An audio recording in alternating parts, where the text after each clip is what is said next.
2025 board retreat. I'm so glad to see you all here today, and hopefully soon a few more of you as well. Thanks for setting aside the time, a day and a half, to be here at this retreat. What we're going to be doing is, we're all taking a step back from our day-to-day stuff and looking strategically about how we can work better together, work more effectively together in service to our region. So we have interpretation services available today. If anyone is interested in using headphones for interpretation, please feel free to grab a seat. In the meantime, or grab a set, excuse me. In the meantime, I will do the tribal acknowledgement. I'd like to take a moment to acknowledge the land that we call home. The tribal nations of the SANDAG region have historically faced injustices. We acknowledge the harmony that existed between the land, nature, and its original peoples, who have since endured displacement, persecution, and systemic oppression. We pay our respect to the unceded territory and homelands of the 18 tribal nations in our region, the most in any county in the United States, from 4 cultural groups, the Kumeyaay Digueño, the Luceño, the Cupeño, and the Cahuilla. This land has nourished, healed, protected, and embraced them for many generations in a relationship of balance and harmony. As members of the SANDAG community, we acknowledge this legacy. We aspire to learn from indigenous traditional knowledge and experiences and undoing the injustices of the past. Now, if you could please stand and join me for the Pledge of Allegiance. The flag is right there. Ready, begin. I pledge allegiance to the flag of the United States of America and to the republic for which it stands, one nation, under God, indivisible, with liberty and justice for all.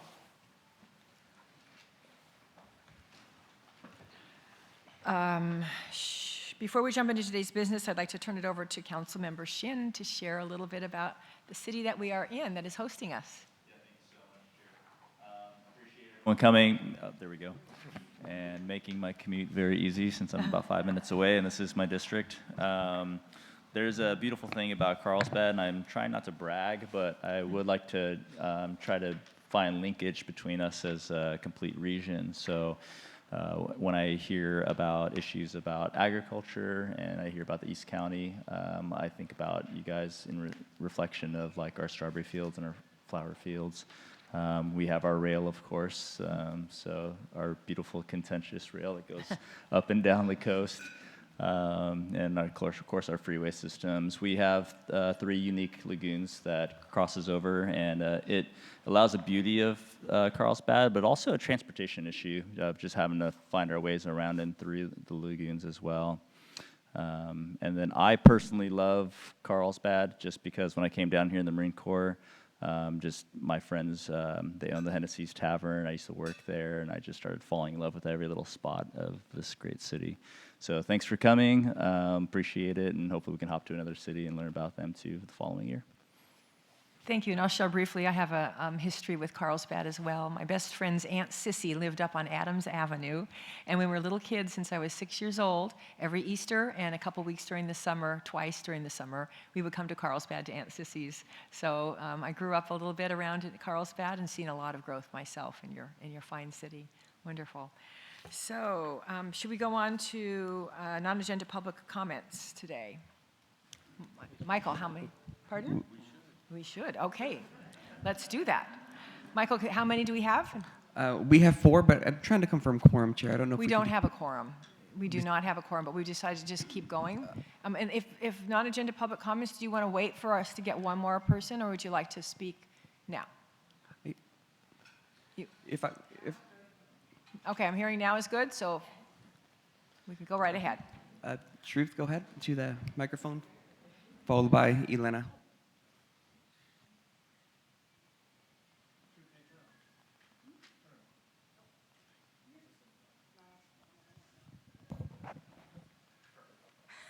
I do know what I'm doing. Okay, hi. According to former Mayor Brian Bilbray, this is Truth, the destroyer of political egos. 3 points for the record. 1, Esther is always late. 2, I've been speaking to most of you for over 2 years now, and still here fighting for transparency and accountability. 3, without a remote participation option, many rural backcountry voices have been disenfranchised. Even though I once said Carlsbad would be a good option, today's retreat definitely should be an underserved East County, because for the cost to rent this place, we could have had 3 meetings in 3 different East County cities. SANDAG has failed to support veterans by not renting a VFW in either El Cajon or Lemon Grove. And do you know why I know this place costs a lot of money to rent? Because it's not an Imperial Beach. The beaches are open here. It's called affluence versus effluent. Just putting it in perspective for North County Coastal. But the most important thing for those who didn't get the apparently internal memo, we got 2 papers here, 3 actually, Eagle and Journal, Eagle and Times, and this is hard to do.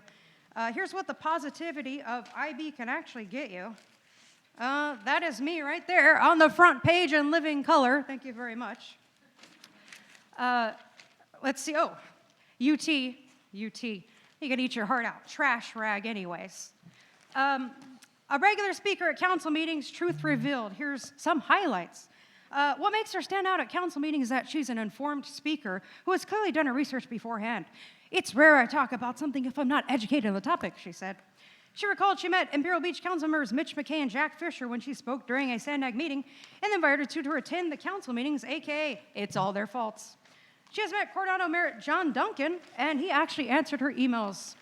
Topics that came up during meetings regularly are pollution, which she rates number 1, followed by transportation, a topic she cares about, especially at SANDAG meetings. She has discussed how Highway 67 has many safety issues. Anyone can access this full story on the Eagle and Times website, where I'm going to thank those working at SANDAG for making it the number 1 most popular story above even the new venue, Bramble Bay. That's crazy. And I'm going to be selling signed copies. Thank you, Truth. Your 1,000 time bucks has each. expired. Only if they're signed, Truth. Next is Elena, followed by Clifford. Hello, everyone. Good morning, and thank you all for your service. My name is Elena Thompson, and I'm here to address you from the city of Encinitas, where I live. My public comment today is about local control. And to follow up on last March's Board of Directors meeting with you all, or your predecessors, that you had with HCD, the Housing and Community Development Group from Sacramento. And this pertained to the RENA assignment methodology and the fact that you all spoke up saying that it would be impossible to make those numbers. Was there ever any HCD follow-up to this collective body? Has HCD responded to all of your unanimous commentary made by this board? I'm urging pushback from the SANDAG board to the State of California legislature in response to the Attorney General's egregious enforcement and compliance and even lawsuits to all of our cities under stress from the state housing law dictates. For cities to be threatened, surveilled, and even sued by our very own Attorney General, to me is mind-boggling, and I think that all of you collectively as SANDAG should be pushing back now. All of the overdevelopment of our towns and coming soon development without the commensurate promised infrastructure funding from the state is really unfair. The California Constitution states that funding must come with these state mandates. And it also promises public safety for all of our cities and backcountry unincorporated areas. So without this, it must be challenged by you all. And the other cogs throughout the state I would submit. The 2025 proposed legislation currently working its way through Sacramento is equally as damaging as what's come Thank you, before Elena. it. Your time has expired. So please push back and sue the state. Thank you. Next up is Clifford, followed by Casey. Thank you for your service, and thank you for the free food, especially the bacon. I'm here to talk about transportation, not Gaza or anything like that. I spoke before either to you or to a subcommittee, and I'm the one that said the only people that are happy about being in traffic jams going home are the people that are getting divorced. Your largest segment of people that are unhappy about you, which is a euphemism for they hate you, are the people that are stuck in traffic jams going to work and from work. I have learned, representing public school districts for over 40 years, that if you provide public input, the opportunity for public input, whether you accept it or not, the public is happier about it. They feel that they've had some sort of meaning to the issue. So what I've done is I've prepared a potential survey. It's on that corner and that corner. I didn't distribute it because I don't have 40 copies, but I think I have enough for everyone here if you want to distribute it. It's just one methodology. I see in this booklet you have a page, recurring feedback and impact. I don't know how you reached out to the public. maybe some of you send out newsletters or emails to people within your constituency, especially the people in North County and South County would be interested in providing some input into how to solve the traffic problems. Maybe also, another reason, maybe somebody will have a good idea. Maybe there's some Star Trek person that knows how to do a teleporter or something like that. But I would encourage you to bring the public into the debate, into the issues more extensively. And that way, if you want to build a $15 billion trolley up to 15, you can come back. In 1925, the majority of people in this respondent said that's what you want. So please pass this tax. Thank you, Clifford. Your time Thank has you very much. expired. Next is Casey, but I don't see him in the room. So that would conclude our non-agenda public comment, Chair.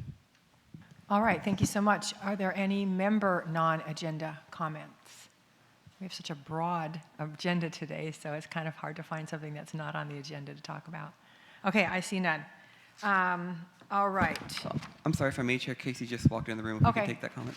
Casey, you're up.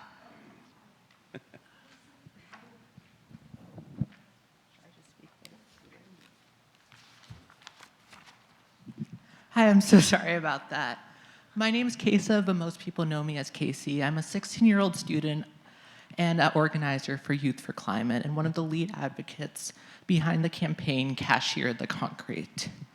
I'm here today with a simple ask: reallocate 22.5 million Transnet dollars currently set aside for early phase freeway studies and invest them in real-time, real shovel-ready transportation improvements that San Diegans can feel in the next year, not the next generation. Let me be clear, I won't see most of these freeway expansions in my lifetime, but many of us in this room also won't. But transit riders, students, seniors, and workers are waiting right now. Over the last few weeks, more than 736 San Diegans have signed on to support Cashier the Concrete. This includes over 165 youth, and as of this morning, 31 more people have joined. These aren't anonymous clicks. These are our neighbors, classmates, and transit riders, asking this board and our transit riders to prioritize service over speculation. We spent over $2.1 billion on the Mid-Coast Trolley expansion, one of the largest infrastructure projects in San Diego history, and yet we're still running it on 15-minute headways. The number one thing keeping people from using transit is frequency. A 2021 UC Davis study found that over 60% of San Diegans would take transit more often if it was faster and more reliable. We can fix that. This $22.5 million will increase Blue Line service to every 7.5 minutes, adding 26 trips a day and reducing overcrowding by 12%. An independent analysis found that doubling the frequency on the Blue Line trolley would increase ridership by 17%. This would add 65,000 hours of bus service hours, bringing the top routes to 10 and 20-minute frequencies. It would fund 1,300 coaster and sprinter trips. Thank you, Casey. Your time has expired. That concludes the comment, Chair. Okay, very good. All right, we're getting close to quorum. We'll now move on to item number 2, the SANDAG Board of Directors Workshop and the working sessions of this year's retreat. To begin, I'd like to introduce Ken Moore of Intesa Communications Group to cover a few housekeeping items. Good morning. Good morning, everyone. I'm Ken Moore. I'm with Intesa Communications Group, part of the team that has been helping plan the retreat, working with SANDAG staff over the past few weeks. So very excited to have you guys here and be a part of the team. I'd also like to introduce my colleague, Catherine Binney, who's sitting over there. If you guys need anything throughout the retreat, in addition to SANDAG staff, feel free to ask either of us. A couple things that I wanted to cover, the most important things, Wi-Fi, bathrooms, all that good stuff. So first off, for Wi-Fi, there is Wi-Fi available in the room. There are little placards at each of the tables here that have the information, but it is Hilton Honors Wi-Fi. When you go there, it'll ask you for a last name and a room number. And if you go there, there's also a button that says, I have a promotional code. You enter the promotional code, and that code is Sunshine25 with a capital S. And so the placards are these little plastic things. There's 4 of them, I think, around the tables here. Or if you have any issues with the Wi-Fi, feel free to find Catherine or I. We can help you guys get connected to that.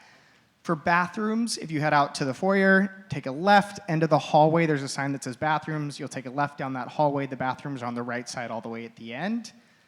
For parking, for those of you who are parking just for the day today, you probably pulled the ticket when you came into the gate area. We'll validate the parking or it's validated parking today. They just have to control it for guests coming in and out. So before you leave today, find Catherine or I, and we'll walk over to the front desk, or you can go over to the front desk and validate your tickets for parking if you're just here for daily parking. And then additionally, I know some of us are facing with our backs to the presentation boards. We have hard copies of the presentations at each of the place settings, so that way if you don't want to turn around all day, there's also hard copies to follow along. There are snacks, water, coffee, all set up throughout the day. We'll have lunch later as well, so we'll have more information on that. So if anything's needed throughout the day, feel free to find myself or Catherine, and we'll look forward to a great retreat over the next 2 days. Thank you. Thanks so much. So it looks like we're not going to have a quorum for 20 minutes, but we're going to continue, right, with everything, and we'll just have to catch those folks up around lunch. We'll tell them what they missed. So, and thank you, Ken. Thank you so much. As you mentioned, we've been working on this for a while, and as the vice chairs and I were starting to think about this year's retreat with our staff, there were a few words that kept popping up: cohesion, unity, reset, and mandate. And I was pleasantly surprised to see that many of you shared similar goals when you filled out the Board of Directors retreat survey, and thanks for doing that. There's clearly a desire by many on this board to find an improved way to work together. I think we've made huge strides this year, and I'm hoping through our discussions over the next 2 days we can recommit ourselves to this. With that in mind, we've structured this year's retreat in a way that allows us the opportunity to talk with each other about some of the toughest topics we work on, the things that also happen to be some of our most core mandates: the regional plan, RENA, Transnet, and funding.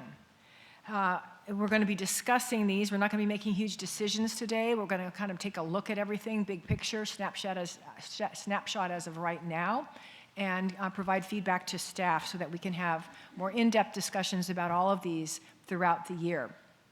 We want to take these topics head on. We want to get into the weeds a little bit today and start a conversation that will continue over the coming months into the year. The goal is not to make decisions, but instead to make sure we all have the technical understanding of the topics we'll be reviewing to start to make those decisions over the next year. So please feel free to speak up during the presentation. We're not going to wait till after the presenter's completed to ask questions. If you have questions, just raise your hand and I'll call on you, because sometimes in order to understand the rest of the presentation, you have to have your question answered, right? So ask those questions. We want this to be a conversation. These are going to be dense topics, and I want to make sure we all get the chance to better understand. I also want to point out these boards that were out behind you, and sorry about you guys on this left-hand side of the table, the north side of the table. You'll just have to turn around or look at your, you'll have the handout in front of you. The boards were they're put out for a couple of, these were done a few retreats ago. Some of you will remember these, but briefly, the circle of control. With so much happening and focusing our efforts on areas that we can directly influence or control. So it's important for us to focus on those things, to circle those things that are in our control. Clear the slate. This is sort of starting with the beginner's mind, acknowledging that we will come into this space with different histories and putting that aside. Start again with a fresh mind, a beginner's mind. The us versus the challenge. So not us versus each other, but us versus the challenge. Looking at every issue as a challenge that we can solve together. And then a final concept is both and thinking. That's versus either or thinking. Both and. Nothing is binary. Nothing is fixed like a winner or a loser. There's more than, the 6 pieces of pie in the pie. We can all have a piece of the pie. 2 things can be in tension and be equally important. This allows for creative solutions. These ideas, they've actually stuck with me. I have the little laminated card that I still have on my desk at home since we had this retreat a few years ago, and I really appreciated these, and they helped me throughout my work as a council member, mayor, and here on the board. And I think it can help us as we work towards cohesion and unity and level setting over the next few days. So with that, let's get started with the regional plan. That is one of our core responsibilities. And I thought it was important to start with this as our anchor. This is the mandate that sort of ties together everything that we do. This is being us as a metropolitan planning agency. If you've seen those slides, we'll see it again. It shows all of the different roles that we at SANDAG have to play. Very different from any of the other SANDAG-like organizations in the state. So we'll be releasing the draft 2025 regional plan in a few weeks. We have been working on it over the past couple of years, and Antoinette today is going to be sharing a preview of that with us. And if you recall, we've had a number of workshops that got us here.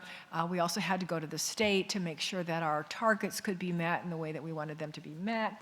And Antoinette's going to go through this and show us some very interesting historical perspectives as well on the job of the regional transportation plan.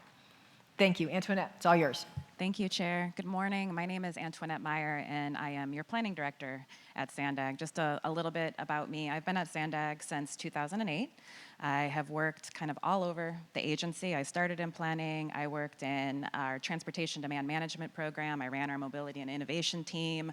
I worked in the operations, and then came back to planning when I was selected to be the planning director in 2022. And one of my most important responsibilities as your planning director is ensuring that you get a approved regional plan so that we can keep federal and state funding coming in to the region. And then I'm also responsible for making sure that we're implementing the regional plan and the projects that you all prioritize. So this will be the 5th regional plan that I have been involved with, but it's my first regional plan as your planning director. I would also argue that it's the most complicated regional plan, and we're going to be talking a lot about that. That's because we have a lot more mandates and requirements, and those get layered on every cycle with planning. Okay, so why do we do a regional plan? You've seen this slide a few times. It's all of the different hats that SANDAG wears, all of the different designations that we have. And there are 2 designations, one federal, one state, that require us to develop a regional plan. We are the federal MPO, so therefore we have to develop the federal regional transportation plan. And we are the state-designated regional transportation planning agency, and we're required to do a regional comprehensive plan and a sustainable communities strategy. So the regional plan really is 3 required planning documents, not just 1 required planning document. It's those federal RTP, the SCS, Sustainable Community Strategy, and a regional comprehensive plan. And it's something that we're required to update every 4 years. And it takes about 4 years to produce one. And you'll learn why it takes so long as we go through this presentation. But we're constantly working on some aspect of the regional plan. There are many federal and state requirements, and we're going to talk a little bit more about that. But the basis is that we have to use the latest data in planning assumptions. So I always start the planning process with updating the growth forecast, collecting current travel behavior data, and then working with all your technical staff to understand what's in your plan so that we can account for that in the regional plan. The regional plan has to have a very detailed list of projects, policies, and programs, and then we have to estimate the cost of all of those things, and then we have to demonstrate through a financial strategy and plan how we could pay for all of those things. So in other words, the plan has to be what the feds call fiscally constrained, and that means it can't be a wish list. We have to demonstrate that the projects in the plan could be reasonably paid for. Now, this financial plan is not a commitment. We're not saying that we will do all of the things or we will get all of the funding, but it is a possibility, right? It's a projection of what's possible for funding the plan.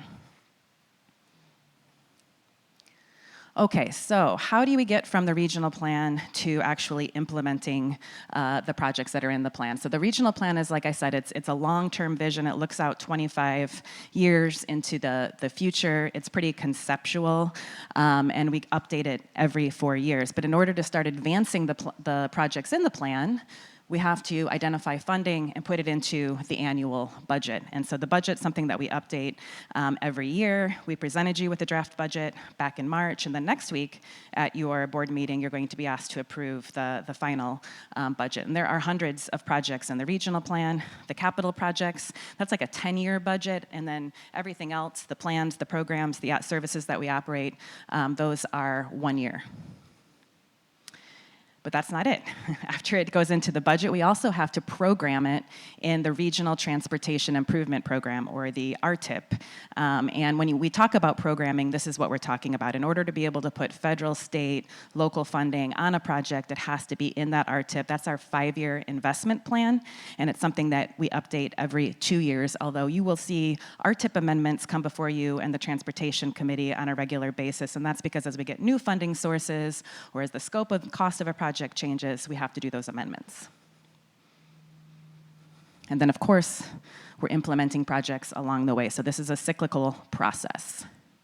Okay, so how does a project actually get implemented, though? This takes a long time, much longer than many of us would like, but there are a number of reasons for that. First and foremost, the regional plan is very high level. The lines on the map are really about connecting people from point A to point B, but we have to go through multiple layers of planning in order to determine the exact route, to determine the exact mode, to determine where stops are going to go. That planning process is where we're looking at feasibility, we're looking at alternatives, we're looking at costs, we're looking at risks, we're analyzing the impacts, and that takes some time, right? That gets us through that environmental stage, the blue stage in this graphic here. After we get through that, we say a project is shovel-ready, right? And that we are ready to go after funding for construction and implementation. Funding is another reason that it takes so long. We never have all the funding we need to implement a project from start to finish. Every stage, we're going after different funding sources to be able to complete that stage of work. And oftentimes, we have to seek many different funding sources to complete a phase of work.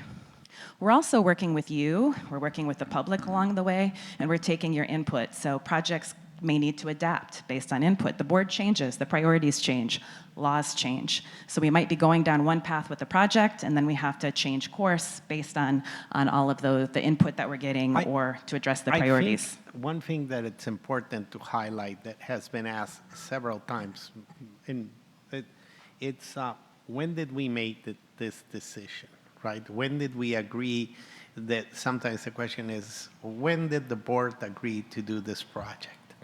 And as you could see in this slide, you see board participation on the right-hand side of the slide.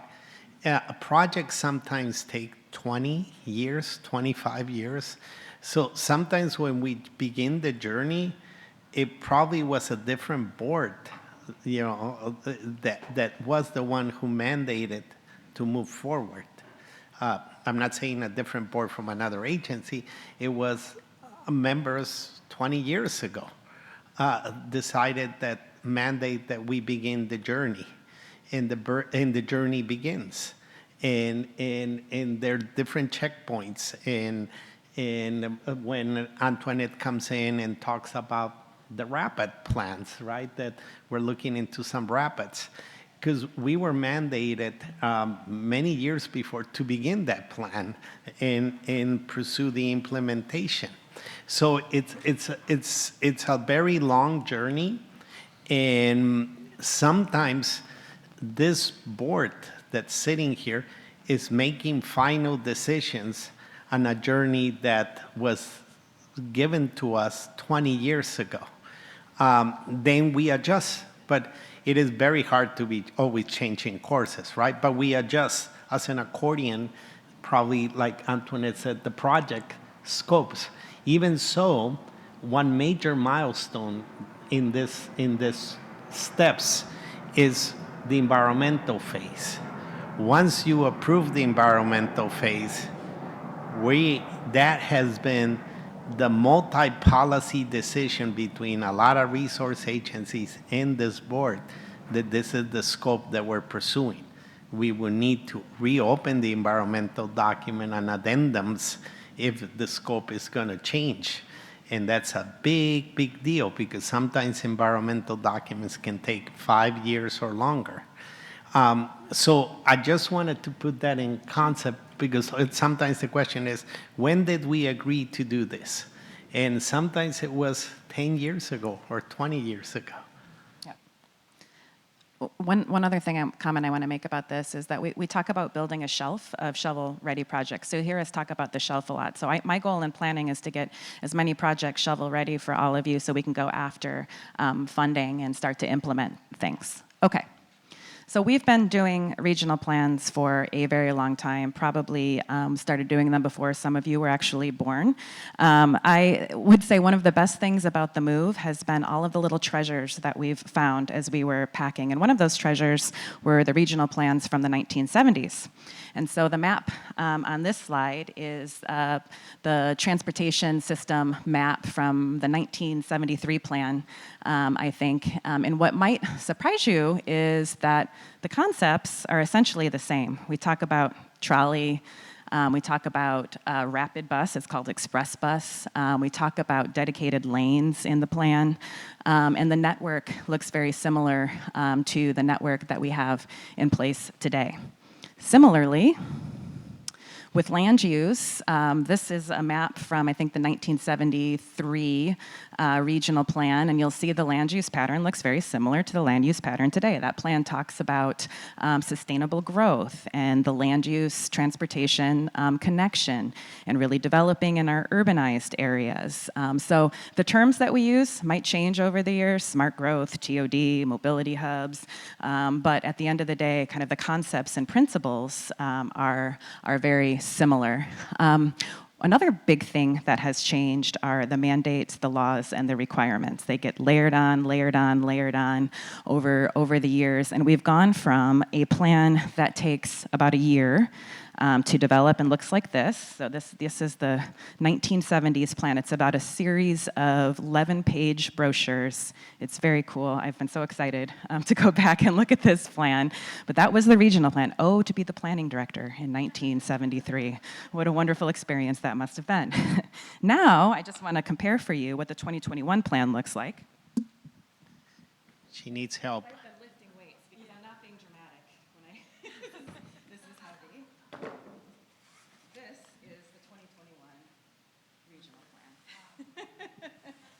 And the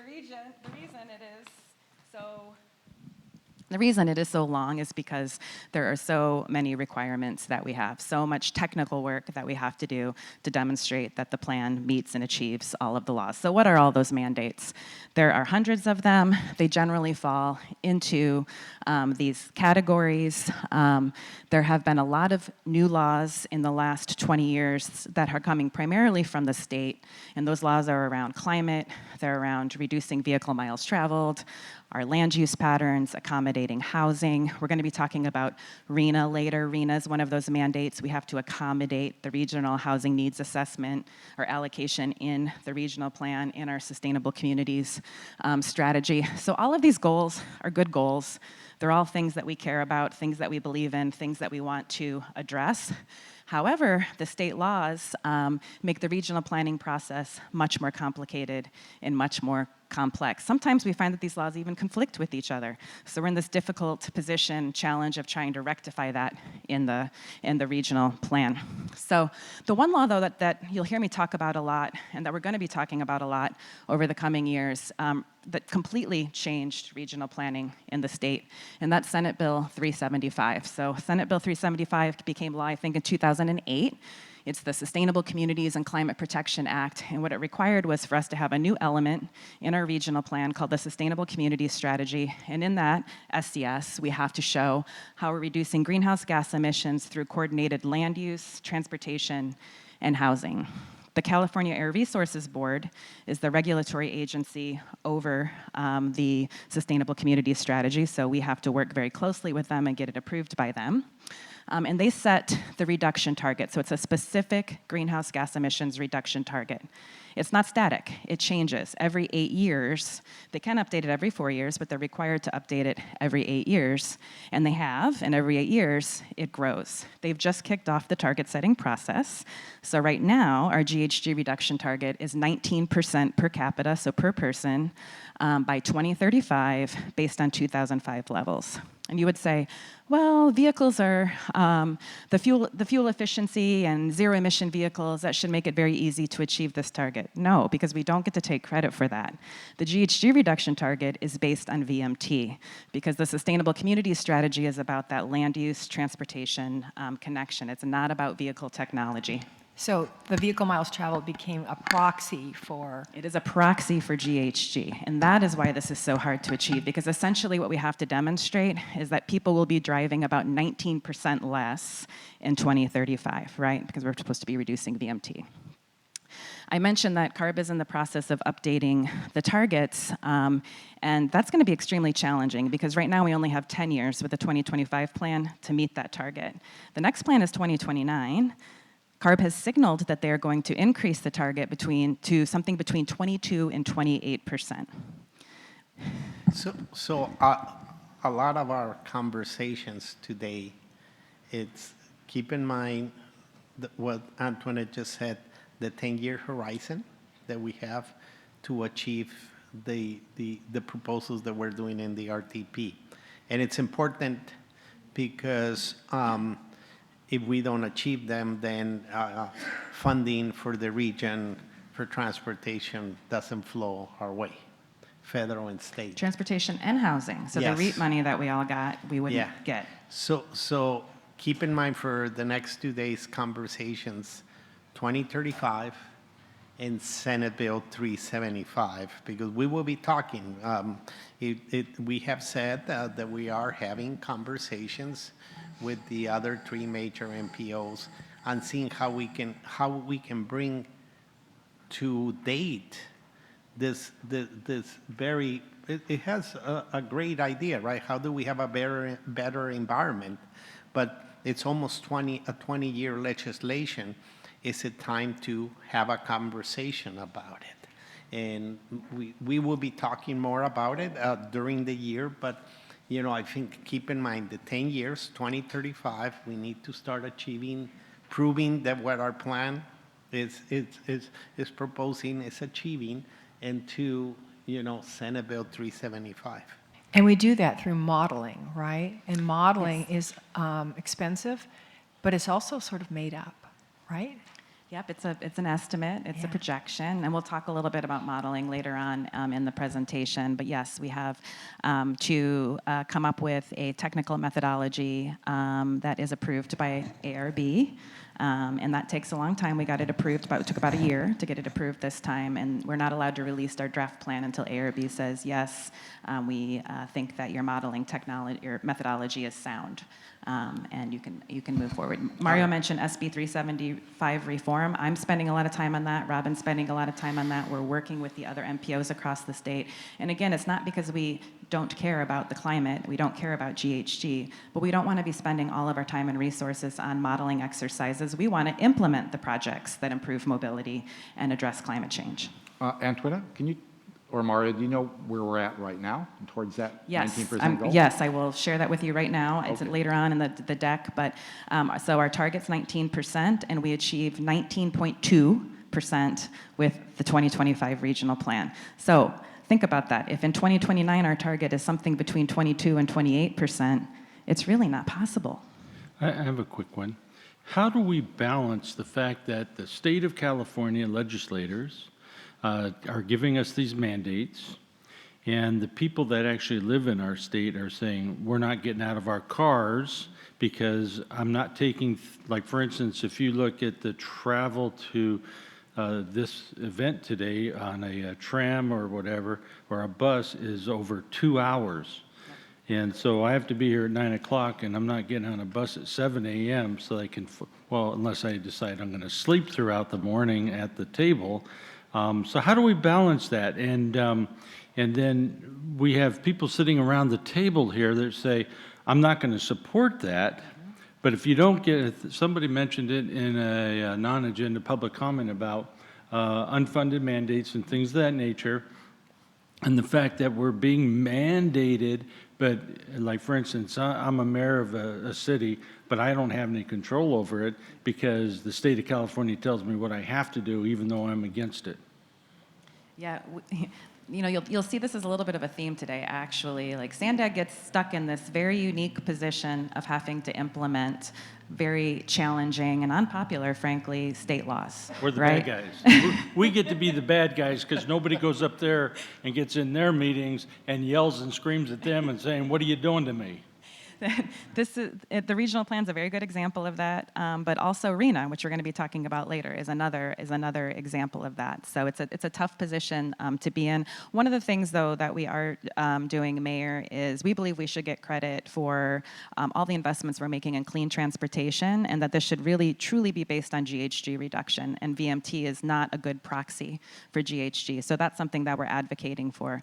But we're also advocating for more balanced performance measures when it comes to SCS. So there's a lot of, and we'll see this later in the presentation, our plan achieves a lot, right? Travel times improve for everybody in the region. Everybody has greater access to jobs and education if we implement this plan. So that's how we should be evaluated, not on some arbitrary VMT GHG target. And I'm working for all of you with the state. Robin's working for all of you at the state, and we're going to have a lot of conversations about this with you over the coming years. So, sure, Mayor.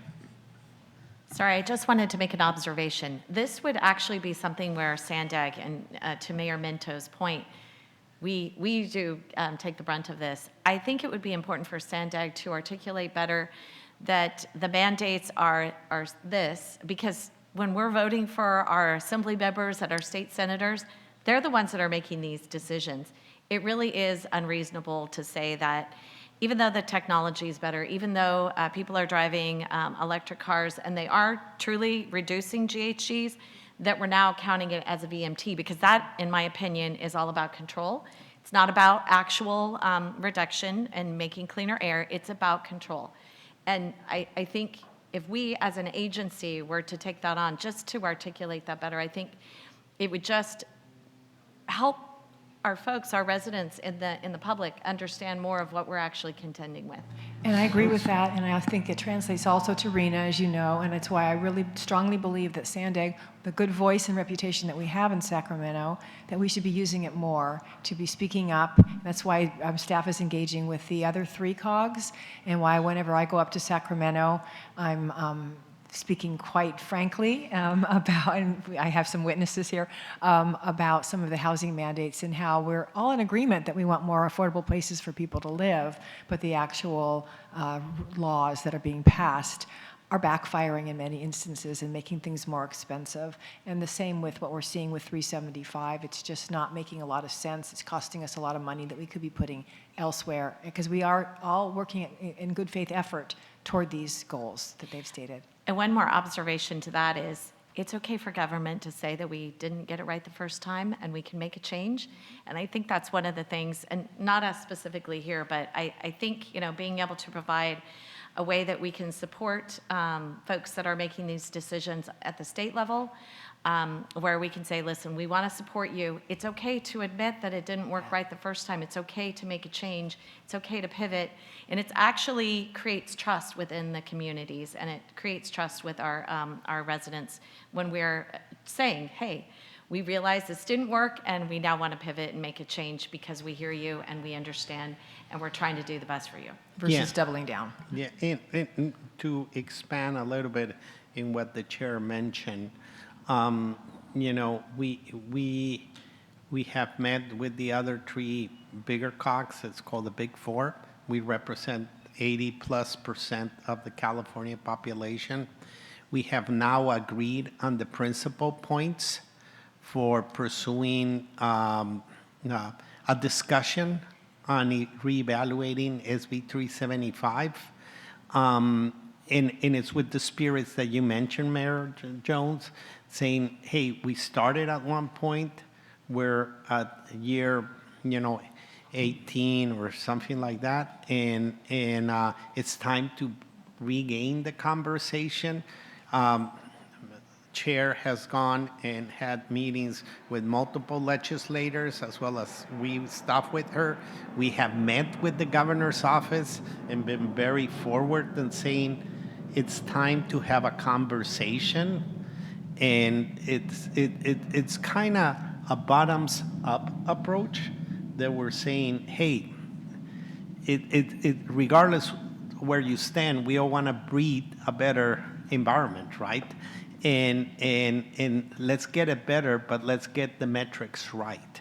So part of this retreat is prepping for the journey of the next year's, the next 12-month conversations that we're going to be having, or that you will be having, and you will be instructing us to proceed.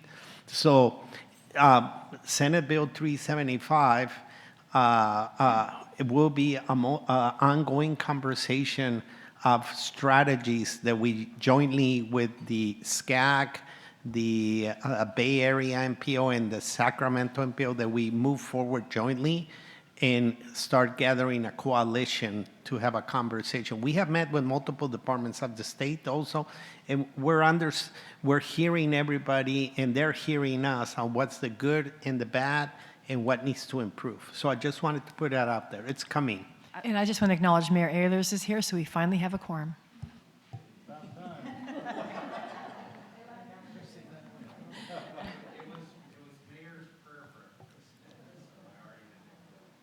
I just want to make one comment. When you use the term everyone, might want to be a little careful about that, because those of us that live in Fallbrook, Bonsall, Rainbow, Valley Center, Ramona, places like that, we're real sensitive about that, because we don't think that there's enough attention being paid to our needs as well. Getting on a bus to come down here could take, from Fallbrook, could take a couple, 3 hours. Going down to San Diego as well. So I think we need to really think about that as well, and maybe not say everyone. Well, and that's a good point. And I would say with this plan, and I'll talk about what we heard and how we tried to address that feedback, was from a lot of the unincorporated and rural communities saying we need better transportation. We have a bus that comes twice a week, right? And so we really did focus on that in this plan, not only increasing the frequencies of transit that serves your communities today to making sure that it's coming every day, multiple times a day, but adding new services as well. So I'm not necessarily considering the services, I'm considering we cannot get out of our cars in those areas. Exactly. So that we need help with that. Yep. So this effort, Eileen, would actually serve you out there, because instead of vehicle miles traveled being the metric, which then kind of puts you out of consideration because you're too far out there, we're looking for a different way to be able to meet these targets that are I agree set. with that. Yeah. VMT is, I'm still waiting for somebody to explain it to me, and no one's been able to really. Thank you. It's complex, Yeah. yes. But we agree with you. It shouldn't be VMT. There are much better measures that would address the rural communities. Okay, so now I've explained big picture what a regional plan is, why we do it, all the laws that we have to comply with. I'm going to switch gears and talk about the 2025 regional plan, because in 3 weeks we're going to release the draft plan. Many of you have been involved since we kicked that off. Actually, at your board retreat 2 years ago, we kicked that off. But some of you were not, and some of you have never done a regional plan before, and it's a big task. It's a lot. So we want to make sure in December, when we ask you to adopt a regional plan and allow us to submit it to the state and federal government, that everybody is up to speed and there are no surprises. So the board said early on that they wanted to be very involved in the 2025 plan. They wanted to understand it better. They wanted to know all of the different components that went into it. And so we did 7 different workshops over the course of the last couple of years. We really took a deep dive into some of the details. We also did workshops and did one-on-one meetings with your technical staff. We did some joint policy advisory committee meetings. We got lots of input from the public.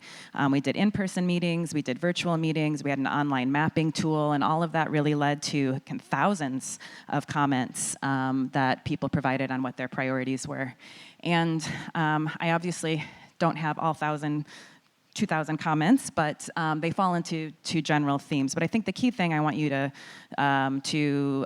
walk away with is that everybody wants everything out of this plan, right? And I mentioned early on that it has to be fiscally constrained. It has to meet all of these requirements. So it's really a balancing act of addressing all of the things that we hear from you, the public, and making sure that we can get the plan approved by the regulatory agencies. So nobody likes traffic. Nobody wants to sit in traffic. Everybody wants the roads to be in good condition, but there are so many different opinions about how we should do that. Some folks would like to see us expand roadways. Some folks are adamantly opposed to expanding roadways, and they want to see us invest more in transit. And transit's something we hear a lot about. It needs to be faster. It needs to be more frequent. It needs to connect to more places, especially for folks that really rely on it. They don't have any other options. School connections, transit to schools was another thing that we heard about more than past plans, and that's because we don't have good school bus service in the region. And now we have a program called the Youth Opportunity Pass, where it's free for youth 18 and under to take transit. So there was a desire to really leverage that program and have more school transit connections to schools. Rural transportation service, to your point, was something that we heard a lot about, fixing the rural roadways and also having more transit mobility options. We have a lot of seniors that live out in the rural areas and that need better transit. Flexible fleets, microtransit. We've heard from you, we've heard from the public that people want more community shuttles, not only to get around their community, but to fill that first, last 1, 2, 3 mile gap that so many of us experience in our communities. And then biking and walking safety issues was a big topic. So a lot of folks want to be able to walk more, bike more, but they don't have the infrastructure in place to feel safe to be able to do that. So like I said, we went through the balancing act of taking all of that feedback and coming up with this big mess of a map here, spaghetti dots. And you have the sub-regional maps at your seats today, so there's more detail on what all of those projects are at the regional level and the sub-regional level. But just really quickly, we look at 2 timeframes in the regional plan. 2025 to 2035, so the first 10 years of the plan, and the reason we do that is because we have to show by 2035 how we're meeting that GHG reduction target, and then 2036 to 2050. I know we hear from folks a lot, oh, I have to wait till 2050. No, it doesn't mean you have to wait until 2050. It just means that your project will get built sometime between 2036 and 2050. At the regional plan level, we don't do detailed phasing. We just do those 2 timeframes. So I just want to point out a few other things about the projects in the plan. There's this complete network of managed lanes. There's a big investment in rapid bus because we can implement rapid bus quicker. We can leverage the managed lanes to make that bus faster and more frequent, and it helps us a lot to meet our GHG target. There are a lot of flexible fleet service areas. All of those we hope to implement by 2035. Those are the little pink hatched areas kind of all around the region. We have more services and roadway improvements in our rural communities. What you don't see on the map, though, is operational improvements to existing services. This is all the new stuff, but we're also improving everything we have today. So grade separations on the trolley, right? So we can help not only with making the transit faster and safer for bikes and peds, but to help cars, too, that get stuck at the railroad tracks all of the time. Yes? Are these numbered out of priority so we can all get grumpy, or? No, there's no priority. Okay, got it. You're either getting in that 25 to 2035 timeframe, 2036 to 50, but no, you all set the priorities on the projects. One thing I would like to, just looking at this map, again, to Eileen's discussion, we really are starving our more rural areas, including our tribal lands, and how do they get around just in their local areas? Like, there are no options for that. So I think we definitely need to look at what we have right now and figure out how we can serve them more, because they really do have a bigger issue, honestly, when it comes to like downtown. They can't ride a bike to their jobs, and so, focusing all of our money and, in the areas that are more densely populated, they actually have bigger needs than more densely populated areas, because they don't have job centers, they don't have opportunities. And I don't want to be, I think we need to take into account that geographically disadvantaged communities are just, well, maybe even more highly impacted in upward mobility than our areas where people can get around with alternative ways to get around, whether it be a bicycle or, transit or anything like that. They really can't get around. So I just don't want us to forget about that, because they don't have a vote here and they don't have a county representative here again today. So I think that is a problem. So anyway, thank you. Okay. So, and not everything is shown on this map because it can't be a line or a dot on the map. So I just want to point that out. Also, the tribal, I'm glad that you raised that. We go through a very formal tribal consultation process when we're developing the regional plan. I think we gave an update, I was not there, but at the Borders Committee last week on that process. So in addition to the projects that are in the regional plan that are tribal priorities, we work with them on a separate plan called the ITTS. That's kind of like their regional plan. And a lot of those projects don't go into our regional plan because they're on the reservation or they're county priority projects. But we can make sure that we at some point get the ITTS in front of you all, maybe at the next tribal symposium, and kind of talk about the process that we go through working with the tribes. Yeah, and even if if it's not actually part of our plan, if we could actually put it on here so we would understand more of what it is and just say this is, in the ITTS, I think that would be helpful just so that we can have a better understanding to make sure that we are still serving them in some way, shape, or form. Yeah, and Antoinette, sorry, over Robin. here. That's okay, I have disembodied voice. You talk a lot about working with the staff of the different cities. Unincorporated, we don't have a staff, so it's county. So you're not hearing the voices in this empty space to the right of your map. There are a few projects there. A lot of services are being paid for by the county, who will bring food and medical services out to these more rural areas. So services are sort of happening, but those folks are very disconnected. They don't know where to go. They don't have a local city hall to go and speak and say, this is what we want to see. So you're really not hearing, effectively from the almost 600,000 people. As I said, we don't have a staff. Yeah, we work closely with the county staff, but we also, beyond working with staff, we do community outreach, and we have heard much more from the unincorporated areas in the outreach that we've been doing. But Robin, we certainly rely on your help and the help of the APG to get the word out and to get folks more involved. We're always happy to come to your meetings and talk and present and take feedback, in addition to the meetings that we invite you all to as well. And rural areas don't have good internet connection, so being able to participate is problematic. Digital infrastructure, digital equity is one of the program areas in the plan. We did a broadband master plan, and we did a digital equity strategy and action plan as part of the last regional plan, and now we're working on implementing that in partnership with the state, the county, and other jurisdictions. One of those projects is along the 67, where fiber is being laid. We're also working with the tribes on their tribal digital village, and we will help them get a grant to expand their internet service. So that's something that's actually in the plan. Again, it's not a dot on the map or a line on the map. It's one of these program or policy areas. So Antoinette, real quick, down here. Oh, sorry. Yes, Carolina. And I just wanted to mention that we did have a presentation by the tribal representation, and I wanted to come to the board of directors. I actually instructed staff to bring it because I think it's just such a crucial presentation that they made, and the awareness that they brought of everything that's happening, the safety issues on the roads. I think it's very important that we as a board hear it. So just to make a note out of that. Definitely.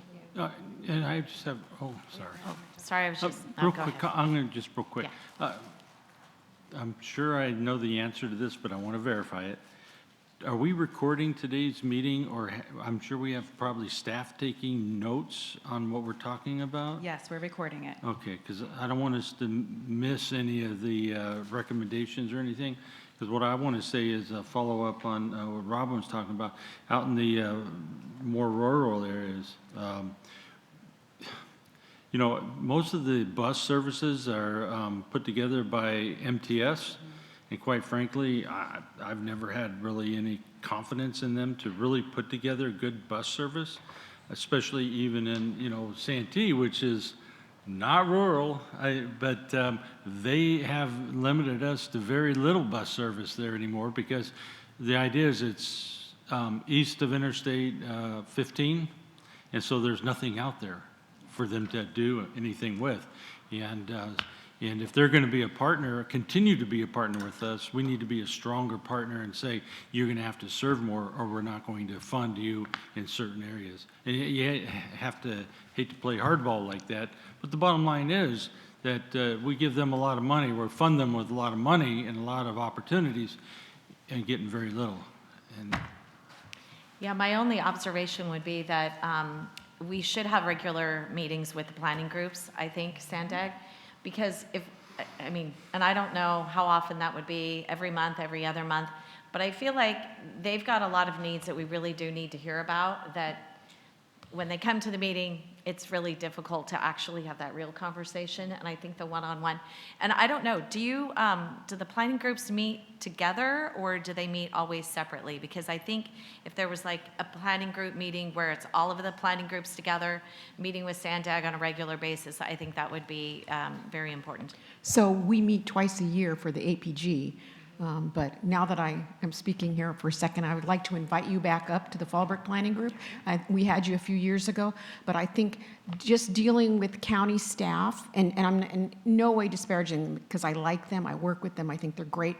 They may not understand some of the needs that those of us that live in those areas actually have. Yeah. So I would like to invite you up. I would also thank you, Mayor, for that suggestion.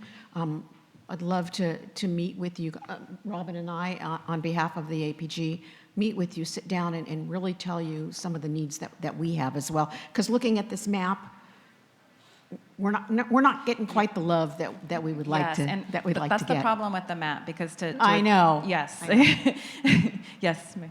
So this is kind of the concern I had, and I brought up in regards to communications and kind of the need to make it more robust. So when I look at this regional plan, it's difficult for me to be, for as much as we have to be a board of a region, I do have to report back to my constituents.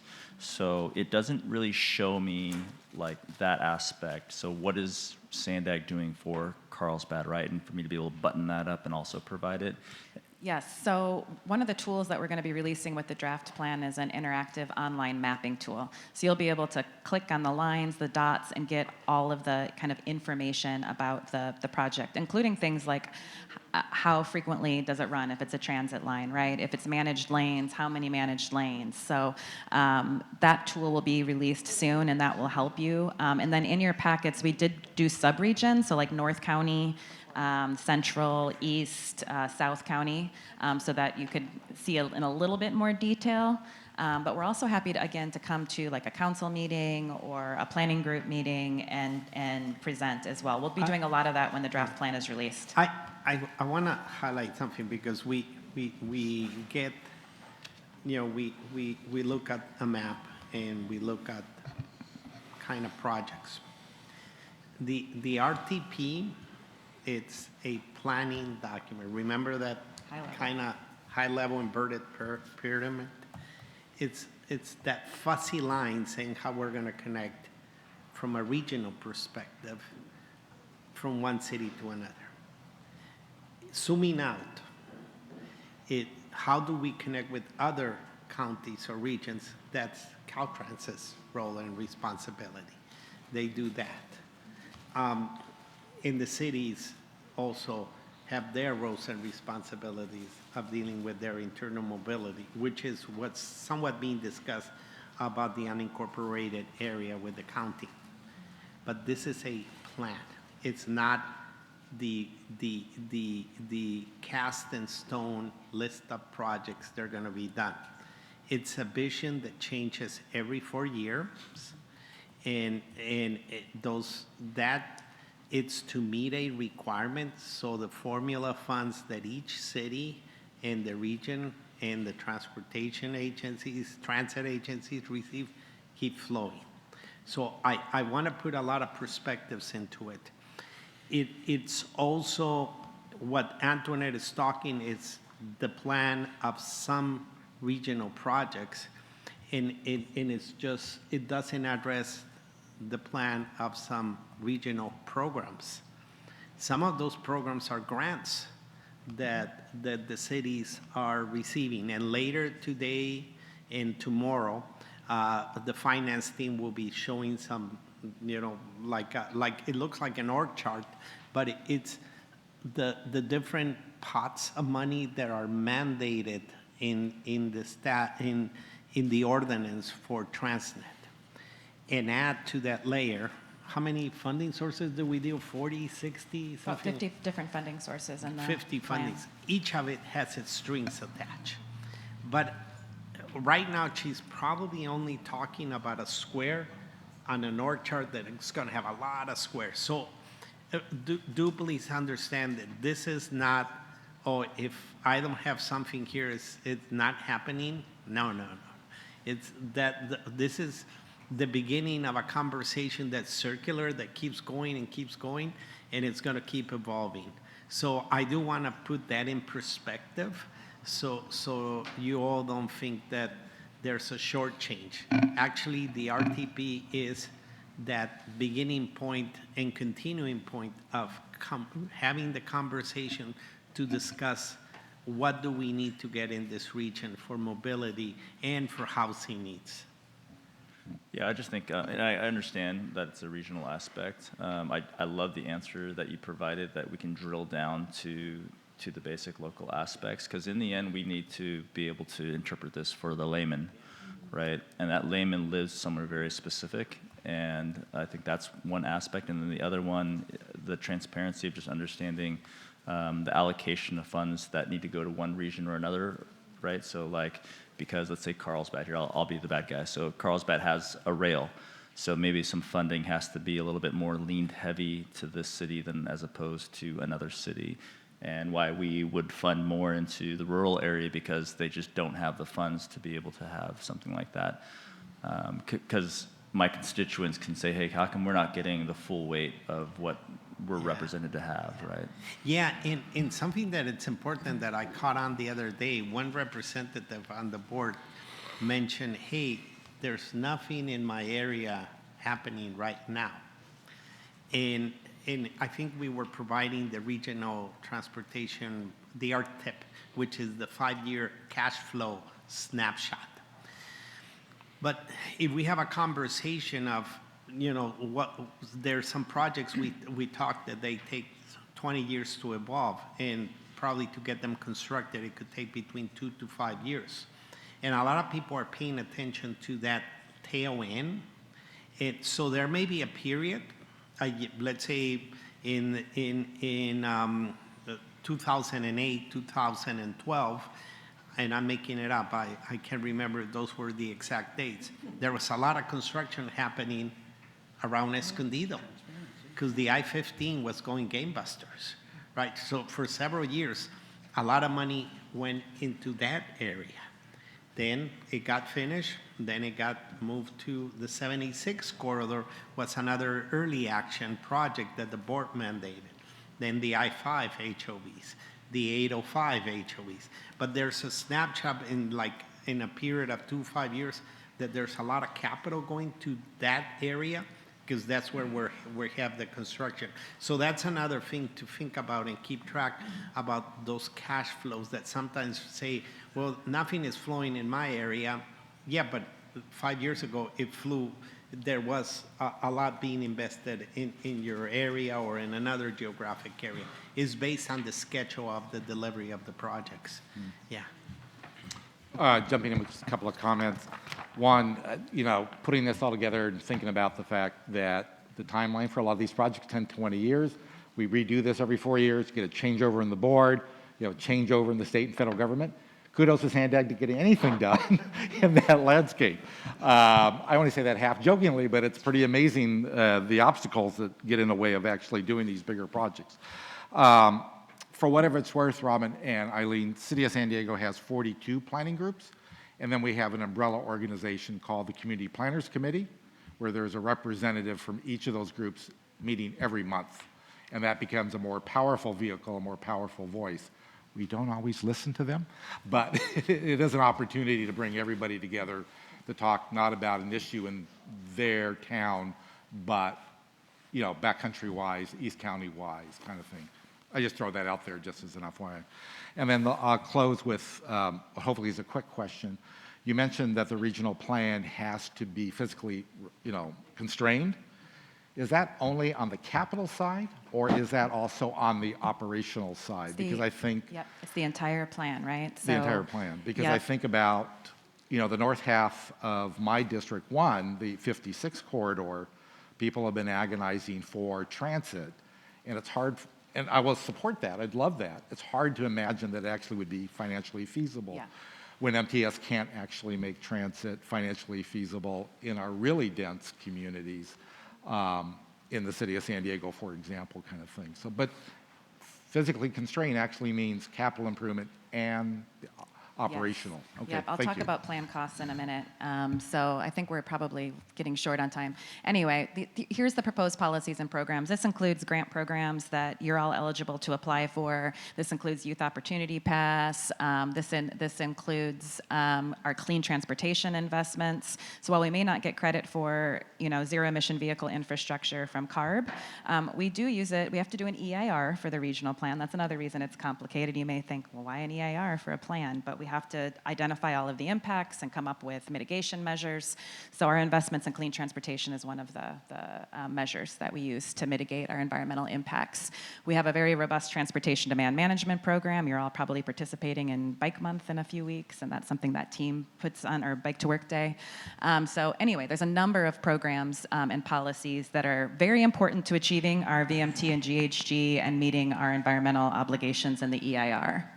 Antoinette, how much does our RTP development every 4 years cost? It pains me to say this, and actually this is gaining some traction with the state. So it's about a $30 million effort to put together a regional plan. And what I've said to CARB is we could spend $30 million on technical modeling activities, which I'm going to go over in a minute, or we could implement projects that actually reduce GHG and VMT. Yeah. So that is actually gaining a little bit of traction with the state because I don't think anybody wants to spend money on this. So this is a very simplistic kind of graphic of the modeling process, but it's highly technical and takes a very long time.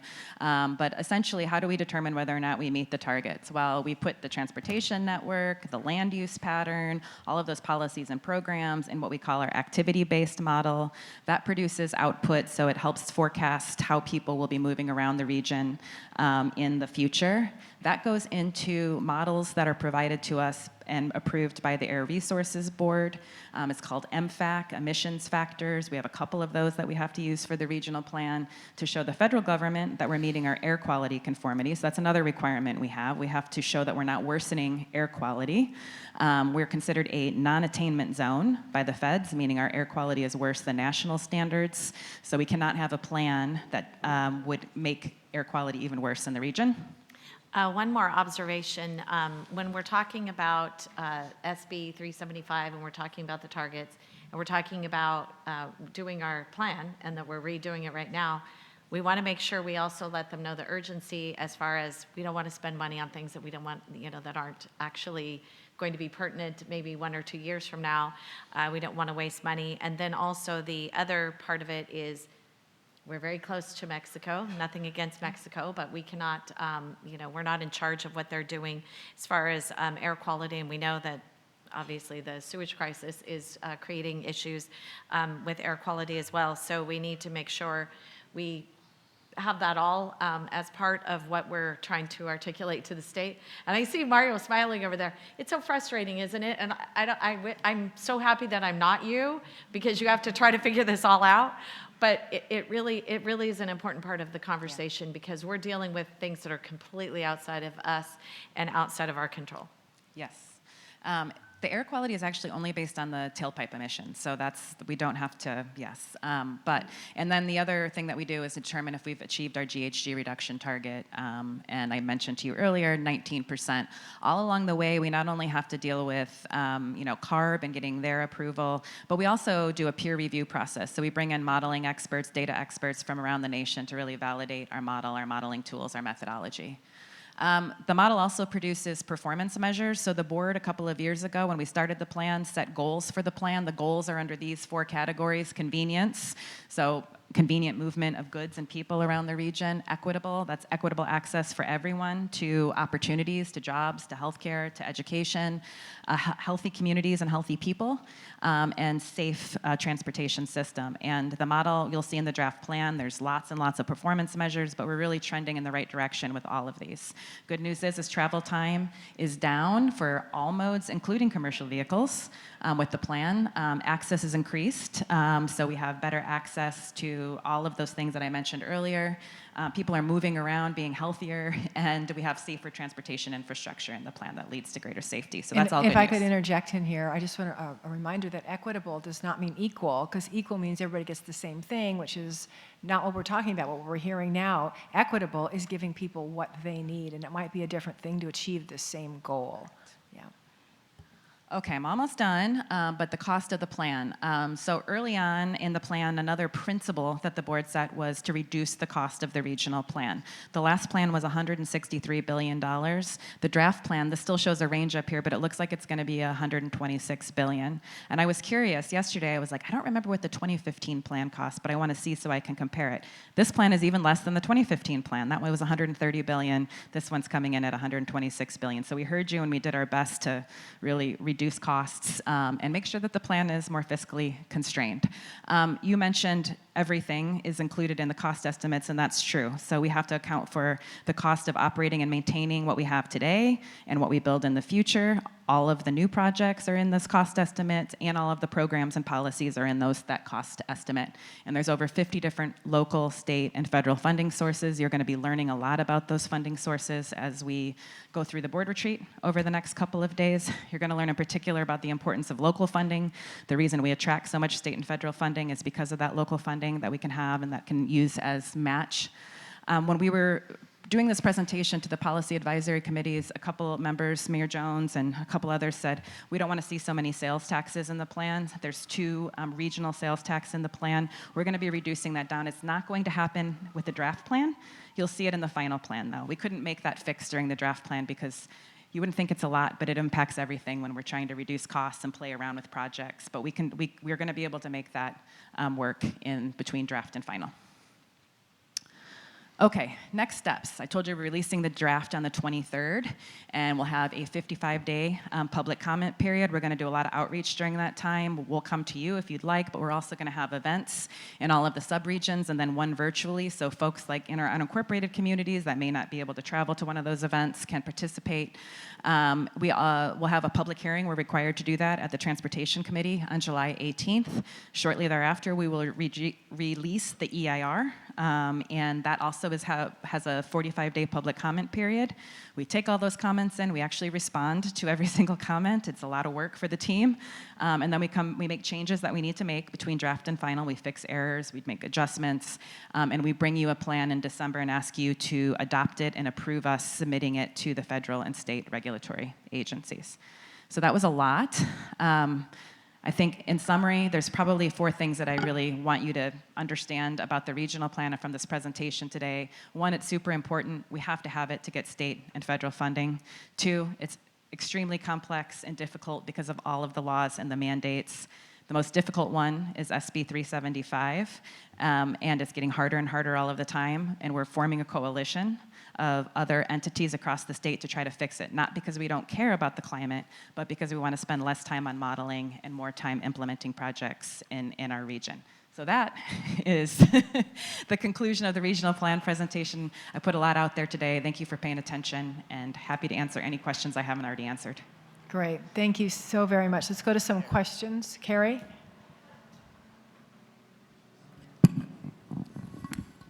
I just have one. Can you put the slide that was right on before this last slide?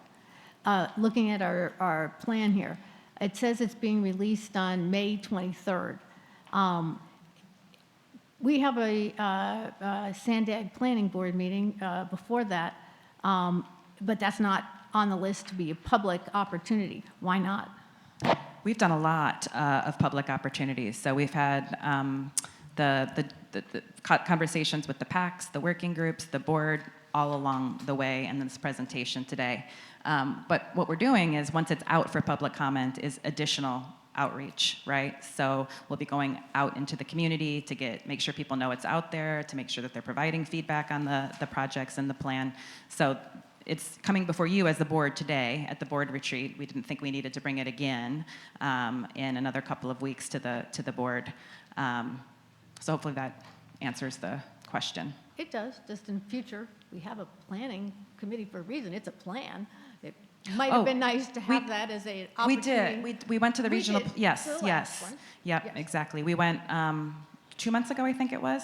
Yes. We did a joint TC, RPC, borders. Yep. Right. Any other questions? I see none. Antoinette, thank you really so very much. I really appreciate what you showed us, all that goes into this, and the approach that staff has taken this time. If those of you who are here, maybe those of you who weren't here but heard about it, the 2021 regional plan was pretty much presented to the board. There wasn't a lot of input from the board into it, which was an unusual undertaking because the previous regional transportation plans did have a lot of board input. This one, it's been going on for 2 years, so you might have missed some of the input part, but if you recall, those of you who were here and those who weren't, just so you know, we broke up in the board meetings, we broke up into subgroups, we had these big boards, we had stickies, because if we were going to add a highway, we had to add 2 programs or policies. We had to understand the trade-offs in order for us to make sure that we would meet these goals that we are mandated to by CARB, the GHG goals and so forth. So there was a lot of input that we all put into this. Flexible fleets was something that came out very strongly. Some of the projects that were in the Transnet Early Action Program, which we'll hear about later on, were emphasized to go into this. So as we're looking at this, we've got this here. It'll be released on the 23rd. Can changes be made to it, or this is baked? Because if we make changes, it's like what we did last time when we took out the ruck. It was a 2-year delay and a couple $1 million and all of that. So it's baked. There's very little that we can do between draft and final without putting the plan at risk, right? Which is why we've done a lot of this outreach and worked with all of you along the way to make sure that there's no surprises. Right. And hopefully what we're doing is maybe fixing errors or technical things in the plan, but not making any wholesale changes. You would be very surprised at how easy it is to increase VMT. Yes, and then we get an update in 4 years. So it's not the end of the world. Okay. Actually, we'll probably start talking, unfortunately, with you about this 6 months after the regional plan, because that's when we will start the 2029 plan. It's a never-ending discussion. Okay. Great. Mario, did you? No, you're good. Okay. Anybody else? No? Okay, let's take about a 10-minute break, and then we'll go into our next session. Welcome to Mayor Jones and to Councilmember Molina. Thank you for joining us. Mayor Sanchez. Yeah, I said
Okay, everybody, make your way back to your seats. We're going to start in a couple more minutes.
Just waiting for a couple more people to come back, and then we'll get started.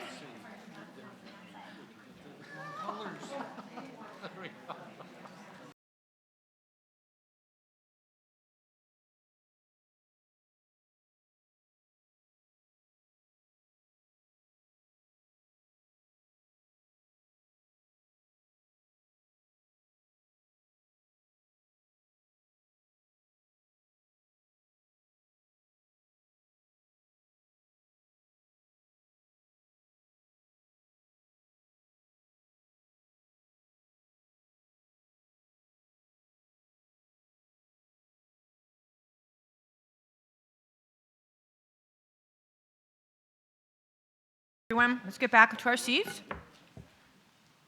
Before we do, I want to acknowledge the great snacks we have, and that is all because of Ariana. Thank you so much for your discerning palate. Yeah. Where's the donut? That's so 90s. Okay. We'll now move into our first code of engagement discussion. We began today with a regional plan, as it's where everything begins for SANDAG, and it's our guide for the work that we're going to be doing together. I'd like for us to spend some time talking, as we have been, in an open roundtable format to level set our role, how we're going to work together as a board, and how we're going to work with staff. In preparing for this conversation, I've thought back about my time in elected office and serving on the SANDAG Board of Directors. I've been here for quite a while. I don't know how many times I've been to the Board of Retreats, and how many RTPs I've done. I guess I should probably count that up someday. But I also thought about the board members who came before us and how they worked together to solve problems, to overcome the challenges of those days, and to deliver for the San Diego region. And we have to acknowledge that so much has both changed and stayed the same. So what's changed over the years? Well, how we engage with the public and how the public engages with us. Social media, right? We've got remote participation in most places. The way and speed with which information is shared, the media, social media, et cetera. The complexity of the work that we do. Think about how different it is back in the 2010s, the 2000s. The expectations of us as elected officials on this board. And the things that remain the same. We in SANDAG, we remain the one place where all the cities and the county come together every week or every other week to tackle some of the region's most pressing challenges. Our core mandates are the same. Antoinette just talked about the regional plan. This afternoon we'll get to talking about RENA, and tomorrow we'll talk about Transnet. Our commitment to our communities, the people we represent, that remains stronger than ever, I would maintain. And so this session is really about how do we work together as a board to reconcile these two things, our ongoing commitments and mandates with the very dynamic nature of the environment that we operate within. There are a few things that are top of mind for me to discuss. Balancing regional and jurisdictional perspectives. Which hat are we wearing, right? Working with staff in a code of engagement. But I'm really hoping that this will bring up other topics from you as well. So first, let's discuss the idea of balancing our regional and our jurisdictional perspectives when we come to our role as board members at SANDAG. Are we speaking for our city, or are we speaking for the region? How do we balance those? How do we choose one at one time and one at another time? Our bread and butter here are the regional projects, the ones that span multiple cities, but also sometimes ones that benefit multiple cities while actually being located in just one of those cities. We often hear board members saying, I support this, but don't forget about my city or my subregion. So something I think a lot about is how do we successfully balance our responsibilities as a regional agency while at the same time advancing the priorities of the cities that we each represent. And we have to continue to understand how long, as we just saw, how long it takes for these projects to form from concept to actually being on the ground. Each subregion or each city cannot and probably won't ever be equally represented in dollars in each regional transportation plan. But again, we update it every 4 years. So we have to keep all of this in mind, and I think that this is what's going to be a big topic that we're going to have throughout this year, including this retreat. So I appreciate the feedback on that point because I know that SANDAG staff can have a difficult time sometimes trying to balance what they bring forward. So right now, we're going to discuss a little bit about all of these sorts of things. So I'm going to be open to discussion with the board. Do anybody have any ideas about the city hat, the county hat versus the regional hat? Anybody have some ideas they want to discuss about that? Do you have any troubles with it? You look at the regional transportation plan, you don't see anything on your little dot in your city? What about it? What? I'm not sure what it is. I think it says NEV or something like that. So for Solana Beach, I think it's the flexible fleets that we have. NEVs, flexible fleets. Okay. Yes. Neighborhood Got it. electrical vehicle. Thank you. Mayor Sanchez, thank you. Thank you, and thank you for this opportunity to talk and hopefully talk frankly and hopefully basically see how we can work together to achieve, as a region, as regions, and also as one SANDAG, that we can also ensure that each city is moving forward on very critical issues. I'm at a bit of a some of you have been around for a long time on SANDAG and or at least the last few years, and I haven't done that. I know that we have a couple of folks that are brand new, but for Oceanside, and I start from there, okay, because it is a perception that we need to also address as we commit to making things better for all of us. As Oceanside being the most northern city in the county, we seem to get, and maybe perhaps other cities in North County, we seem to get kind of funds running out by the time, say, the regional project gets to us, like the Coastal Rail Trail, like the managed lanes. So how can we, this is my proposal, my question, and how we, working together, how can we make sure that we all, when we vote on regional projects, that we are going to see them through? Whether we have to wait a little longer than other cities, or maybe start at that end, because we always seem to start, in the southern end, but that probably makes sense because other things have started there, and therefore it's just a continuation. But that's what my community looks at, and I think those have been kind of the issues in North County that I'd like to address in a very positive way as we move forward. So I'm not talking about right now what's in the plan, but in terms of, and I know we're going to talk about policy later, but how do we do this in a way that we're kind of sort of holding hands and don't let go when the money runs out? Yeah.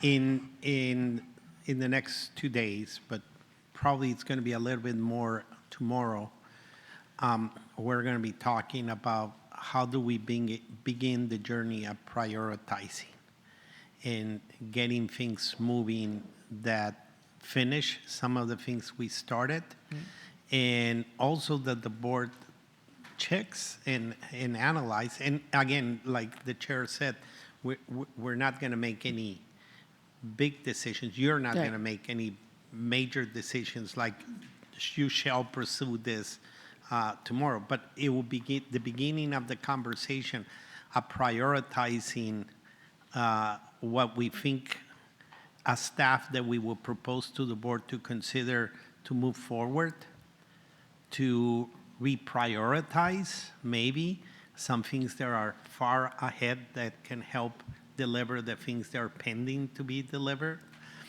It's going to be a long conversation in the next 12 months. As I mentioned in a prior board meeting, we will be presenting a budget, and I can guarantee you that that budget is going to be amended as soon as it gets approved, because it will be based on the conversations this board has on moving forward. So tomorrow will be a lot of focus on that item, and kind of hearing like what you're saying right now is how do we meet the commitments? How do we finish what we began? And like we said, some projects are very long lead, and also a reality check on the realities of financing. And you will hear, you know, the Transnet ordinance assume a 1-to-1 match, and you will hear from staff that right now staff is at a 3-to-1 match, meaning that they're bringing $3 of federal and state dollars per every local dollar that we commit.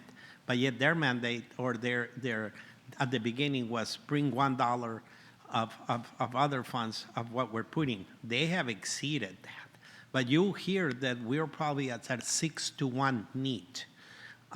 So we'll have to have that journey, beginning of that journey of that conversation, Mayor. Right. Yeah. And I do want to say that whatever happens anywhere in the SANDAG jurisdiction, those are positive projects that I think we all learn from, and how something like that could happen in our cities. So I'm not saying, you know, I mean, I'm a little jealous, but I also see that this is how we get things done. This is how we need to meet certain mandates, especially climate, is that we need to make sure that we're, like, you know, I mean, having most of the population basically south of 8 is very challenging, and there's a lot more need, but also balancing it out with the rest of the county. Yeah, it's Yeah. priorities. It's you know, working within our means. It's also that whole concept of spreading the peanut butter thin, or which, you know, I think you're going to find pretty soon. I think it's tomorrow that we have some money, you know, parked in our budget in areas just to kind of show our commitment that we're going to do it. But could it maybe be used now to put a project on the ground? So this is Yeah. like opening the discussion for the kinds of bigger discussions and priorities that we're going to have to be discussing over the next year or so as we, you know, move through and do our work. And then the other thing is that we have to remember that each of our residents don't just, you know, stay in our cities. Like, many of them work somewhere else, and so a project somewhere else could very well be benefiting your resident, Right. because they're now able to get more easily to El Cajon to their job, or Escondido to their job, or Carlsbad to their job. So these are the sorts of things I think that we all kind of have to remember, that we're, and we think of wanting to see a ribbon cutting in our city, totally get it, totally love to see that sort of thing, but there's also other benefits to our residents throughout the regional plan that we have. And yeah. Councilmember Shin, and then Ms. Maxon. Yeah, I think I believe in everything that you're saying as well. Like, we do need to be cohesive and think as a region, but I also think that it's almost impossible to say that we can completely decouple ourselves from our cities, right? We're elected amongst them and to represent them. And that's why I just keep stressing the fact that we do need to curated events and how we communicate down to it. The language that I say, that may be the exact same answer that, like, Councilmember Lee has to say in the city of San Diego, where it's urbanized, or it's different, where it's a little bit more rural. We may be saying the same thing, we just have to say the message differently, and that's why I'm hoping staff can be equipped to be able to go, okay, same message, interpreted in different ways, so that I can't say something here in the city of Carlsbad that may sound like it's an urbanized development in Mr. Lee's area because it won't translate well at Does not all. fly. And then the secondary thing, I think we're all having to deal with this, is ensuring that we're communicating appropriately. It's so funny, once we do get this project and we can breaking ground gets people upset. So that, and being able to give them as much clarity as well, because then our residents don't antagonize the good work that we're doing, right? And that's the biggest issue. The pain of construction you're talking about? Yeah. Yeah, inconvenience and pain, yeah. And it's we're a large entity with a large budget, so it can be very stigmatized that we are slushing things around in the wrong way and we're not getting our worth, and so the transparency behind that is pretty critical. I think that kind of like what Mayor Sanchez was saying, it would be nice to just ensure that we're seeing some forms of parity amongst each jurisdiction, that we are receiving things that are that do equate, because there is a stigma, right? There's this interpretation that the North County isn't receiving the amount of funds that are going in another location, and so how do we address that? I've been hearing this since before I was elected, and yet I don't see the message that I can bring back to the folks. And if it's more transparent and visual and we can talk about this and discuss this, then I'm absolutely willing to champion the message that needs to be appropriate. I just don't know it. So yeah, you're expressing something that frustrates me too, because I know I would love to be able to take transit a lot of places, but the frequency isn't there, right? So the transit agencies are the ones with the operations dollars, and they don't have the operations dollars. Yet what we see are mandates from the state coming down around transit stations that are one size fits all. So we don't have the transit services that a trolley surrounding city might have, yet we're subject to the same mandates that they are. And so I think our residents get especially frustrated when they see that they can't take an amenity like transit. They can't really use it that often, if at all, depending on their lifestyle. But we are kind of forced to have some of the mandates that come with, an urban environment where they have 5-minute frequencies. And, it's not unusual to have a building that's more than 2 stories high. Yeah. And it's a little different for those of us in North County. And also, we have less population, and the operations dollars are based on population in good measure. And so there's a lot of reasons, I guess, for the lack of money. The other thing that we have to think of is, look what's happening with the Lausanne corridor. We're going to be kind of changing a whole lot of it. There's going to be, talk about the pain of construction. There's going to be a lot of that. That's going to impact service. So we're not going to have the service. We're going to have bus bridges a lot as soon as we start whatever we're building on the Lausanne corridor. And that's going to frustrate our residents too. But at the end, we have a safer and more reliable, and because it'll be double-tracked, more frequent form of service. But everything that we talk about here is so long-term, and it's very, very hard for us to communicate that with our constituents, that they see something being cut in Lemon Grove, and we don't get it, right? yeah, I think so when I interpret things to my residents, I try to bring it in digestible layman terms, correct? And those nuggets are, I feel like, what we need more. And to be very highlighted, so that because of our projects being so secular, and because of that, we may not be here clearly. I'm pretty sure most of us won't be here for some of the long-term projects. That when we're asking these questions of what took place in the 90s that's causing this, that we don't see that digestible answer. So I would love to be able to show up to this board, and this is kind of the headache I had, right? I show up to this board and I'm like, I think I know what's going on here, and this onboarding that needs to take place, I would love to be able to see it very distinctly, and then I can drill down in the details later. And then I go, oh, okay, this took place in 2005 or whatever, and I can work my way through it. So so all organizations, the hardest thing about organizations and why they fail is always about communications.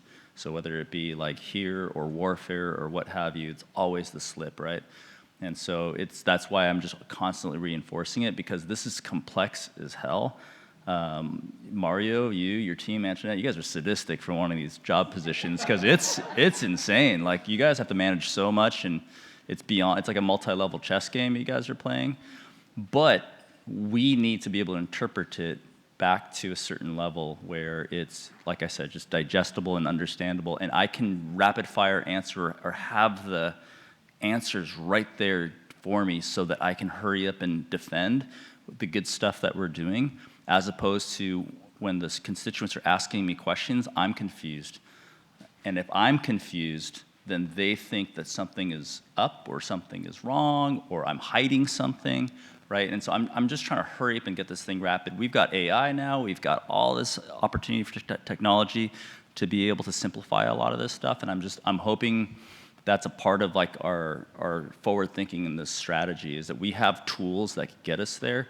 We just need to implement them so that I can sleep better at night. I love my sleep. I want to just mention, we have heard you. We still are, wrapping our arms around. We had a meeting recently, and you brought up the same item. But I also, in a recent conversation with the chair, she basically told us the same thing. And she said, hey, when you're doing the reports, why don't you highlight on the background all those decision points that happened right through the years, kind of that timetable. So we are hearing you. That's why we highlighted on the presentation the different decision points the board makes, and highlighting that sometimes some decisions were made by the board, but a board 10 years, 15 years ago.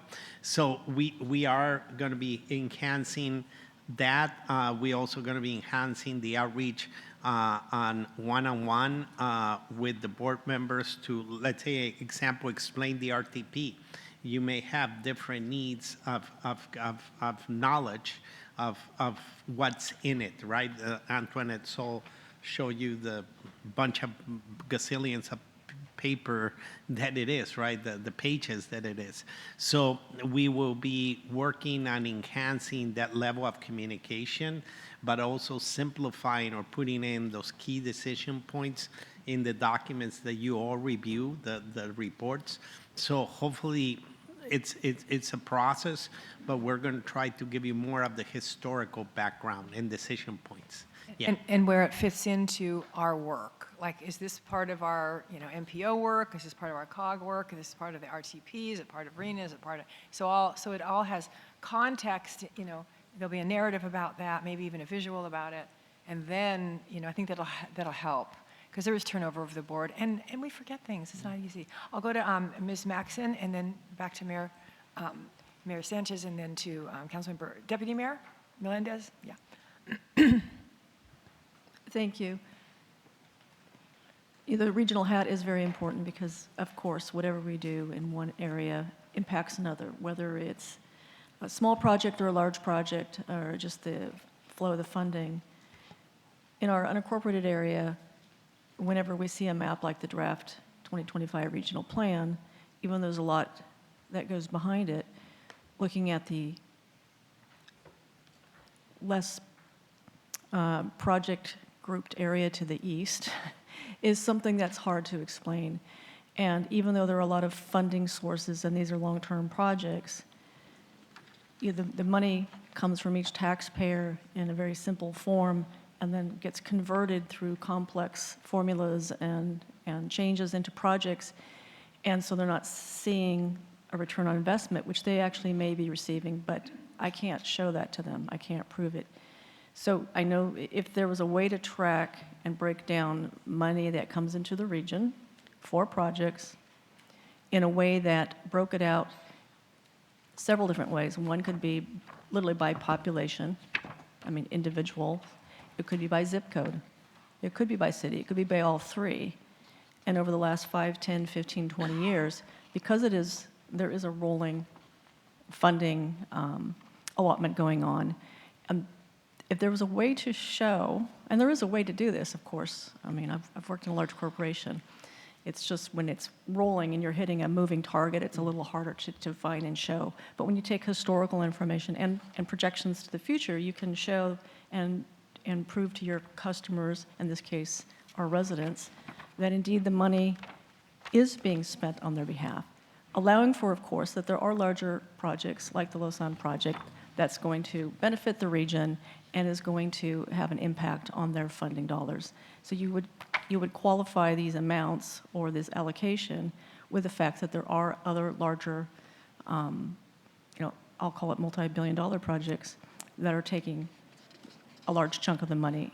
But then that would be money that's applied regionally to everybody, and that would be I don't want to call it a hit, but that would be an amendment or an enhancement that everyone's receiving. It's a benefit that everyone receives.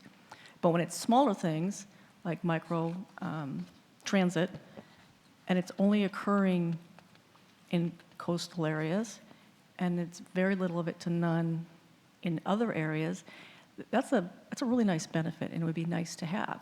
And money is going to that. How do I explain to people in other areas outside of the cities why that isn't happening in their neighborhoods? And over 20 years, you would think at some point we would finally get there, because we shouldn't have whole generations coming through and still waiting, and they're maybe retired, or it may never happen. And I don't want to, I'm not a gloomy person. I just don't want to see that. I want just to succeed. I want SANDAG to be transparent and trustworthy in the eyes of the residents, and prove it through action and data. Is there a way to get that sort of data broken out that way? I know there is, but we spend $30 million on, creating reports and surveys for the regional transportation plan, because the data would already be there. It would just be pulling your numbers in. Mm-hmm. Yeah, we can, for sure. Like you said, it's pulling the data and bringing it home, and preparing the messaging also. Yes. And the education process, right? What is the RTP? It's a target of greenhouse emission reductions in one of this, right? So and this is like a circular conversation. I'm not saying that it's the right or the wrong conversation, but as you have a target, and your target is to get to 19% emission reductions,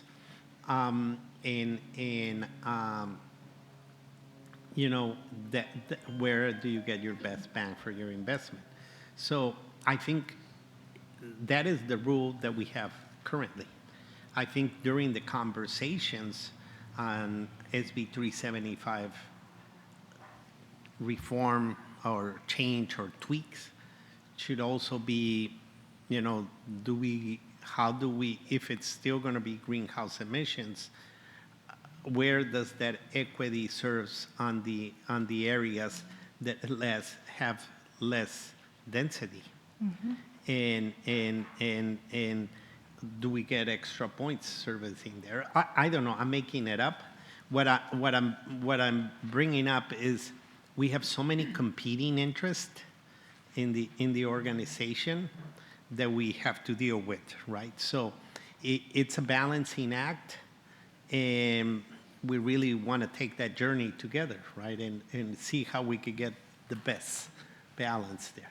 And that's what I say, if you go back 20 years, so you take the historical information and see what has been completed by SANDAG, and then what's going to be completed in the future, and you can see a trend. And then we can carry a conversation with the decision makers who gave us the rules, right? Yes, it would give us the information. Because like Mayor Mento mentioned before, the SANDAG board didn't make the rules. Right. We're being told, play the game, and 4 strikes you're out. And we said, wait a minute, shouldn't it be 3 strikes you're out, or whatever? So we need to have that conversation also with the rule makers and carry a conversation, say, one thing is, yes, the air emissions, one thing is that you may want to control sprawl, but the other thing is there are human beings who are asking for services in those other areas. Where do we balance all that? We're there with you. Yeah. Thank you. Thank you. Mayor Sanchez. I wanted to add that the experiences that I've had, I mean, what does success look like? Accessible staff. And I want to give kudos to Mario and to his staff. I've reached out, and it's been wonderful. This, for me, again, is like a learning experience, but I do really appreciate that. I think that success must include that, and you do. So I appreciate that. Thank you. And we're going to get to staff in just 1 minute, but I want to hear what Deputy Mayor Melendez has to say. Thank you, Chair. Thank you for all your comments. It's great to be here. And I wanted to respond to Councilmember Shin and Member Maxon, some of the comments that you were making about representing North County and how you hold in tension, right, these different hats that we wear. I really appreciated the comment about parity, right, and knowing that there is going to be contributions from everyone at this table. And there will also be benefits and rewards for our communities, that they're going to receive some sort of public benefit from the work that we're doing. And I really appreciated, hearing about what those causes of failure, right, including that miscommunication. But I also believe another area of potential failure is miscalculation. And that's where we do rely on our professional staff here at SANDAG to ensure that we are not only in compliance, but that we are creating the best opportunities that are going to be successful. And I'm concerned, and I really appreciate our representatives from the county, right? Even if seems to be limited weight there, because I really resonate with a lot of those concerns. The isolation of our community, the inability to access services, just creating deeper wells of inequality that have existed for a really long time in our region, and we have to overcome, and we have to make a decision to prioritize along with all these other compliance challenges. And I question, that perhaps we're failing to invest the proper amount into those remote regions. And that includes folks in North County, but other parts of the county of San Diego that are maybe not receiving the services that they need. And I hope that we can build infrastructure and build for quality of life that will help make an impact on even more challenging planning issues like housing, right, and growth and development. But I want to see us invest more of that infrastructure for humanity and quality of life in all of our regions in San Diego, all of our cities, all of our communities in San Diego, because I think it will help us prepare for the needs that people will have in the future. And we want to meet people's needs. I also know that as a board, right, we might have the imagination for different projects and elements to our regional plan, and we want to put ourselves not just in the role of our local city representative, but how these programs and how these plans will benefit the entire region. And I want to say thank you to Mayor Jones for putting me on a committee this year and putting me up for a committee in our North County Inland Subcommittee region. And I think that the committees are a really good opportunity for our board to try to find the avenues, working with staff and finding the best calculation on how do we accomplish the projects that are needed in our communities while also addressing our regional goals and our state requirements. And there might be other methods for us to move those projects forward. But I really think that what we get out is what we put in. And we can utilize the professional services of staff to make these visions that we have for our communities a reality. Thanks. That's a really great segue to focusing a little bit on staff's perspective, because as you said, we've got, the staff has to deal with all this. We've got our localized priorities and concerns. We've got the state mandates. We've got the regional look of all of this. Staff has to put it all together and then work with us as a board and then as individuals. So, Mario, do you have any input on how staff is doing, kind of, and then how, not if they're not as a grade, but like how are they dealing with this situation and with us? Remember our ethical climate survey? We didn't turn out so well on the board from some of the input that we got. And so I'd like to know what you're seeing in your role as CEO. Sure. Thank you. I'm going to share some data points, and data sometimes helps us, build a picture in the canvas. Fiscal year 24, and of course, this is multi-factor. We can't attribute it to one single item, right? We had an attrition rate of 18% in the agency. That is very, very big. Fiscal year 25, we're targeting an attrition rate of 10%. That's good. That's looking like, less people are leaving. Yes, we had also the silver tsunami that's been happening in the last couple of years, but we also experienced a lot of people who just felt that they did not want to work in the organization. I tend to have one-on-ones with my team, with my senior team, and I always ask a question. I say, are you having fun? And before, when I just came in, some of my senior leadership were even very nervous to come in front of the board. And 'cause they felt that they were being considered the problem of the agency. And they were really, they said, why am I going to go there? I'm just going to get put on the spot and scream that. And I asked some of my other senior leadership a while ago, hey, I was taught to really cultivate succession planning. I'm here just as a transition to help stabilize this organization for whatever period, and then hand it off to whoever the board decides. And part of that possible candidates will be internal leadership. That should be considered. And when I asked some of our senior leadership at the beginning, about a year ago, I said, hey, how would you like to, what do I need to do? Would you like to apply in the future for CEO, for something upward mobility? The response was probably not, or no. Recently, in talking with Mayor Jones, we have seen a change in the team. They're excited. They are open to pursue upward mobility. So that's a good data points. The attrition, the willingness to move forward. We need to also create that environment where there's always openness on the positions for people to compete, openness for people to grow, appropriate training, those elements, right? You can't jump in a pool if it doesn't have water.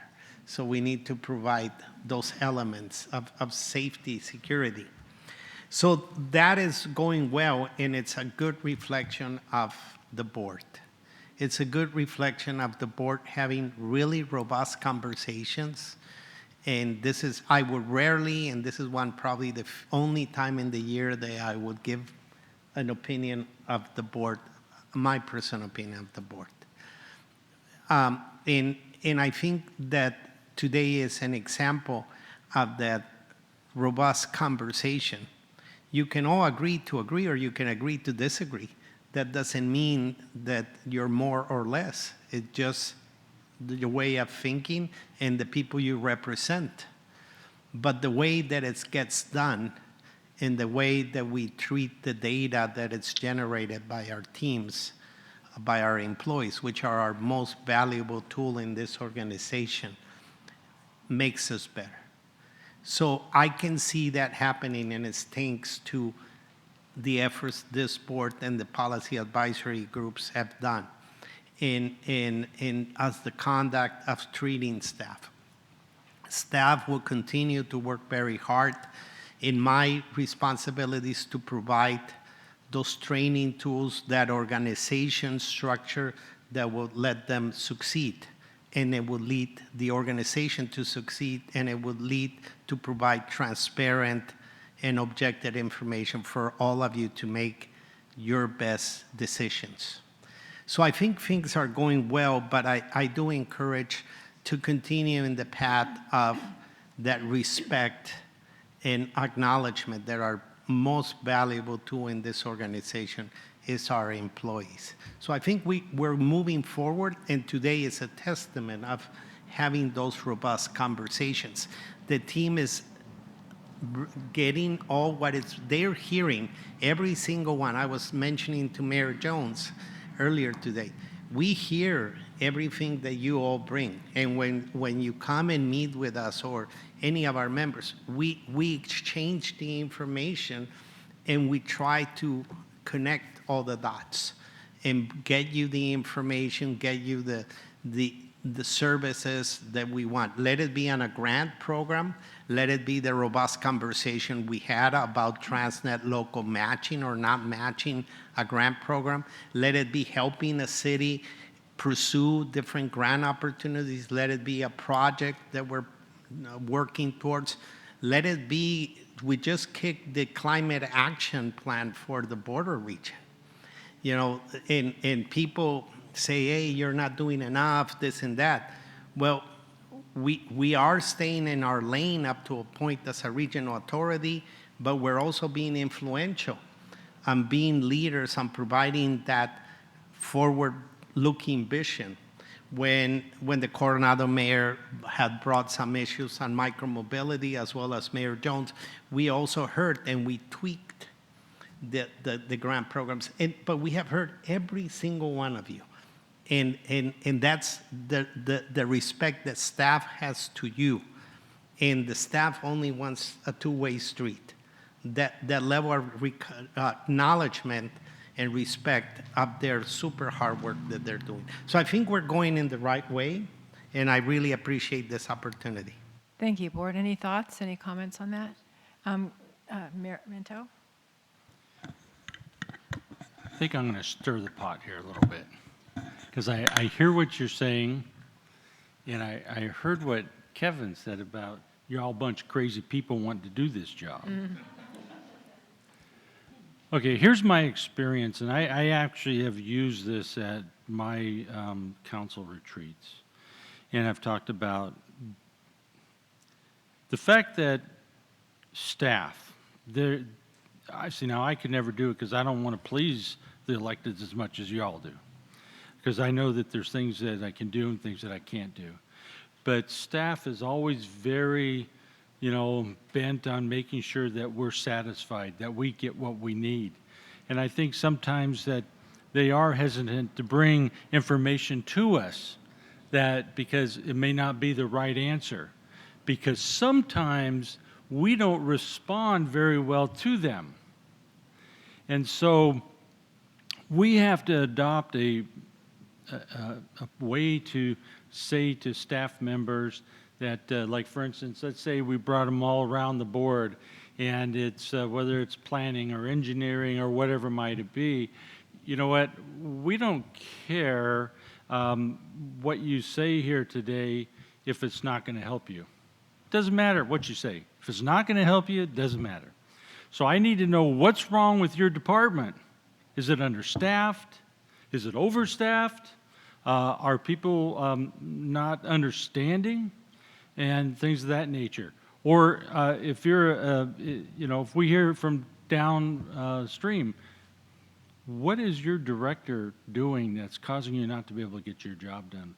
We should be able to hear it from, like you said earlier, bottom up. We also hear it from the top down.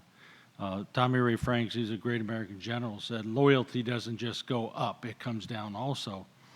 So that's something we need to do here. But one of the things I think that's holding a lot of us back is education and training. For instance, there are a lot of new people on our board. We hear from time to time, well, I'm still new here.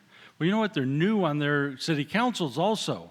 And for people that have been around a long time, we've heard everything there is about zoning and land use and RTP and whatever acronym you can throw out there. But not everybody has.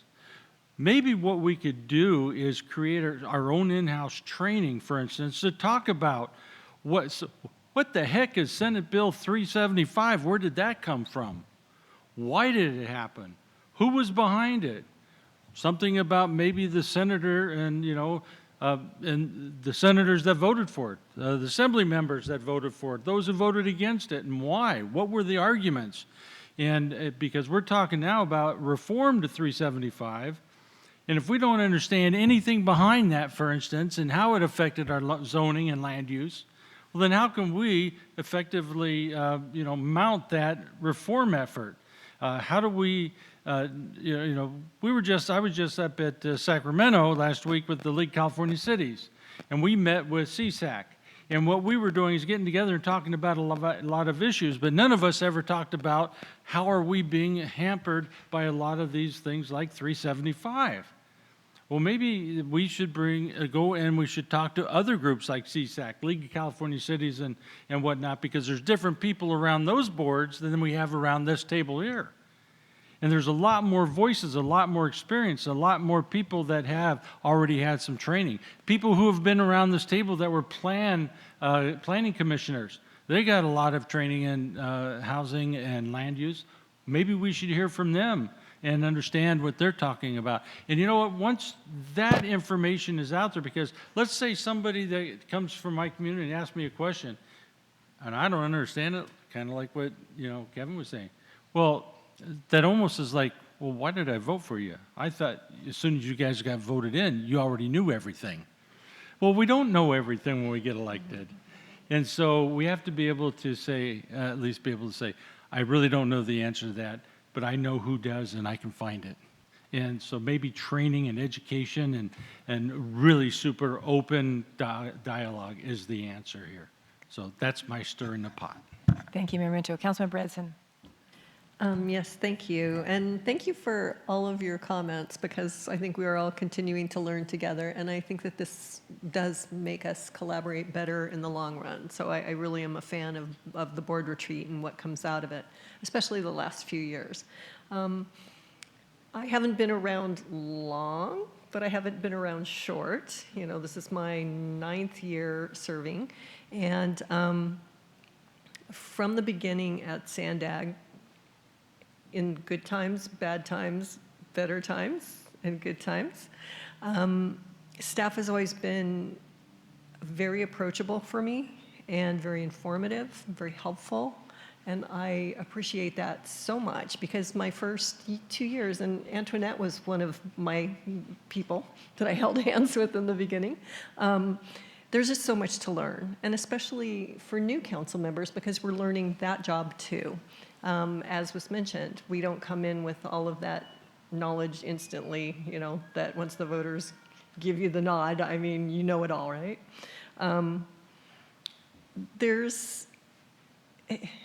SANDAG has had a tough time.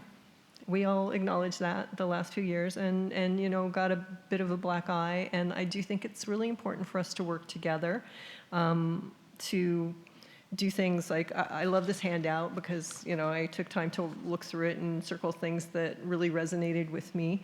And, like finding common ground and working together, honoring the process, which we know is long and complicated.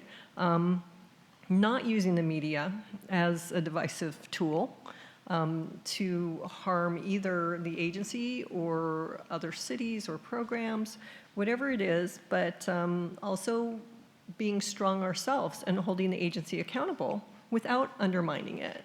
I hear a lot from people who say, well, it's either highways or public transit. I don't think that's true. I think it's highways and public transit. We need both here. That's just the nitty-gritty. And transit dollars were cut from roads, but they were also cut for public transit. So the capital funding to be able to run these services no longer exists. We lost that with Transnet. We have equipment, can't run it, don't have the dollars. So it's not all about this or that. It's finding that common ground and working together to come up with something that benefits the entire region, all of us, all of our cities, and our constituents and the general public. But also, relying on staff is important, because that's where we get the tools and the information that we need to be able to communicate with the general public. And I want to thank you guys. Thank you. So that's all. Thank you. Councilmember Shin. So I just retired as staff for 20 years, and so this is going to be kind of like therapy. I'm just going to let you know a little bit perspectives from now where I sit now and where I've been down below and the frustrations that's set. First and foremost, the 18% attrition rate, that's insane, because what ends up happening is that it's either the people who are very young just trying to be established and get bought in, or it's the ones that are over it and they're our leadership. So this always boils down to aspects of leadership, in my opinion, but we have to set a cultural tone all the way up from all the way here, and then also ensuring that as you transition, to your position now, and then someone comes in, is that culture doesn't leave. What frustrated me a lot when I was staff and I was in kind of the middle spot, right, as a fire captain, is that I would have our new guys asking, why are we doing this? And I would have to explain to them that a lot of times it's based off policies. And so a couple things that end up happening here as a board is we end up feeling like there's this great idea, and then we push for it and we vote for it, and it's great. And we never ask the question about staff impact because we almost don't care. And we do this within our own agencies, and we can end up doing it here. And that becomes rough because everyone wants to say they did something, especially in leadership, and they just want to get the win at times. So when that ends up happening, staff has to keep absorbing, and then, CEOs, if they're not, you're a strong CEO, Mario, you'll hold the line and you'll tell me where I'm wrong, and I love it. But there are CEOs that are not. And so then they want to keep their jobs on the line. And so what ends up happening through this whole entire process is that the complaints coming from staff down below as they get up to approach this area, it gets muted. And we think you're doing a great job. We think staff's doing fine. Or we start blaming staff. How come this policy is not moving forward the way we expected it to be? And it's because sometimes, like for the fire department, we get unloaded with all these things when we had certain waves of councils, and I'm like, I can't do all of this and train and do what our job was supposed to be. So, I'm venting there, but I'm hoping for solutions as well. I think personally the communication has to be able to go up, but it needs to be vetted through leadership, and then all the way up to Mario, where Mario could say, hey, a probationary person is making this complaint, and I don't think this is going to pan out. I think when we create policies that there needs to be a staff impact as a part of the line item. So we say we're going to do something, and this is how it's going to impact staff. And if we start seeing time and time again, it keeps hitting this one department or this one employee or whatever, we have to recognize that that person's taking on way too much of a load, and we have to either peel back or staff up. I think as soon as you're hired, the expectation is that you're a leader, and we're going to train you for that leadership so that all programs are available for that person, whether it's school, education, on-the-job training to be in the leadership, being in an acting role, whatever it takes to get them up there.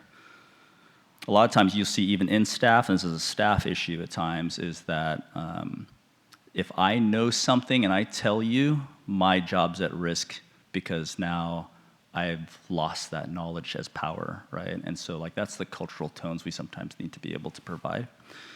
I loved what the mayor said too. I think that we do need training for us as the board. I think we can do it through online resources. We don't have to have this. If we can barely pull a quorum sometimes, it'd be nice to just have the online resource tools to be able to get all of that information downloaded.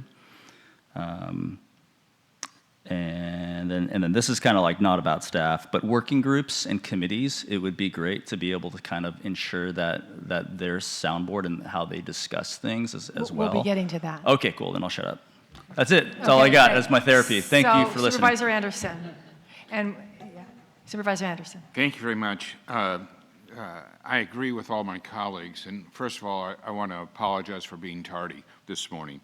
There's a few things, and I made a little list. In some of the conversations were earlier, maybe an hour ago, and so I'm sorry that I'm bringing us back. But, our board changes an awful lot. And to Mayor Minto's point, some of the members are struggling to learn what their council seat or their mayorship means in their community. They don't necessarily have resources. I'm fortunate enough to have a policy team. And then they come to this board. And I think one of the things that we might want to consider is that we want that continuity. For 5 years I've been on this board.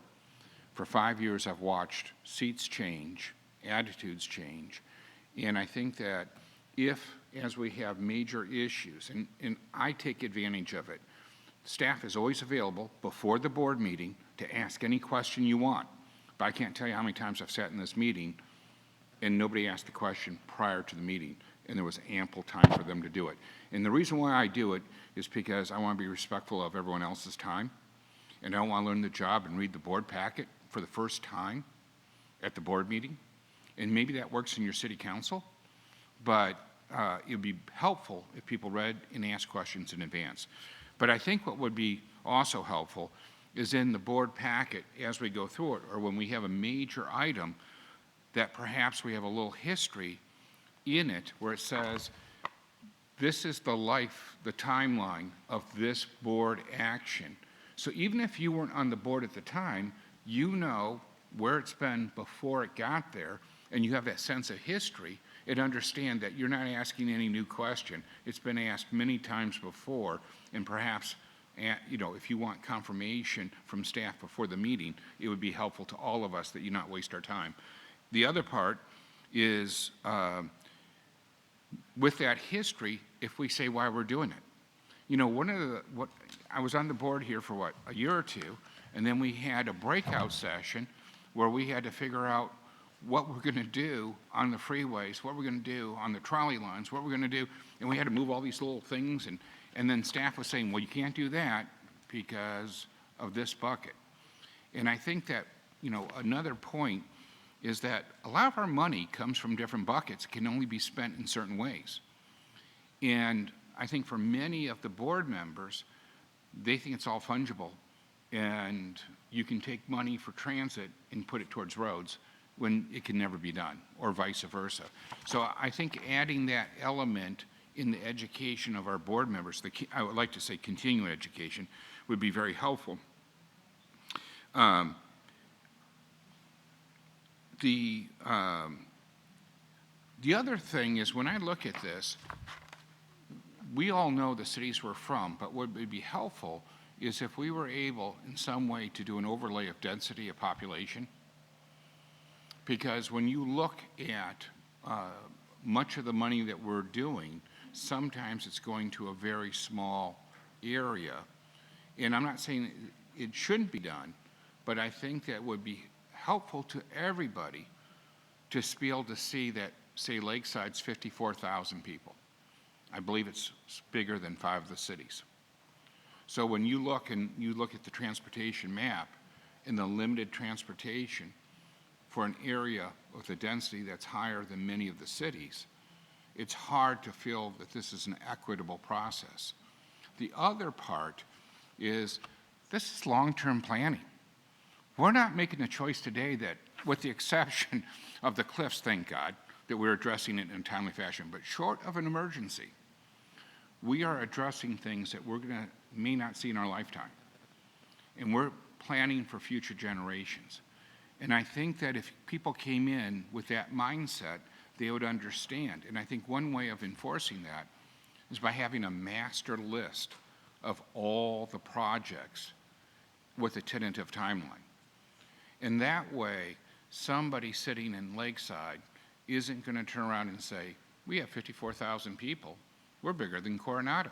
We're bigger than Del Mar. In fact, we're bigger than a lot of people, and not one project's in our district. Well, maybe we do have a project, but maybe it's a capital-intensive project, and maybe it's 10 years out. I'm okay waiting 10 years, because I understand the pyramids weren't built overnight. But what's hard to explain, and to Robin's point, is you're dealing with communities with high population, and you can't say there's anything on the board in the future for them. And I don't believe that to be true. I believe that we do have things, but we never talk about the greater good across the region. And I think that adding that would be helpful in explaining to our communities, but also it's helpful that the new city council person sitting next to me understands this is a 30-year plan, and that we're all working together and we're taking in considerations everybody's needs, both short-term and long-term.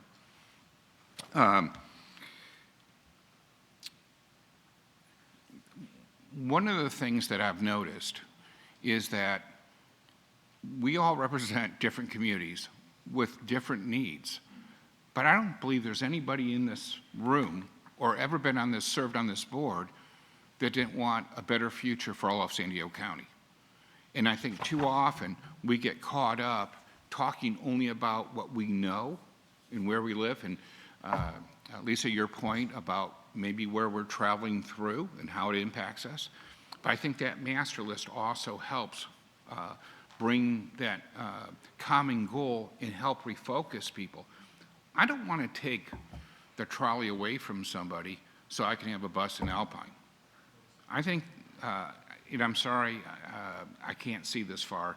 You brought up the point about we can do it together. We can get transit and, yeah.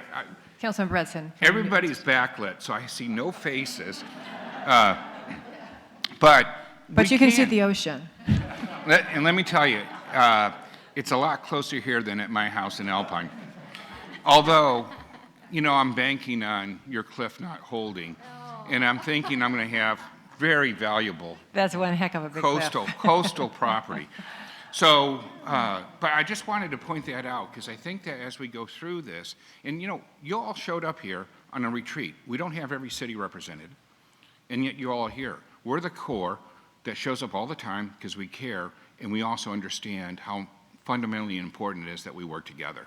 And so my last point is, I'm so grateful for the retreat, although I'm the last man that got here, and I apologize for that.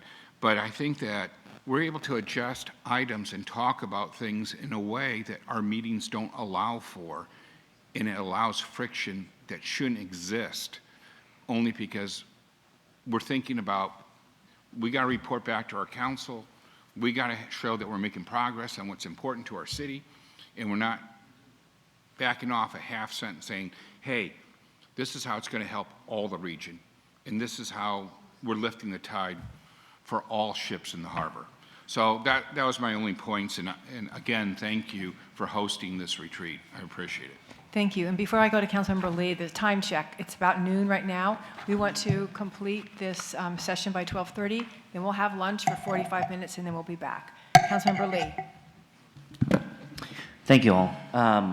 It's been enlightening to have this conversation, and similar to Supervisor Anderson, for me, it'd be helpful to think back to the conversation that we've been having even an hour ago, because I think to what we're speaking to with the dynamics of all the folks in this room, I'm always reminded that the planning that SANDAG is doing is extremely long-term, and that is so difficult for us to translate.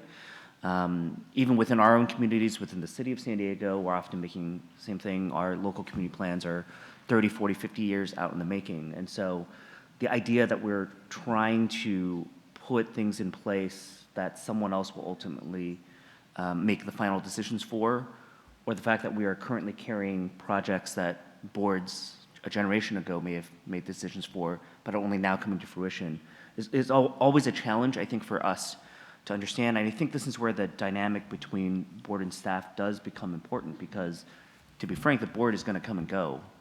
The elected officials here, the representatives, that's going to constantly change. But the staff that ends up carrying a lot of these projects forward, they tend to hopefully remain a little bit more consistent.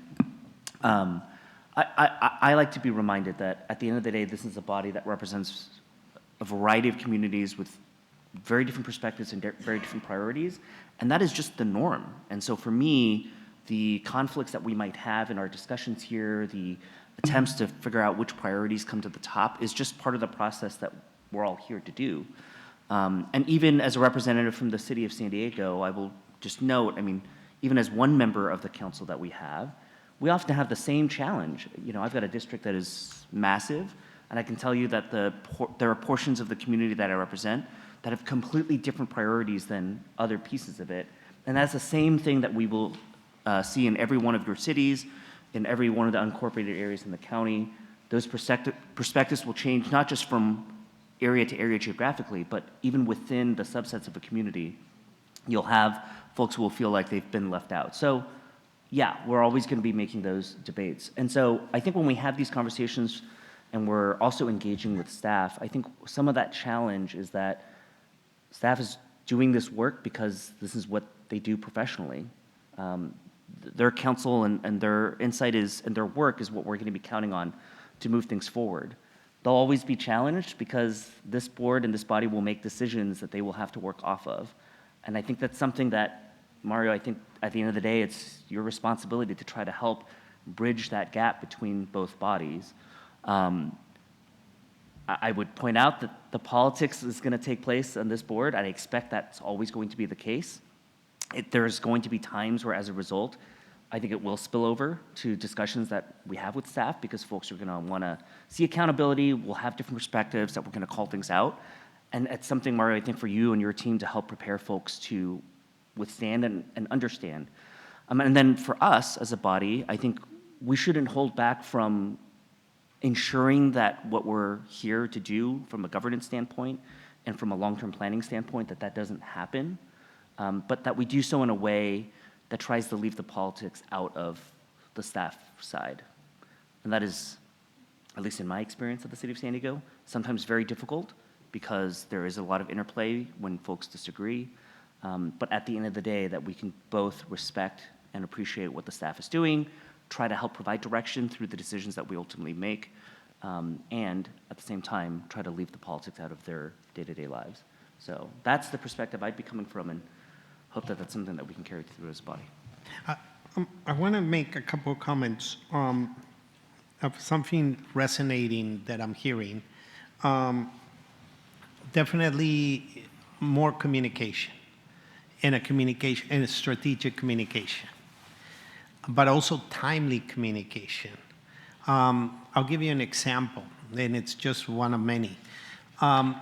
We have now gone to probably 4 meetings where we have mentioned, as we're getting more information, that we are getting into the tail end of our back office implementation, and that we are experiencing some challenges with the test period on that.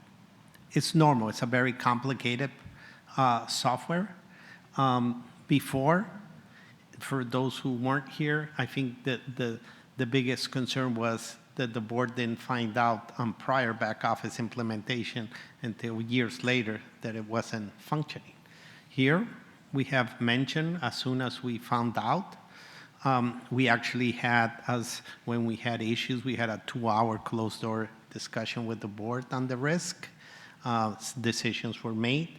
And we're going to be coming in with a regular report to the board from starting in the next couple of weeks until that system is online.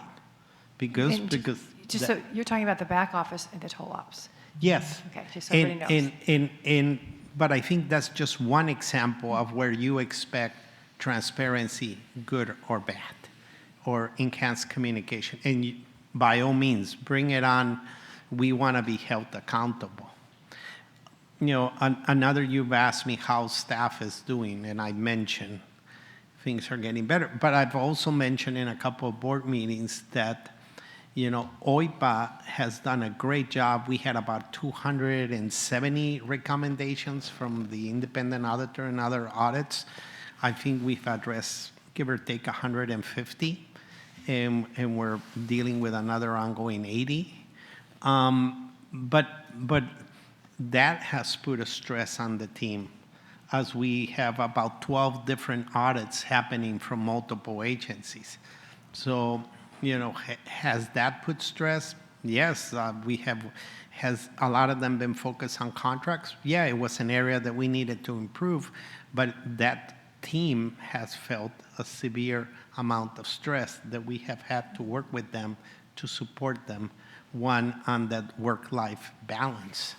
Those are examples, and that falls on me on getting there, but also on informing you that, you know, where are those stress points. But the communication is definitely that we need to be very transparent in the partnering and the history of projects part also on the communication. So I just wanted to address those different things, and I know there's more people in the queue. Very good. Very good. Councilmember Downey, then Mayor Jones. And then Ms. Delaney, and then First Vice Chair LaCava. Oh, and then, no, I did not see you, sorry. And Dave, do you have yours too? Okay, sorry, sorry. Okay, please turn on your mic and move it close to you. It was on. There it goes. I'm there you sorry. go. A couple of things. First off, I'm old. I've been here a while. This is my 4th term on council. I've gone in, come back. And one of the things I recognized is people in government don't do what we did in the Navy and have turnover files. And so one of the things that my job has been since I came back for this 4th term is to teach staff why we did something 20 years ago, because it's not in the records. We don't do good record keeping in government because we have to get rid of our records for all the reasons of the Public Records Act. So I'm going to give a piece of advice to everybody. First one is keep your records, turn them over to the person that relieves you. Second of all, we started doing something in our city that to be honest, at first I was like, really? But it's helping. We have an agenda item that council people report out to the other council members the meetings they attend in other agencies, and it used to just be, I went to this, this, this, and this.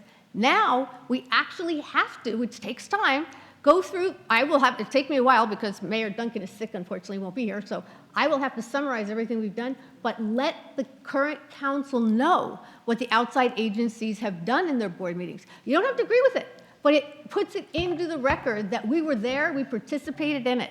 I'm telling you, that has become so helpful to our staff. I'll give you an instance. I'm the only person on my council that's been there more than a minute, literally. Our mayor has only been there 2 years, and everybody else brand new in the last year. Our city manager is only there 3 years, and most of the staff has turned over. So you are helping your community understand what we do, because most of my citizens have no clue what SANDAG does. So that's the first thing. That'll help you, it'll help them, and it'll help this agency have continuity for the next people that come in. Second thing is, I love the suggestion about putting history in reports. I'm an attorney by trade. Actually, I'm an energy attorney by trade, and I teach energy law. I spent more time trying to explain AB 32, what the Global Warming Solutions Act means to everybody, even people on this board. 8 years ago, I remember having a conversation on the dais with Mayor Hall. I explained something. He goes, that's the first time I've ever understood that. And I laughed. But it's not his fault. If you don't do this forever, it's very, very complicated. So I'm going to add a recommendation. Footnotes. I love footnotes as a lawyer. Please just drop down. If you say AB 32, explain what it was in 3 sentences or less. And if you need help, I'll give you my coursework. I'll tell you how I explain it to my students. So I think that helps everybody. I get my staff doing it all the time. I'm so mad. All these new people that don't know anything, staff's using AB this or SB this, and nobody knows what it means. Finally, one of the issues that I thought was helpful is the list of laws in the back of a pamphlet, a dais, however you want to do it, but just have for follow-up reading. Anybody have any questions? Just have in the back, a page, just listing the ones that really force us to take the actions we're taking. Because I think a lot of people just don't understand that, and it'd be very, very helpful. And then finally, I used to chair back when we had what was called the EMP, the Environmental Mitigation Program Committee. And one of the things it did is it helped divvy up all the money that Transnet put together for environmental projects. You know what was awesome? We had a list of projects at each year that was approved, and not that anybody intentionally did it, but staff worked and the committee worked in showing that there were projects all over the county. So it helped everybody understand that we were working together. We are all together. So yes, there are some places, maybe more people than others, but it showed that we're trying to do the best we can, and that if somebody says, oh, I don't think we gave my county or my half the county or whatever, we can point and say, well, here's what you got in your county. So I think maybe some way of doing that so everybody can go back and say, to their community saying, I support this because here's why it's good for everybody. And then finally, the interesting part about, Coronado has less than 25,000 people. That's absolutely right. However, a lot of the people that live in your cities drive through mine to get to somewhere else. And we have the federal government on all edges of our cities. We have no control over any of that. So I have voted, and again, I was elected 2004 the first time. I have voted to approve the Regional Transportation Plan every year because I saw what it did to your communities. We never got anything. We have no Transnet. Nothing happened to Coronado. But it matters how everybody moves between our cities. So I don't ever go back to my community and say, we're doing this because it helps Coronado. I say we're doing this because it helps the region move around. So as you're thinking about it, I've never thought about us versus them. I'm a member of this board. I probably lost the election for mayor in 2016 because I went around your cities helping to hype why we needed to pass the transit extension back in 2016, and it was held against me. So that I became the sign of all of SANDAG because I told everybody we need to do this. I voted for the purple line because I knew all those people needed Transnet to get up to our communities to work or wherever else they wanted. So I want us all, when we leave today, think about that. Am I part of the solution, or am I going to run against Transnet or anything SANDAG proposes so I can get more votes? We really can't do that. When you leave here, feel free to vote how you want to, but please don't stab us all in the back when it's all said and done. If you don't like what we're voting, please do. Voice it at your meetings, but let's try and work together and say, we're there to help everybody. Thanks, Councilmember Downey. In the next 15 minutes, we're going to have Mayor Jones, then Mendoza, then Zito, then Delaney, then LaCava. And Fox. Okay, that's in 15 minutes. Thank you so Take much. a cue, Chair. everyone. I'll try to be as quick as possible. You know, one thing that I totally agree with Supervisor Anderson is the historical background. I think that is a really important part of, there's just not that whole summary. I asked the staff to do that after our last meeting. Yeah, amazing. Yes, that would be really helpful. And then also balancing unfunded mandates. That's a really tough thing for us. And how the legislative, and in our legislative updates, to also have a summary of how that might affect certain initiatives that we're currently working on, because I think that's an important part of it too. Because if this passes, this will be an effect that will, be in conflict with our current decisions. And then also, I think one thing, I think this board has changed significantly and for the positive, for the most part. And Mario, I think that you have set a tone with our staff that is a very positive one, and that is that there's no longer a wedge between what we're saying here and with staff, because I feel like it was always kind of, okay, something was said here and it was brought back to a staff level, which I know, just speaking to other board members, was never an intention. We just are trying to fight for, like, for me, it's North County and then beyond. I mean, it's not just, San Marcos. It's not just our corridor. It's honestly everything. And I grew up in East County, so I do understand a lot of the things, the shortfalls that we have in all parts of the county as far as transportation goes. I do think that we, and I mentioned this before, I think that we as a board have a lot to do with whether we get along or whether we don't. Whether staff, and then also how it affects our public. And I think that, we continue doing what we're doing. I've seen a significant change, and our new leadership, Mayor Huebner and Councilmember LaCava, and also Mayor Mento, I feel very confident that we made the right decision in putting you in the leadership roles. And I really want to commend you on the change in what's been happening here at the board. And with that, that is really all I have to say. I want to be as brief as possible. Thank you. Thank you. Councilmember Mendoza. Thank you. I'll be even briefer. I wanted to address something that Mayor Minto said. I've also been here for probably about 9 years. And 9 years ago, the mayor of Santee was Jack Dale. And Jack did a program called SANDAG 101. And I remember going to that for several years in a row because it took me a couple of years to really catch on. Jack also took his program on the road, and he came to any city council that invited him and did a wonderful little slideshow. So that's just a suggestion that I wanted to remind the board about the SANDAG 101, how helpful I found it.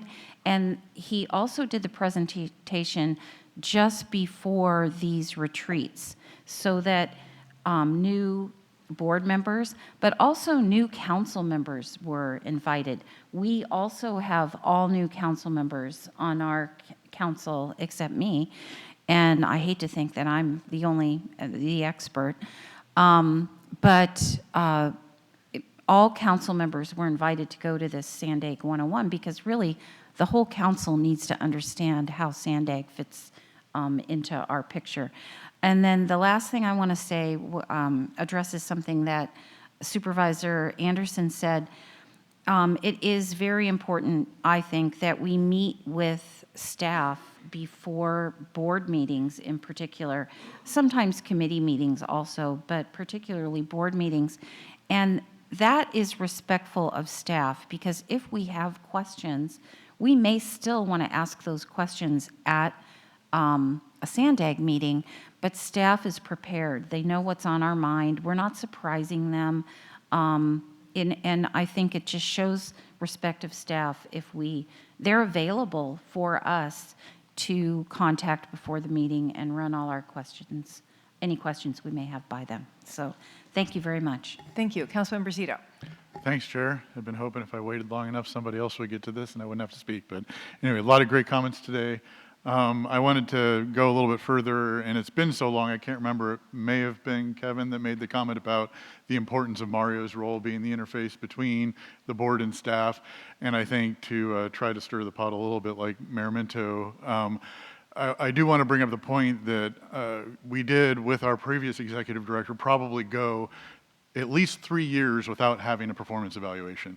And I think that makes it very difficult, particularly when there's a lot of board members unhappy with what's going on, to do that. And I don't know if it should be a policy or just, a best practice that we can implement that, this is topical because Mario, I think you are coming up on a year. That at least once a year there's a closed session in which there's a performance evaluation of the executive director that allows two-way communication both ways about how that's working, and just to try to facilitate that kind of feedback, because I do agree that a lot of the challenges that we've been facing over the past couple of years have originated from the board, but there's also I think could have been exacerbated by what was going on with the executive director at that point in time too. And Mario, I think that's totally flipped around. I'll be happy to praise you in public and think you're doing a good job with this, but I still think it's important to have those evaluations. That's coming in July, just so you know. Yeah, great. And then the other item, just a personal philosophy perspective, and I admit this can be challenging in a public elected role because you have your constituents out there oftentimes screaming for blood and you feel like you need to do something for them, but 30 years in a technology private industry, leading teams, one of the things that I've always adopted, which I believe may have been accredited to Vince Lombardi, is a philosophy of praise in public and criticize in private. And that really helps make teams work well. It really helps build camaraderie and have an efficient, high-performing team. And I would just encourage all of us to do that. It doesn't mean you can't be critical in public. It's just if you're going to actually start talking about a particular individual or a particular thing that's going on, try to do it in private and see if you can get it taken care of that way. Thanks. Great, thank you. Ms. Delaney. Yes, I'll make this really brief because I don't want to be too redundant, but just want to add my 2 cents that historical data is so important. Not only that data, but the how and the why. And I think that benefits not only board members, but the public, but the staff as well. Some of them may not know the reasons why, and so I think that's important. And to quote what Supervisor Anderson said, this will help us all make a better future for San Diego County.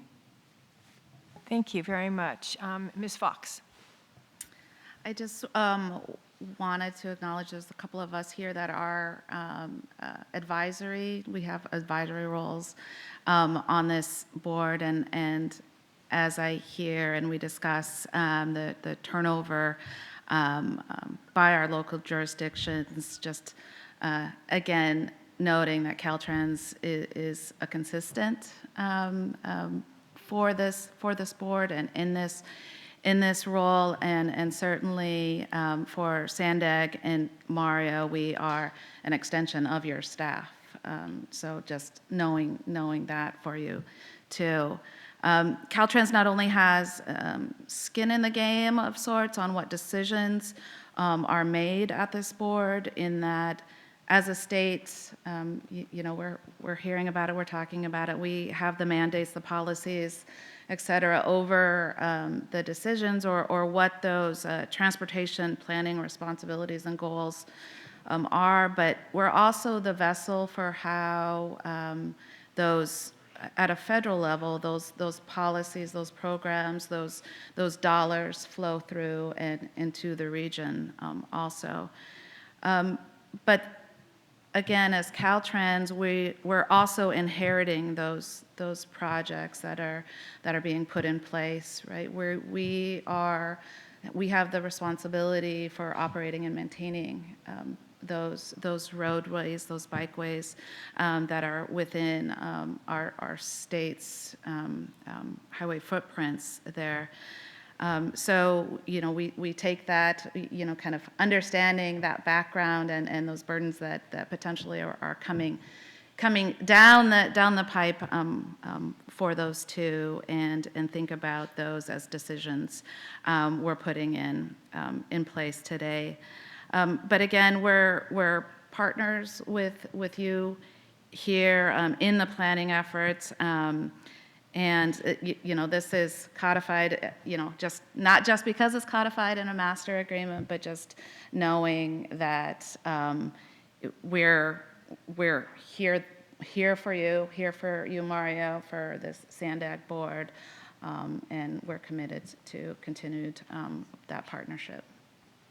And as this is kind of informational and brought up, codified in the master agreement, and I think it's important to highlight for some of our new members, is that probably it's still the only one in the state, right, and probably in the different districts, that SANDAG and Caltrans have a master agreement where we work together in intertwined teams to deliver projects. And this is a prototype that's somewhat the envy of the states, and it keeps being brought up of how we partner, and we codify that partnership in the master agreement that Ann has brought up, that it's probably in its 20th year now. But that is a testament of how we've worked in partnership, and how Ann mentions the extension. We work with them, helping on whatever efforts Caltrans District 11 needs. They work with us, and we have cross-pollination in our teams. So I just wanted to explain that for the new board members. Thank you. Council President LaCava. Thank you. I wish I had something really brilliant to close it all off with, but I appreciate all the comments going forward. As well, new on the board, I have been observer and really tried to really appreciate and respect the natural tension between us as elected officials and what staff are. People call us public servants. I think the staff are really the public servants, because they go through days, weeks, years working on their project when they come in front of us, and then we as elected officials have the audacity to criticize or complain about something. And I've never been able to figure out a perfect solution. There is no perfect solution. It's just the process that we have to live with. But there is a way to treat differently, and I think I appreciate some of the members here who spoke about the difference between what we do as elected officials, because we need to speak to our constituents and say that we're fighting for them, but do it in a way that is actually respectful for staff and understands their technical skills, the work that they've put in. And I also appreciate the opportunity in terms of having access to the staff, because it's really an opportunity to change the persona of who you are as a board member and what you do at a public meeting as who you are as a person. I remember my first year as a council member, city staff didn't really know what kind of person I was going to be. And so it took those one-on-one conversations to build those relationships and understand my particular style is, and I think a couple of members mentioned that, was to ask a lot of the difficult, awkward questions during the briefings and then try to be more supportive and help staff in their presentation, help board members figure out how to get to yes. And I think that's also the challenge for us as board members, is I'm not here to just rubber stamp whatever's put in front of me, but how do I work that delicate balance between all the work that's been done to bring something forward, have the input that says, when I walk out this door and I vote yes or I vote no, I can explain to somebody why I did that as, sounded pretty good to me, kind of thing. The last thing I'll say to close it up is I appreciate the chair's idea to actually put some of the history of why this item is even coming to us. But I also appreciate, and Antoinette kind of did it this morning, of punctuating the presentation with, we heard what you said and we pivoted. Because sometimes it can be hard for us to understand or to even remember what direction we may have given months ago or even a year ago. And for the staff to say, we did hear you, we did make a change. And then, of course, as elected official, we go, I changed my mind, I don't think that way anymore.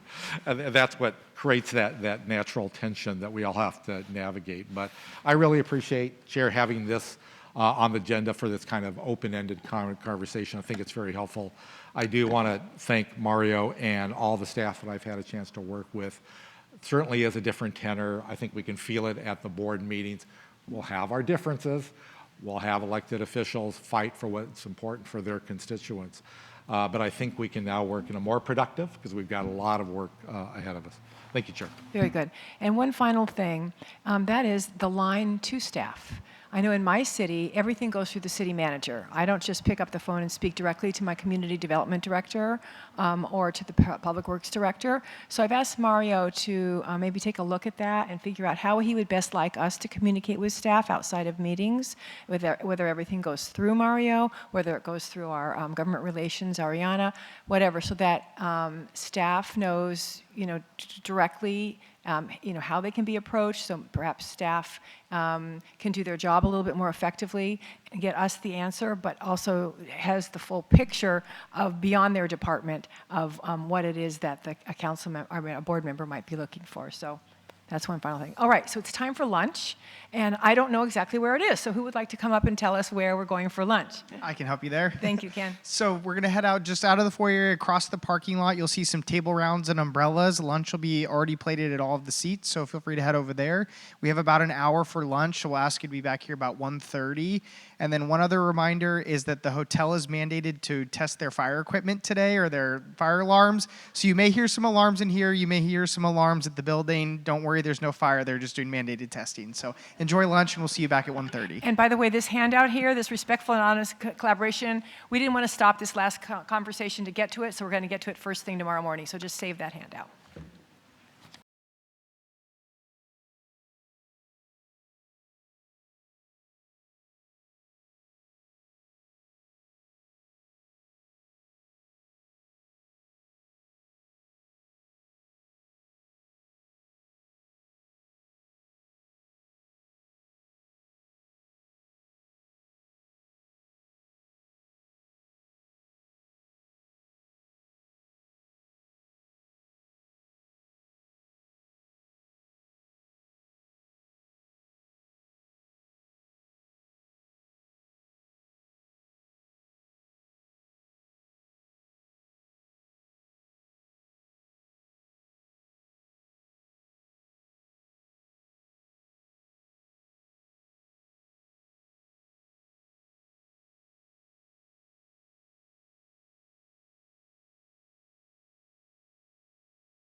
Okay, everybody, let's get started.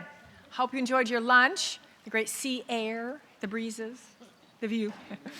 We'll get started with our next session. It's called Code of Engagement / Governance Structure. I'll welcome back a familiar face for those of you who have been at the past board meetings, Becca Karpinski. Becca, welcome back. Thank you. It's a pleasure to be here. See many familiar faces and a bunch of new ones. For those of you who are new to the board, I was at the last 2 board retreats helping facilitate. And today I'm here wearing a completely different hat, which is to look at the governance structure of policy advisory committees and working groups. So I'm going to walk you through a little bit of the project charter, and then we're going to take a time for discussion for you to give me some advice before I embark on this project.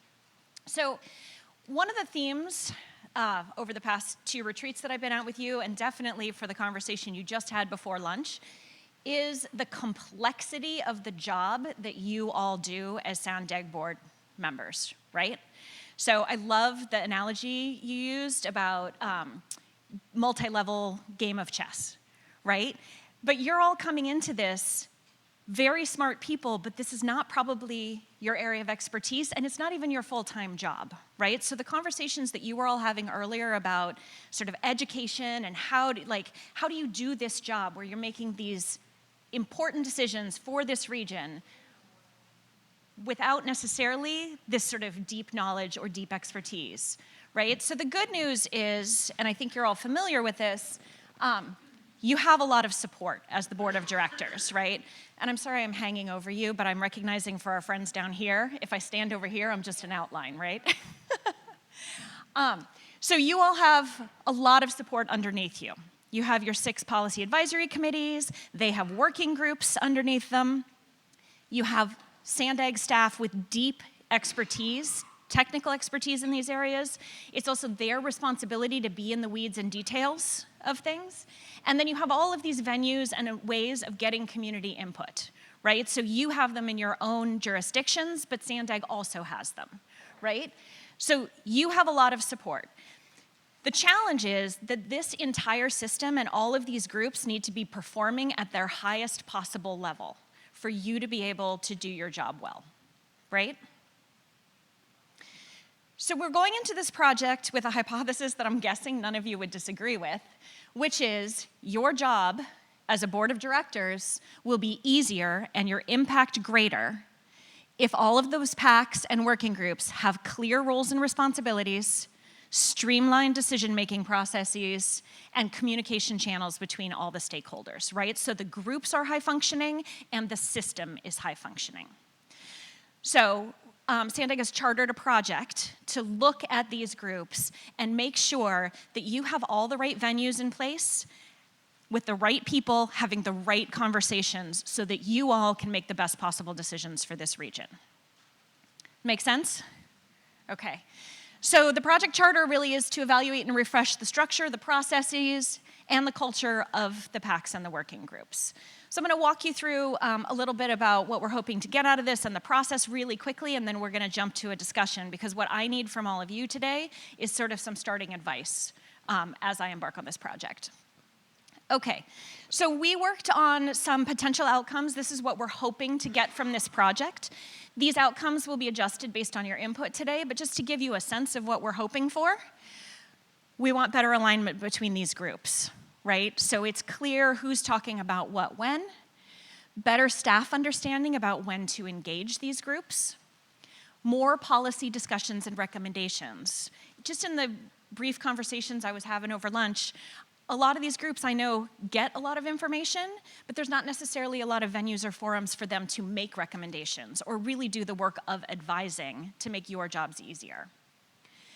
That the members of these groups actually deeply feel informed and that their contributions are impacting policy decisions, that the meetings are productive and inclusive, and that there's fewer repeated conversations. I'm imagining that many of you, if you're on a PAC, if you chair a PAC, for example, you have a conversation in the PAC and then you have it again at the board meeting, and it's the same conversation. How can we minimize that and make it more of an escalation of the conversation? Appropriate staff structure and skills to support the board of directors, and then all of this supports SANDAG's mission and your job as a board of directors.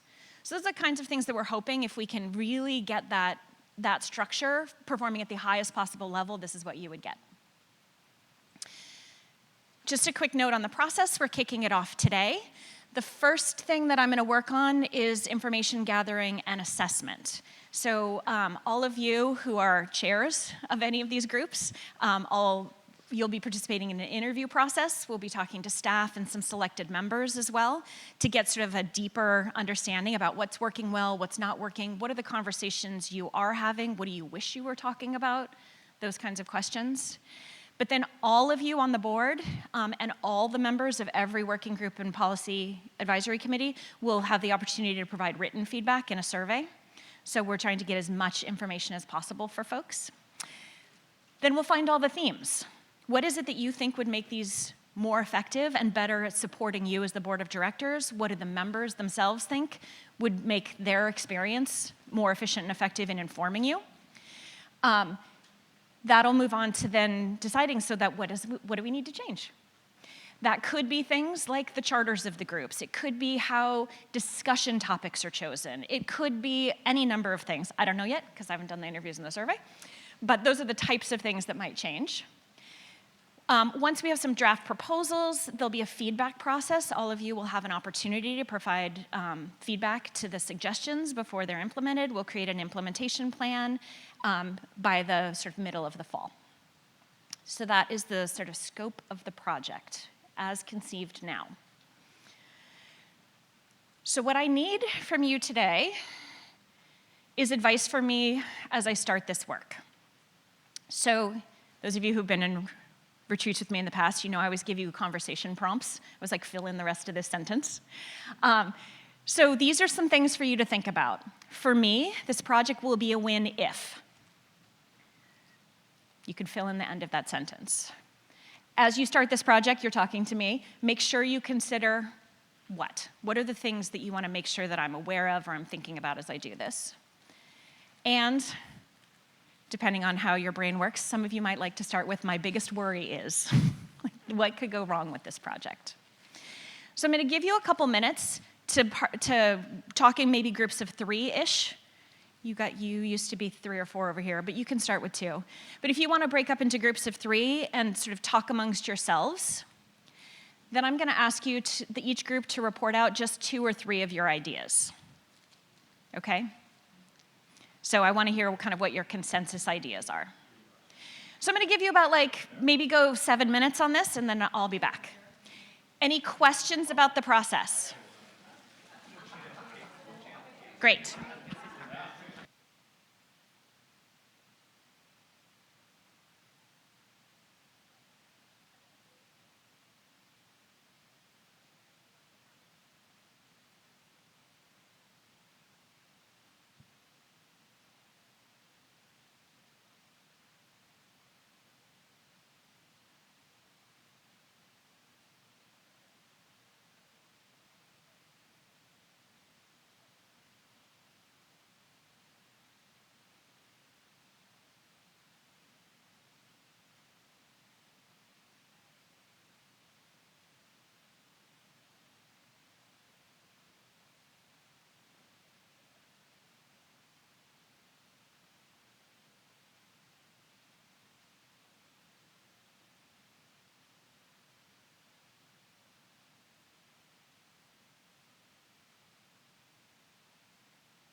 time now for you to choose what one or two things, two or three things you want to share.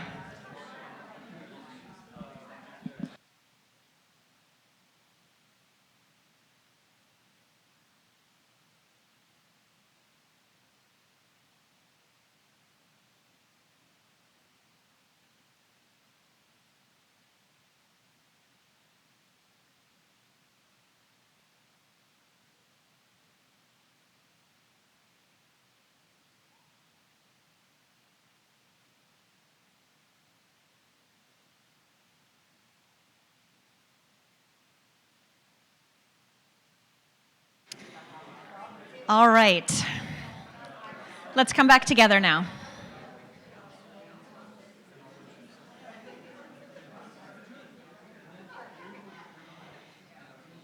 I hate interrupting people's conversations. When there's some groups, I was like, there's a lot of energy going right there. Okay, here's how the report out's going to work. I'm going to ask a group to volunteer to go first in a minute. And after each piece of advice that the group gives, I'm going to ask you all to weigh in on it. And I'm going to do it in a super visual way, just so I get a sense of whether this is something you're all like, yeah, or not so much. So if you agree with the piece of advice, you're going to do this. If you disagree with the advice, you do this. If, like on social media, it's complicated, you do this. And if you're new and you really have no idea on that piece of advice, just give me a fist with nothing. Okay? But everyone needs to weigh in on all of these just so I can get a sense of where everyone's heads are on it. Make sense? Love the advice, hate the advice, complicated, don't know enough. Okay. Thank you. I like that using the feedback tool itself. What group would like to go first? Any volunteers? Great. Yeah, so a couple of things that we came up with was just one, one of the points I made is our subcommittees and PACs are structured to be very well balanced regionally from a representation point, but how can we actually structure it so that it's also effectively being sure to represent the wishes of the board and the stakeholders so that people are, when the recommendations are coming out, we can feel like all the viewpoints were actually flushed out effectively at the subcommittee level and don't need to be rehashed at the board level. So that was one. Okay, so that's, the regional representation is strong, but you want to make sure that the board's kind of overall strategic framework is and also that could be a represented. communication thing, but how does it get represented into that committee well? Okay, thoughts on that piece of advice? Where are people? Everyone has to vote. Can you give more deeper detail how it would look? Well, so for example, this hasn't necessarily happened, but it'd be very bad if the Transportation Committee was only construed of people that were very hot on mass transit and nobody cared about roads, or nobody cared about that kind of stuff, right? That's 2 thumbs up. Okay, thank you. Yeah. What's your next piece of advice? The other one was just, the subcommittees, they do get a lot of turnover every couple of years, and there's a lot of new people, and then just what are the tactics, what can you establish tactically to establish continuity of strategy and efforts over time? There's a lot of discussion about, it seems like everything in the committee is kind of ad hoc, but, get vision. I'll give an example. When I was no longer chair of the audit committee, I wrote a 4-page document to hand to the new chair of the audit committee saying, this is what I've been working on. Okay, that kind of stuff. so it sounds like that's a little bit similar to the conversation you all were having about this board, right? That it's replicated on the PAC and the working group level, and that sort of ongoing, that onboarding and the transition planning and the continuity are important. Okay, how do people feel about that one? Everyone has to vote. Let's see. Okay, great. Any other big advice? Great. What group would like to go next? Okay, great.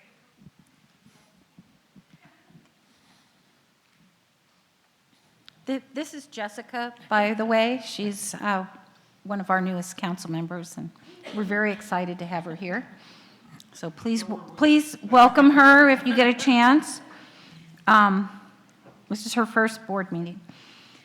So we thought that for this, one piece of advice is, having been a member of a working group before, we need like some feedback on whether our advice is actually being considered and being followed. You don't always get that. So a better feedback loop on, you provided this input and here's what the board did with it, or here was the policy that changed, or what happened to your recommendation. Yeah. Okay, great. How do people feel about that one? Love all the consensus. Yes. Sure. You know what would be helpful if there was like a synopsis that was contained within the board of directors, information from them, just kind of synopsis of what they actually, why they got to their opinion. Great. Okay. So you're suggesting it's not just like what they talked about, but it's like we made this recommendation because, and there's a explanation of that. Okay. How do people feel about that one? Okay. And then also, and I think we do this, but we just need to continue doing this, is consider other organizations that we work with, like Caltrans and MTS. Just make sure that as we're planning, that the organizations that are building and operating what we're planning are on board with us. Do you tell me more about that? Meaning they're in the working groups and policy advisory committees, or there's some liaison afterwards? Yeah, absolutely, and they are. They are. So they know we need to keep doing that. Okay, so it's more of a keep doing that. Yes. Okay, not a get more from them or change the way we're doing things. Okay, great. Thoughts on that? Oh, go ahead. Did you have a comment on that? No. Okay. Thoughts on that one? Okay, great. You want to go next? Sorry. Along the lines of what Rebecca mentioned, Mayor Rebecca, we were talking about, as this is my first time on SANDAG, although I've been a council member for, I hate to say it, 25 years. One of the things that I saw as basically as something that the SANDAG rep would do is not share. And I think if you're talking about efficiency, which is what you're talking about, maybe a summary to all electeds of what is what transpired, what was the topic and what was the vote, what was the question and what was the vote, so that people know what's going on, and that gets out more. And so as we're doing things, it feels more like, we're doing this together And in then, terms of efficiency. Yeah, and that you don't have to rehash conversations. You can kind of start to build the trust of like, they talked about these things, this issue was brought up. Because none of those conversations happened in the first 25 years. Okay. Or 24 years. No one came from SANDAG to say, okay, this is, what was happening. No sharing. So this is back to your cities and jurisdictions. So I'm talking about to all electeds, not just the SANDAG rep or the folks who get to be on these the committees or the working groups, that we all get this information, and it's a short, like a one-pager kind of thing. Okay. How do people feel about that? You like it? Uh-huh.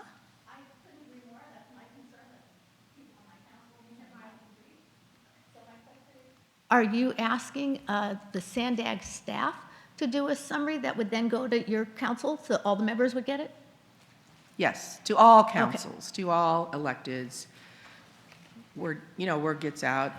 You may get a call from reporters, at SANDAG more often, but I think it gets the information out, and there might be conversations that take place. Well, and it leads to efficiency. I think you talked about efficiency, right, and getting, Well, and it also reminds me of the conversation earlier about if you're confused and you can't answer the questions, what that looks like to your constituents, and so how can you also support your colleagues on city councils and other governing bodies, right? Okay. What else came out of your group? Or was that the headline?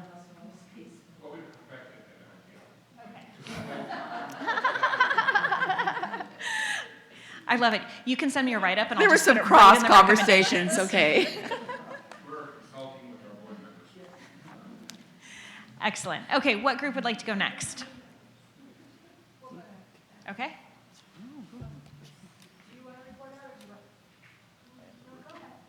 Okay, so the first thing that we would like, and it's very similar to what Mayor Jones already said, and that is a memo from the chair or the staff through the chair about not only what happened, a digested version of it, and in an organized way, but why they made the recommendation that they did. One of the things that I noted is that I don't mind repeated presentations, but if it comes to the board, maybe it's like maybe a little bit more concise. And then the question that it came up, and this didn't come in our conversation, but in some of the PACs, the advisory members vote, and in some of the PACs, they don't vote. So maybe a consistency in that. Okay, so two different ones here. So the first one is about sort of seconding the memo, but making sure that the why behind the decision is very clear. Mm-hmm. Yes. I feel like similar. Yeah. Who's going to be like, no, I don't want to know why. And then the second, some standardization around the role of advisory board members. Whether they're voting or not, yeah. Mm-hmm. And then I guess the third was that the presentation that would come to the board after something had been to, say, transportation or regional planning, that I don't mind hearing it again, but maybe a condensed version of that. Okay. I mean, I think about other organizations. I mean, you all work in other places, right, where you have the first line is the 70-page deck. And then the second line is the 20-page deck, and then you get the 3 and with the recommendations, right? Yeah. Thank you. Okay, we talked about different organizations belong to. Everybody has a committee of some kind. I know I talked to Mario a lot about this in the beginning when he came here. But first of all, the members of our policy advisory committees and working groups have to feel valued. We have run into a period of time where they weren't, meetings weren't being held. And part of that's because they couldn't get a quorum. So it's like, nobody cares what I have to say. Why am I going to a meeting? It takes time out of my day. And so that's the main thing for me, is that the members of those committees have to feel valued, okay? Well, there's 2 steps to that. They need to be valued to feel valued, right? So they Right. have to have a meaningful role Right. so that then they can feel that value. Yep. And I believe that they are the sounding board for things that come to the board of directors, very similar to what David was talking about.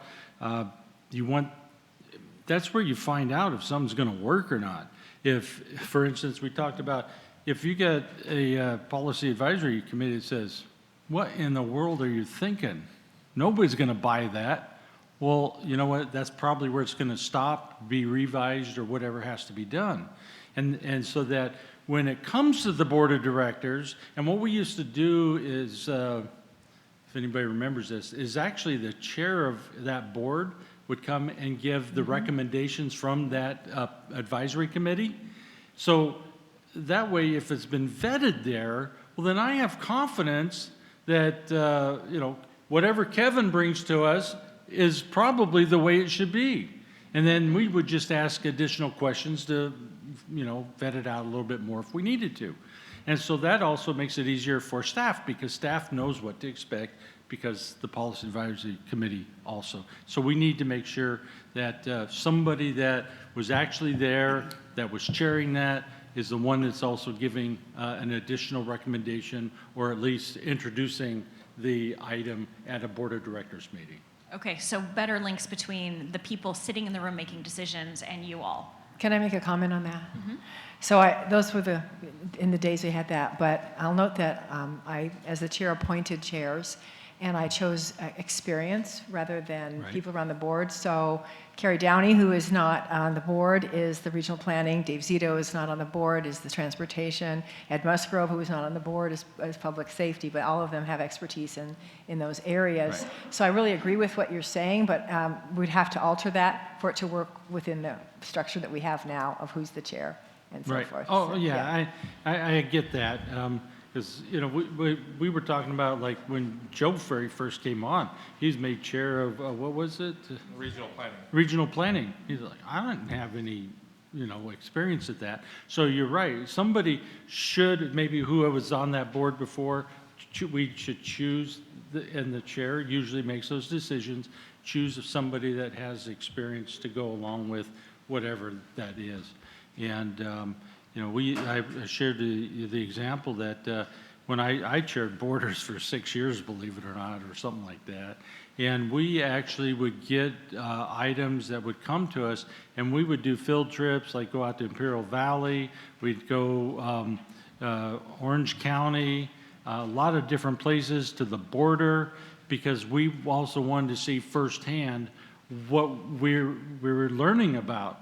And so if I came to the board of directors and says that my committee went to Imperial Valley and we found out that we have a problem between the two borders, and or there's infrastructure that needs to be fixed between the two borders, chances are you're going to understand that we saw it, we know it's a problem, so let's fix it. So I think just better working groups, and that makes them feel valued also. Just to clarify, I have expertise in planning. It was SANDAG planning that I was not experienced with. Didn't want anybody to misunderstand. Well, that's your story. Important clarification. Great, thank you. So everybody feels valued? Yes. Okay. Gosh, you're testing my memory, man. I wasn't taking notes. Everyone feels valued, that there's better connections between the person who chaired the conversation should be the one who brings that conversation to the board. Right. When possible. And experience. Yes. Okay. Yes. Is this because you have to do it? It makes it complicated? I see. That there's, the bias is toward people with expertise in that topic chairing those committees. Correct. That maybe, and maybe even broaden that to there's like maybe a little more criteria for how chairs and members are chosen for that. How do we feel about that? People have stopped voting. Okay. Okay. Was there a fourth one? Did I miss one? I don't know. I wasn't taking notes either. Okay. Good. Are you the last group? We might be. Sorry to butt in. Can I make one? I just want to make one comment. Yeah, Since you were please. summarizing that Please. relative to the position I made. I do think it is relative to what I was just saying, that it's important that somebody on the committee is on the board, whether it's the chair or not. I do think it's somebody, not this round, but a couple rounds ago, happened to be, I was the chair of the audit committee, and I was the chair and the vice chair, and the alternate, all three of us were not board members. So when the board would have a meeting, it'd be possible that none of us were there to actually sort of tell what was going on in the meeting. So I do think somebody on the committee should be on the board, but I don't know that it has to be the chair. That'd be my sort of addendum to that. Okay, thank you. Could I make a comment on that? Yeah. I went to the first board meeting after I'd been made chair because I was told we're all ex officio members of there, and I was the only one. So actually, it's taken care of. You're the chair of planning, if you're the chair of transportation. That's executive. That your ex officio is on executive, not the board. Well, but we also are well, you're right. You're certainly welcome. I am the second, I'm not the first, so that's true. I wouldn't normally go, but I'm invited to go. So I like the idea. I just figure out how to make that happen, that you're invited to come because you are the chair of whatever it is. Because I think that's a great idea, but we just have to invite them to come, to present. Yeah, I mean, yeah, we can see how that works. Yeah. I mean, these are all ideas that need to be vetted, and like, what would that actually look like logistically, and does that violate your bylaws? You know, there's some steps, but Any love the ideas. primary, alternate, or first or second can come to the board meeting and you know, maybe not have a seat at the table, but there's all the other seats that are there. Yep. And, Not to echo what others have said, maybe to add to it, we had a little bit of a discussion about, I mean, obviously, this project is designed to define, to some degree, what the PACs and the working groups exist to function as. I think one of the points was that sometimes when we review these, even in our own city, it's okay that it changes, right? So I think in this process, if there's an opportunity for you to determine if the PACs and the working groups that exist today are necessary, but what their roles are as SANDAG is defined currently. I think that's really important. And that there's a clear charter for each PAC and working group as to what they're looking to accomplish and what their role is. And I think that goes two ways. One, it helps those who are serving on them, but I think for those of us serving on the board, it also helps us to understand where that guidance is coming from and what they've been directed to do. And that will be different because to some degree they may be issuing actual recommendations, but in other cases they're just providing guidance. And I think we had an example of staff from one of our cities attending a working group, but their feedback was that their feedback doesn't go anywhere. And so that's not something we want to see. If we do want to value it, I think they need to understand what their role is, how their feedback plays into it. We also need to understand that. And then thought of just the other way around as well. So once policy or programming is decided from a board standpoint, what is the role of the PACs and the working groups to actually receive that feedback?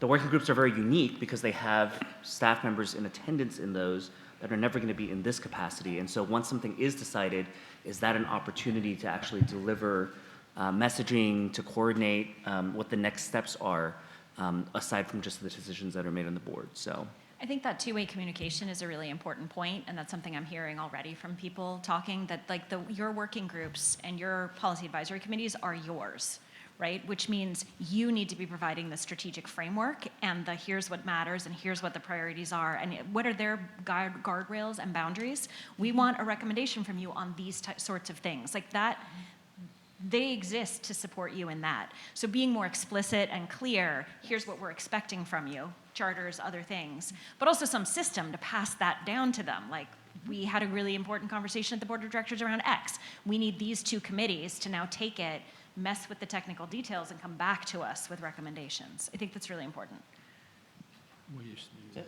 That's it? Okay. I like that you gave me all the things at once, and then I'm like, okay. Anyone have anything that was just said that they're not this on? Let's do that. Okay. I'm so glad that I have people taking notes for me. Thank you, Ariana. Could I add one more thing? We did answer all your questions, but the answer to the question is the project would be a win if, after this effort is completed, everybody on the board would understand what the role of each working group versus committee is, because our city just did this to much consternation by some of our committees, and we defined this is the role of a PAC. This is the role of a working group, and we're very clear the chain of command and what was supposed to happen. Not only did each individual member know what that committee or commission was supposed to be doing, but everybody up knew, all right, they take the lead on this to get the public's input. As somebody said, we can stop it if we got it all wrong, and we can fix it before it comes back. And I think that's to win. That's the win. If everybody here knows what the point of this group is and why it's organized the way it is. I just talked to a couple people because somebody had said to me, why is the military working group under borders? I had to explain to them why it was under borders, and these are people that have been around a while. So that is lost. There's a whole lot of people don't understand the structure, so maybe that would be helpful also. Thank you. Anything else come up for you as you're hearing other groups report out? Any other thoughts or ideas you want to share with me before I start on this?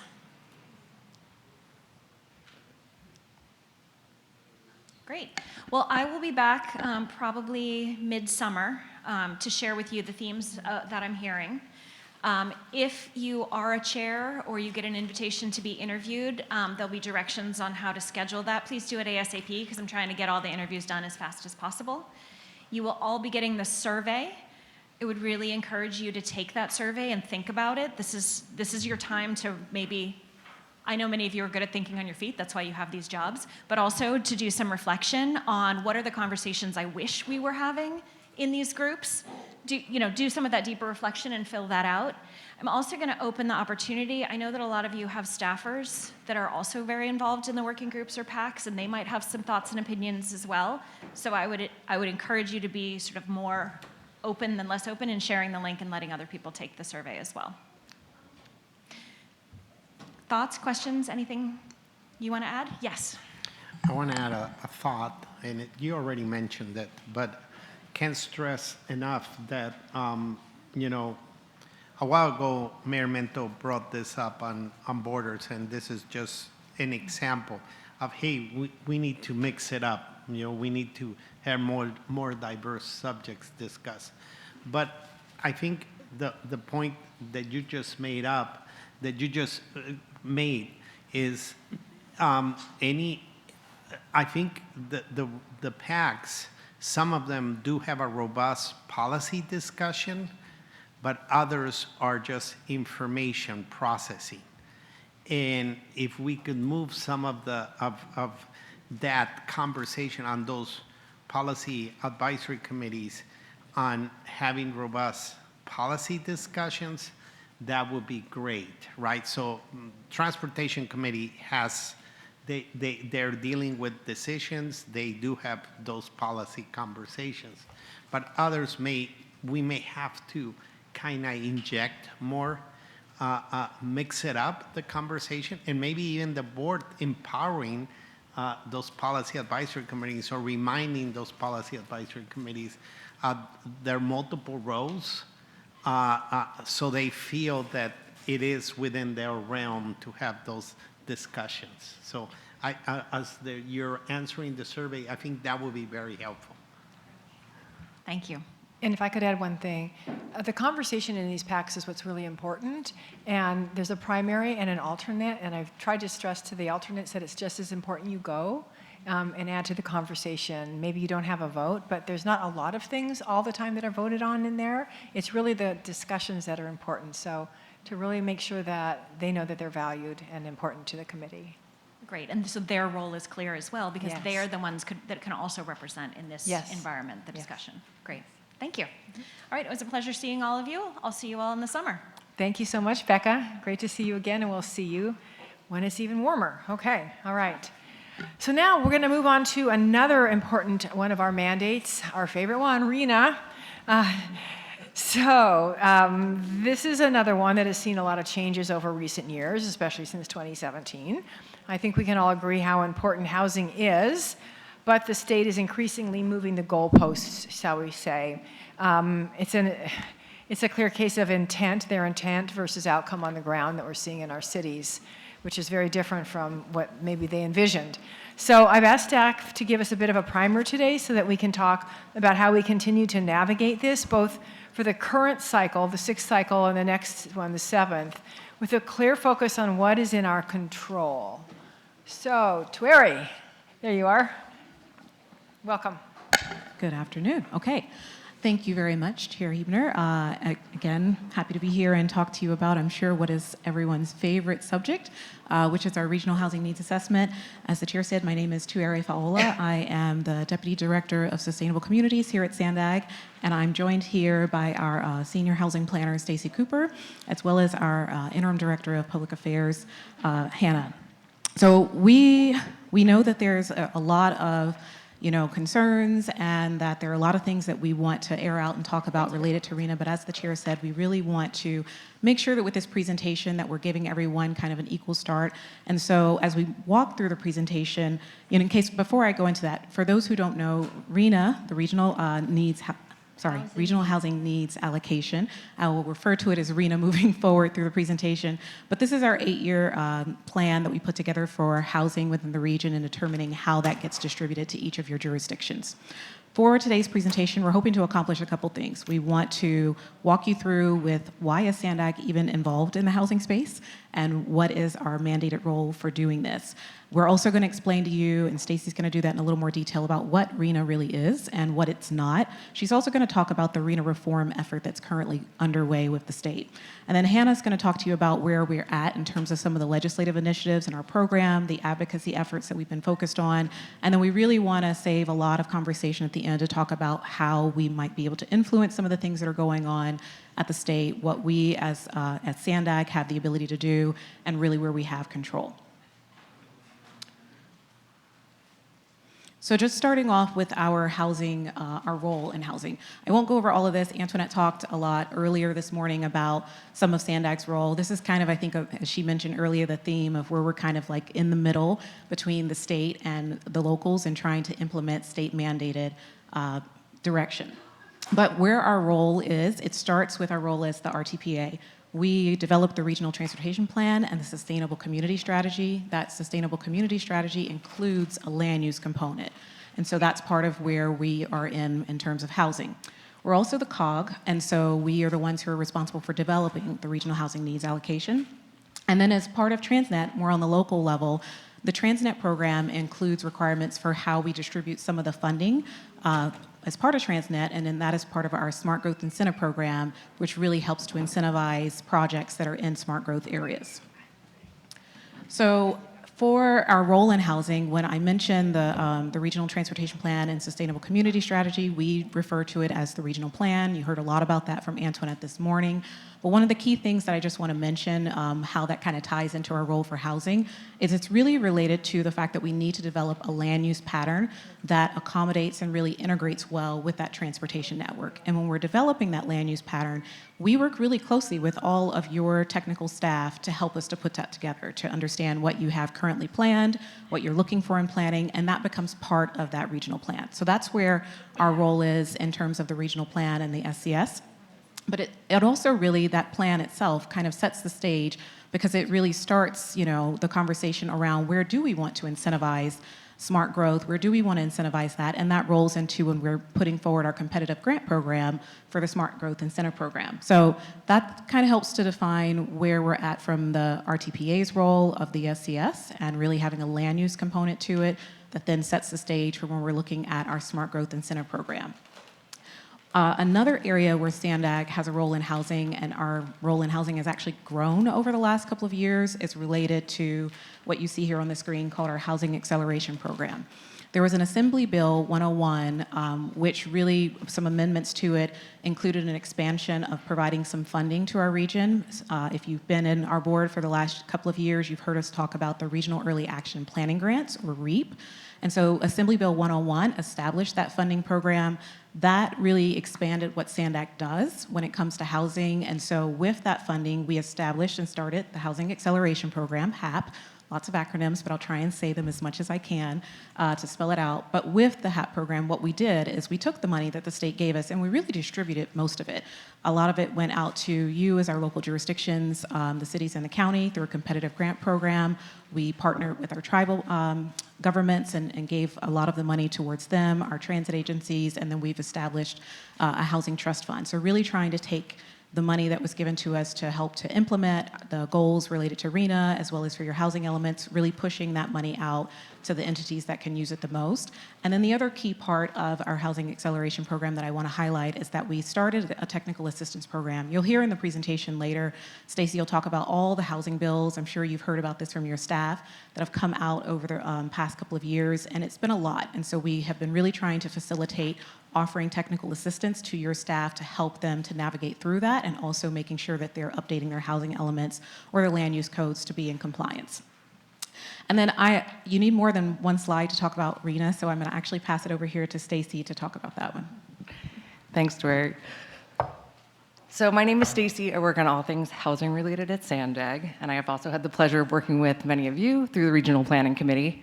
Because we were the topic of conversation in the last one, I would like to give a shout out to my past and current chair. So the state requires all local governments adequately plan to meet the projected and existing housing needs of everyone in their community through the RENA process. It's not a prediction of housing, it's not a cap on demand or production, and it's not limited due to existing land use. So I just mentioned the state and local government, so what's SANDAG's role in all of this? We're kind of like the middleman. So the California Department of Housing and Community Development, or HCD, is the agency responsible for the RENA process. So approximately every 8 years, HCD, in consultation with the Department of Finance and the COGS, comes up with a number of what your housing needs are. So on a high level, that is what's your projected population, what's your existing supply, and then they adjust for a number of factors, be that vacancy rate, overcrowding, cost burden, and based on what's happening with RENA reform, there's potentially more to come. The COG, so SANDAG, then develops a RENA methodology to distribute those units to each city. The methodology must align with the 5 statutory objectives of RENA, which we'll get to on the next slide. HCD reviews our plan and provides feedback. This is the allocation phase. Local governments then update their housing elements to show how they're going to accommodate RENA and local housing needs. HCD reviews all of your housing elements to decide whether or not it's in compliance with state law. Currently, all of our jurisdictions have a compliant housing element. Woo. Next slide, okay. So while we do get to develop the methodology, it must align with the 5 statutory objectives of RHNA, which include increasing housing supply and mix, promoting infill, protecting natural resources, reducing greenhouse gas emissions, creating jobs, housing balance, and advancing equity in AFFH. So as I mentioned, while we get to create the methodology, HCD also gets to review the methodology.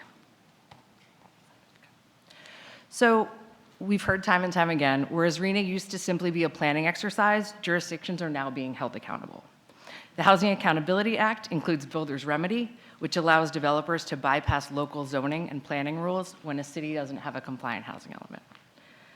SB 35, which was then amended in SB 423, allows home builders to pursue streamlined approval process in the cities that have fallen behind in their RHNA production targets.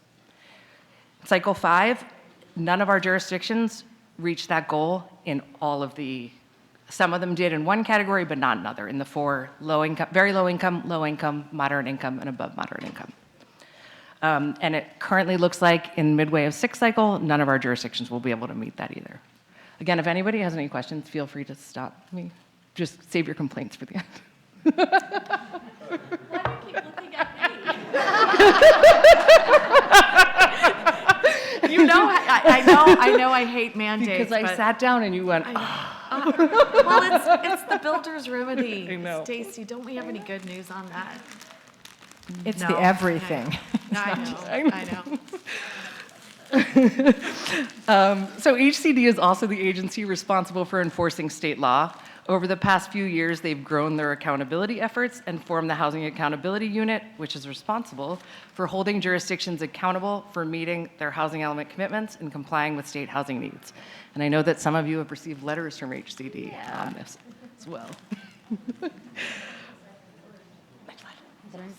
Okay, on to RHNA reform and advocacy efforts. So AB 101, the bill that Tori mentioned earlier that established the REAP program, also directed HCD to develop recommendations related to the RHNA process and methodology and promote and streamline housing development.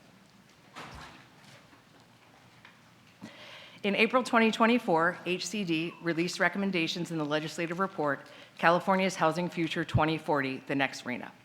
The report is structured in 3 different sections and includes 10 specific recommendations to the legislature. These cannot be implemented without legislation, and while that's a good thing that it requires legislation, the state is moving very quickly. There are 3 policy considerations to the legislature, but with no specific recommendations. So these could become legislation in the future, and then 9 planned administrative changes are proposed that can be implemented under HCD's current authority. So last year, we brought an overview of the RHNA reform report to the Sustainable Communities Working Group, RPC, and the Executive Committee, and it resulted in a letter to the chairs of the Senate and Assembly Housing Committees, which you guys all have a copy now, that outlines legislative principles. So after the report was published, Sacramento started moving fast. One of the recommendations included in HCD's report was a statutory change to account for the housing needs of people experiencing homelessness. During the 2024 leg cycle, Ward authored a bill that created 2 new income categories in the RHNA process. So now, in addition to very low, low, moderate, and above moderate, which were already difficult to hit, we have extremely low and acutely low income as well. There were also, this year, over 160 housing bills introduced, plus an additional 60 spot bills. So some have passed through the committees while others have died, but we're closely monitoring reform bills and other proposed housing legislation relevant to our region. I have a question now. Are there any dollars associated with these bills? Sorry, just saying, unfunded mandates, just curious. I'm thinking not. I haven't gone, to be perfectly honest, I haven't gone through all 220, but the ones that I have seen, no. There are also 9 changes proposed to be implemented under HCD's current statutory authority. So these are things that HCD can do now and we can expect to see in the 7th cycle. We're closely monitoring all of those that will have a biggest impact on our region, particularly number 4, accounting for housing lost to vacation homes and short-term rentals, us being very heavy tourist destination. So we'll keep working to keep the working groups, PACs, and board informed as more information becomes available and build on the conversations that began in 2024. I have a question. Sorry, over here. When does the 7th cycle begin? We'll be starting Tori's off- going to give the yeah. timeline in a We have a second. timeline So in there. she'll explain there's been a little bit of a change to realign our RTP and RENA cycle. So Hannah will go real quick, and then Tori will talk about the timeline. Yeah, but just really quick to answer your question, we're expecting to start consultation with HCD around late 2027, early 2028. And now I'll pass it over to Hannah to talk about advocacy efforts. Thanks, Stacy. My name is Hannah Stern. I'm the Acting Director of Public Affairs, and I'm going to provide a brief update on how things are looking in the current legislative environment. So as you can see, SANDAG's legislative platform has an item specifically speaking to our work with RENA to lead efforts to pursue legislative or administrative reform at the state housing element. I think that it's sort of been alluded to by Stacy, but just to put a clear point on it, there are some obvious headwinds right now in the state environment for jurisdictions. Unfortunately, cities have been the focus of ire and action related to housing concerns, with state legislators citing a refusal by jurisdictions to allow affordable housing to be built as a leading cause of the housing crisis that we're facing. Everyone from the governor to the business community to housing advocates have aligned to blame cities for the state's current situation.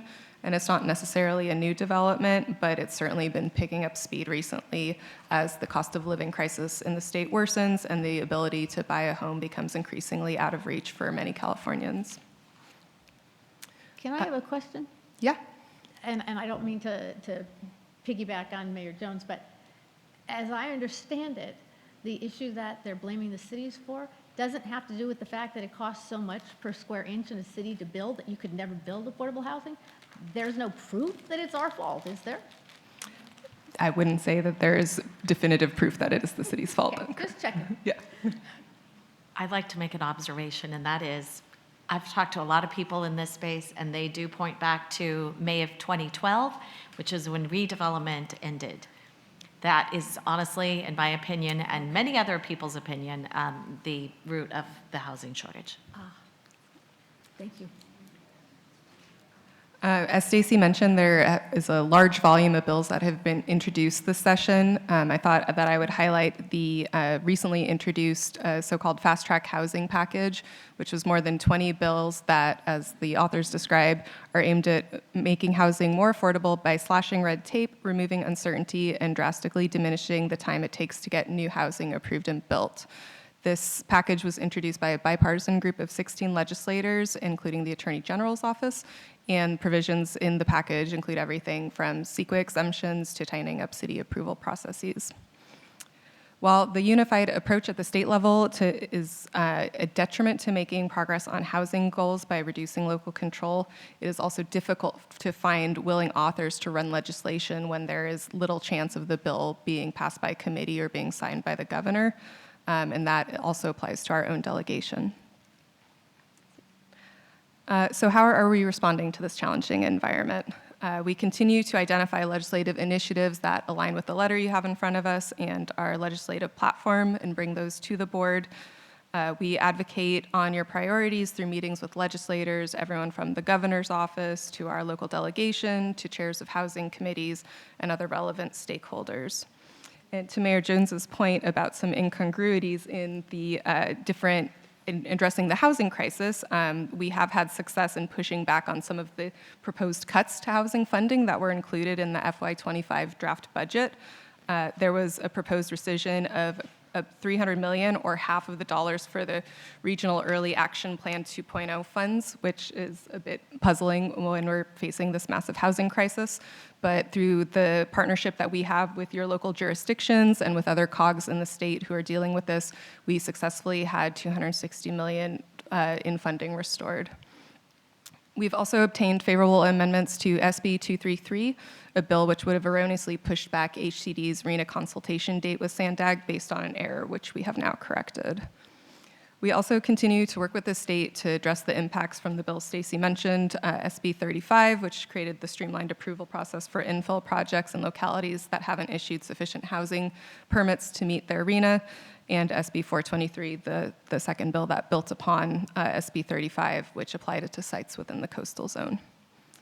In order to better advocate for the housing policies affecting SANDAG in our jurisdictions, we also partner with outside organizations like CalCog, which is the group of all the COGs in the state, the League of California Cities, and other associations that address these issues. We also have advocates who are based in Sacramento who provide the SANDAG staff with additional capacity and expertise for these challenging efforts. And with that, I'll turn it over to Tueri. I think we want to highlight also that we got an additional staff member that's going gangbusters in this issue. That's called Chair Himner. She has taken upon herself and to grab staff and head to Sacramento and have had multiple meetings. And she has gone beyond the politeness and saying, hey, this is our concerns.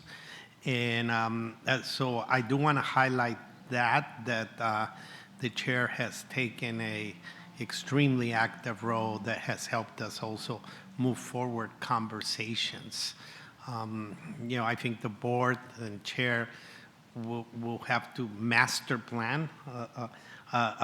It's such a complex issue, and it's intertwined with so many legislations. It is connected also to SB 345 and other items because of vehicle miles travel and this and that. It has each time, the more layers that have come to this subject, the more complex that it becomes because it has so many, it's like going into a maze and you don't know where is it going to lead you. So I just wanted to highlight how the chair has taken a extremely active role on the housing element, very positive. We appreciate it. Yeah. Thank you, Mario. And yes, we thank you very much, Chair, for the active role that you're taking in this, and really where we want to start to talk about as we go into the last part of our presentation, as I'm sure there are many thoughts in this room, many people who can talk about the concerns that we had with how RENA Cycle 6 went, the lessons that we can take from it, and really we want to start talking about, as we're looking forward and know that the 7th cycle is coming up in a few years, how do we want to work together and what do we want to see as some of those additional advocacy efforts that can happen between now and then. So before we dive into talking about where exactly we'd have the most influence and the ability to control things, I do want to just outline for you a high-level timeline of what we're anticipating for Cycle 7 for RENA. So you can see here there are a lot of different dots on this, but we're expecting to begin our consultation with HCD late 2027, early 28, and we'll be really busy throughout all of 2028, really working on, back and forth with HCD in the consultation, working with each of you as well as your staff before we get towards presenting a final methodology and final plan to the state in the spring of 2029 for approval, and then resulting in your jurisdictions updating your housing elements for 2031. So that's just a high-level timeline. The one thing that I want you to just kind of take away from this timeline, if you don't pay attention to all the little dots that are there and the words that are with it, is that since we're anticipating starting our consultation late 27, early 28, that gives us time before we start that consultation with HCD to work on some of the advocacy efforts and to do the things that you heard Hannah talking about on the prior slide. The other thing is to really highlight the one that you see here on the bottom. We really want to make sure that we're doing this at the direction of what you, our board, the PACs, your technical staff who really know these issues inside and out, really working along with us and guiding and directing us on that process. So this circles of concern, influence, and control, this was mentioned, I believe, by our chair at the very beginning of the meeting as something that's here on your boards at the front, as well as for those of you who participated in your board meeting a couple years ago, you did this exercise with the regional plan. And really, this helps we thought it would be a good exercise to repeat in talking about for RENA, because just like the regional plan, RENA is an unfunded state mandate that we have to do, and SANDAG is, again, here in the middle trying to execute the state's mandates for our region. And so we want to just kind of talk a little bit about and acknowledge, right, that we understand there are areas where we have a lot of concern when it comes to what was in RENA Cycle 6. We have concerns about some of the things that Stacy brought up that are part of the RENA reform effort and the 220 plus laws and legislative things that are coming out, that how we are going to track and stay on top of all of that. So there's a lot of things for us to be concerned about, but we really want to make sure that we're spending our time and understanding what can we influence and what do we have control over, especially as we move forward into preparing for Cycle 7. So I think we've talked a lot about this. I won't go on too long about it. We have a lot of concern over some of the existing laws that are there. Some of them Stacy highlighted, others that we're still digging into, and that some of you may even know in the room where there's existing laws and proposed laws that we're very concerned about the implications of what that means for our region. HCD, Stacy mentioned on her prior slide that there are 9 different areas that they have the ability to implement as part of RENA reform that we don't control. She talked about the fact that they have the Housing Accountability Unit that they established as part of their State Department, and the letters that they're able to send out. Those are things that are outside of our control.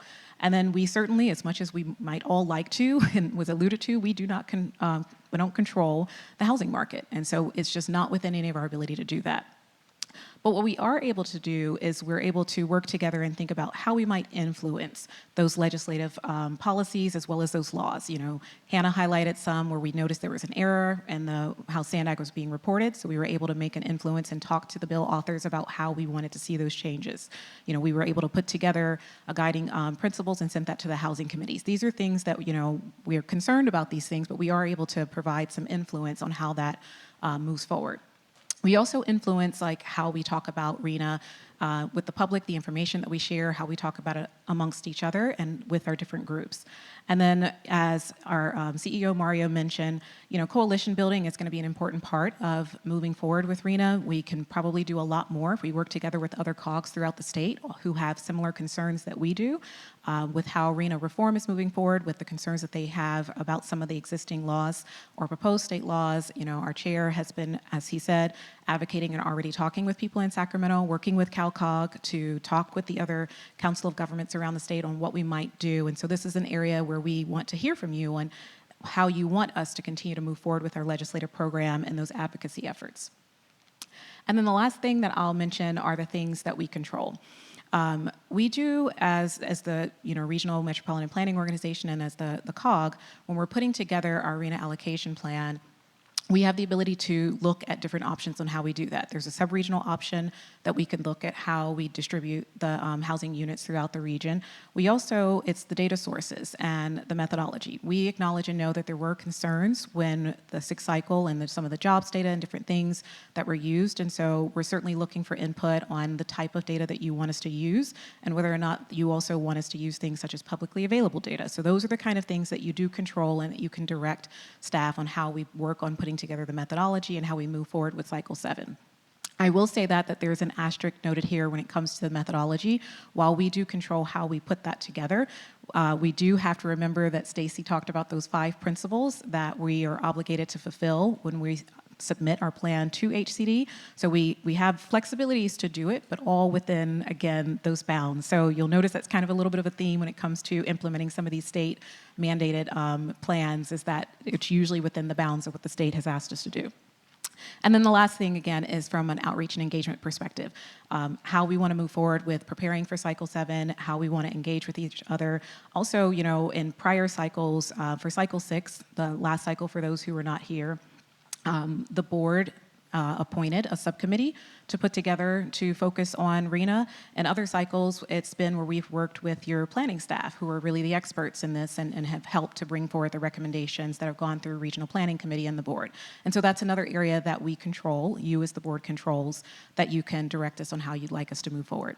So I know there's a lot of probably conversation and opportunity to weigh in here, so I'm going to turn it back over to our chair. Thanks, Swery. Thank you so much to Stacy and Hannah as well. I really appreciate it. I mean, I could go on forever about talking about this, as you probably know. I'm very frustrated by it all. The fact that HCD thinks they're doing reform without having consulted with local government is astonishing. They came to see us March 22nd, and their report for reform had already pretty much come out. It was out like the next week.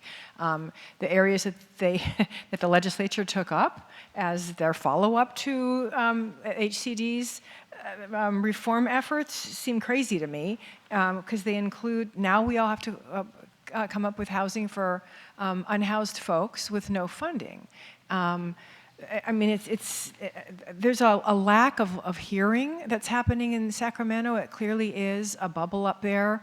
I know in my conversations, they've been interesting and frustrating, and there's a small bit of hope there. And the small bit of hope, I will tell you, comes from the fact that, because it all comes basically from the governor, and it comes from the fact that he is interested in knowing if things aren't maybe working on the ground, because there are political implications to that, and they are not working on the ground. And I'll step back and just say I am very interested in having housing that's affordable in my city. Very, very interested in that, especially a coastal city. You know, our housing prices are, they're absurd right now. I mean, we just, everything we're approving is 8 million, 11 million. I mean, it's crazy. And the reason that they are so expensive, I can attribute directly to Sacramento's actions, because they're allowing people to build more square footage on each lot. And when you do that, and you multiply that by $1,200, $1,700 a square foot, you know, every ADU gives you a little bit over $1 million extra value. And we have no say over, neighbors have no say over that. So it's extremely frustrating. We're seeing our naturally affordable older places being destroyed and replaced by new luxury apartments and condos. The apartments are going for $7 to $8 a square foot. So if you think of an 800 square foot apartment times $7 or $8, I mean, that's insanity. And the handful of affordables that come with that, are certainly not going to house the number of people who have been displaced by that Replace project. The other thing is that most of those new housing units will remain empty. They'll be vacation homes, second homes. They won't be Airbnb'd because we can control that, but they'll, it's just like so much of this is insane. It's just insanity. One of the things that in the methodology, and I don't know if this methodology, the statutory objectives of RENA are going to stay the same, but the fourth one, allocating more lower income housing to high income areas and vice versa. That makes a lot of sense because you want, low income folks to have the opportunities and the amenities in higher income and higher, better school districts and so forth. But the economics just don't work out. And I remember when we had our conversation with HCD on March 22nd last year, the then mayor of Lemon Grove was pointing out how it doesn't work in her city, that she got a whole bunch of above market units to put there because it's not a match, is what she said. It's not a match. So it doesn't make sense. There's not the acknowledgement of what's happening on the ground hasn't quite hit most of the legislators in Sacramento, and I think it's our job. SANDAG has a bigger voice than each of our cities, or one by one, and I think we should use it, working with the other four, the big ones, whatever they're called, the big four. And I don't know that we're going to get all agreement from all of them because they all have a different sort of sentiment about this. Some electeds think that this is great because they don't have the courage to say that I want all of this upzoning, and so they rely on the state to say it. Or they have ambitions and they're getting money from developers, and let's just face it, that's kind of what's happening. But I do think that it's something I'm focusing on, which is to reach out to other COGs as a board member now of CalCog, and when I went to the first board meeting, none of them are on the table. We're aware of this mid-cycle thing that's happening with SB 35 and 423 and what the consequences of that would be. So there's a level of education that kind of has to take place, advocacy. And I think that a lot of the bills that are coming forward, I would like SANDAG it'll come to the executive committee and then for the board for ratification, but I'd like us to sign on. And I would even consider asking the board to have each individual city sign on to those that they agree with. And I don't know that any city around this board would be opposed to opposing something like SB 79, which is, it's outrageous what SB 79 is. It allows, within a radius of a bus stop or a transit station, 120 dwelling units an acre and 7 stories, and that's not just the transit property, but all of the private properties around it, and there's no requirement for affordable housing. I mean, it does not comply with any of our housing elements, doesn't comply with any of our general plans, none of our zoning, no consideration for infrastructure, nothing. So that's my hope for the 6th cycle. My efforts and ours, we hope to reform that. On to the 7th cycle. It's a ways off, but a couple things. I was not happy with and I wasn't on the board at the time or in office at the time when they were doing the last methodology, but the way that was done was wrong. Our staff members should be consulted. It should not be a subcommittee of elected officials that then mandate to the rest of the board what this methodology is, and that's why, I mean, there are so many problems. There were culture problems within the board because of what happened with that, because the weighted vote was pulled when the majority of cities around the table did not agree with that methodology and wanted to change it. The weighted vote was pulled. That broke SANDAG. That was back in 2019, I think. And it's been very difficult to get us all back together and working together. It's why I will not call the weighted vote ever. But I think that the methodology is going to be very, very important in terms of working with our cities and getting the right data and all of that. So again, I hear what we're supposed to be doing is talking about our areas of control, areas that we are able to more than influence, but to control. The stuff that we'll be doing advocacy is influence, I guess. So let's just open it up for whatever everybody else has to say. Who has something to say about RENA? Mayor Ehlers. Oh boy. Why would I have anything to say about RENA? So I'll start with my rhetorical question I always ask at council. How many more $1 million condos do I need to build to solve affordability? Because that's what we're doing. We're way overproducing. So I'm going to segue from that to, and I was really appreciative of staff calling it an unfunded mandate. That's what it is. It is an unfunded mandate, which is constitutionally not allowed. But of course, through hand waving, we get it. So cutting to the chase, I would like to ask, I heard $300 million in HAP funds, and how many units would that subsidize? Divide by 700,000 to be optimistic. Yeah, I know in the letter it said 700,000. I've heard 500,000. I've heard 1 million. Yeah, it could be anywhere. So we're talking 600 units. That won't even do ours. I'm sure it won't do the vast majority of the allocations here for the lower income units. So we have an unfunded mandate, which is constitutionally, and I think it really is unfunded mandate. And so perhaps something in our strategy at the state level to push back with the other cogs would be to push back and say, hey, where is the funding? Mm-hmm. I think Mayor Jones mentioned the redevelopment, but I think there were also community block grants that used to pay for affordable housing, as I recall, 20 years ago or so. By the way, redevelopment was also constitutionally protected. Oh, great. So, just saying. So I think I'd like to see that as an area of focus. In addition to, I really appreciate the letter and having that objection. And then I'm going to segue to a new idea, a separate concern. I don't know how many people have been watching the what's going on in Northern California now. Their cycle is about 4 years behind ours, and I don't know if you've seen how many builders' remedies have been triggered in towns like Saratoga. Do you know what they have right now? 22 builders' remedies applications. Los Gatos, Palo Alto, they each have a dozen to 17. They have a huge number. And so my concern about this next cycle is that we do not allow for a gap where any of us get decertified. You know, I personally, as our city, had what I called a credible threat from HCD that if we did not approve a project, we were going to be decertified, and it was not even a threat; it was a promise, and we're at that level, and that is the point where I draw the line and say that is a mandate, that is an unfunded mandate, and no amount of hand waving can eliminate that.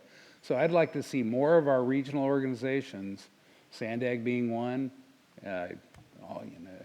Cal Cities, take up this charge along with many others. And my last comment on what can we do as a organization to get reform and bring sanity back to this, common sense back to how we do housing, and funding back to how we do low-income housing, which I do support, is our neighborhood voices, or the other route here. Of course, there's a reason, and there's a reason that we have an initiative referendum process.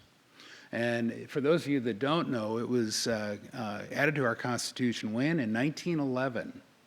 And why? It was in response to the robber barons. And the robber barons had undue influence in our legislature.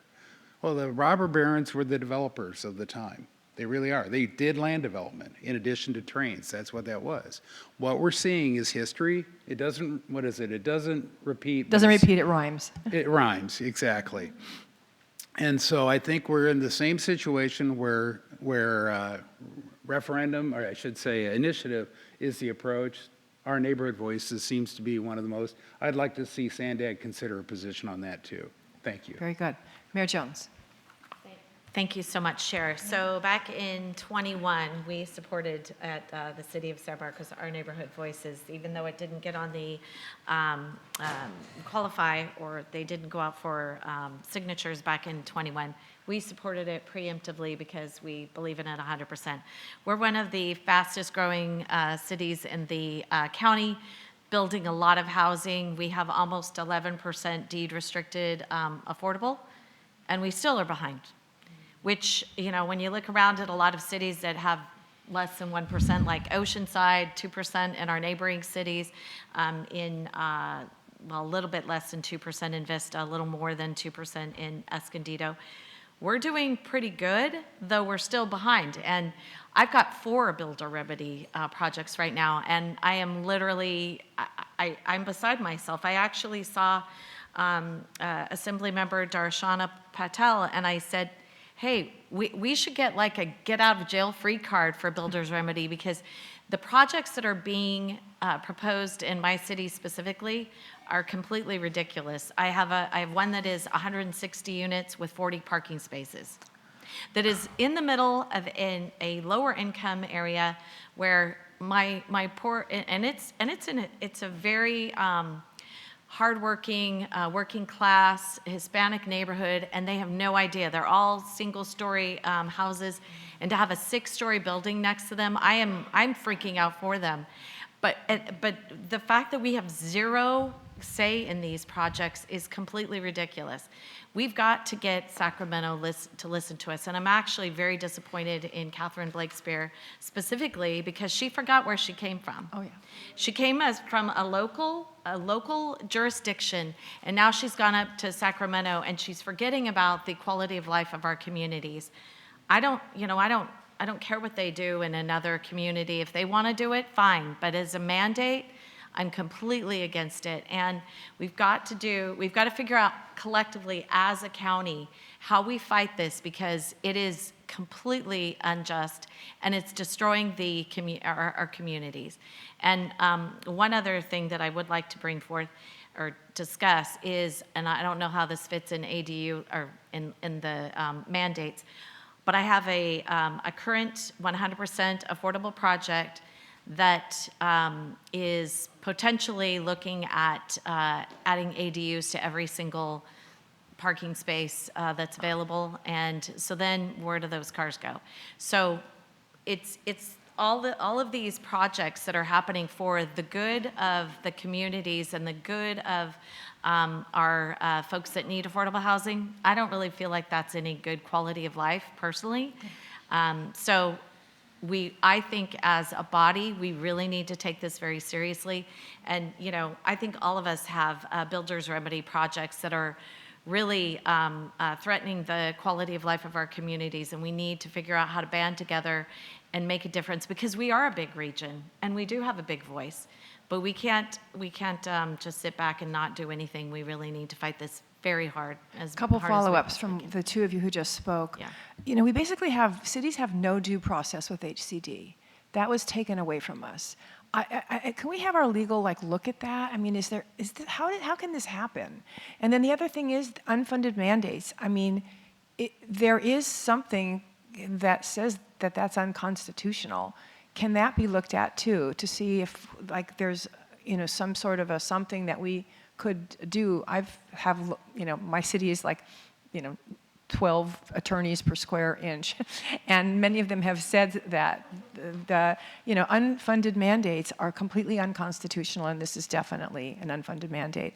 The other thing is the sixth cycle. We asked them to show their work. How did they come up with those numbers? Because remember, it was originally 3.5 million, and then Governor Newsom got a lot of pushback from it, and then boom, all of a sudden it was 2.5 million. And so obviously they backed into that number, and there's never been any justification about it. They're promising more transparency for the seventh cycle, but I would really like to just see what the heck happened with the sixth. I don't think we'll ever get it. Builders are, one of the things that we asked when we did speak last March to HCD was that we'd have a separate category. So when we send in our housing elements, and we're waiting on HCD, it is completely unfair and not right that we would then be subject to builder's remedy. As we're waiting on HCD, we've done our work in consultation with HCD, with our consultants with HCD. We know, we've done what they said to do, and that should not be able to go forward. And then finally, our neighborhood voices, the reason that they did not go out for signatures the very last time was the Attorney General, who is responsible for giving a synopsis of the bill, he put in something that was completely untrue. It said that our neighborhood voices would undo all affordable housing laws to date, and that was not true. And it's very hard to get our neighborhood voices off the ground because a lot of the normal funders are afraid to, quote unquote, quote, piss off Sacramento. So they only had enough money to either maybe go out for some signatures or fight it, not both. And if you fight it and win, then you better go out for signatures, right? So they're working on it. It's ourneighborhoodvoices.com if you want to look at it, and it's something that we might consider. Councilmember Downey and Councilmember Lee is next.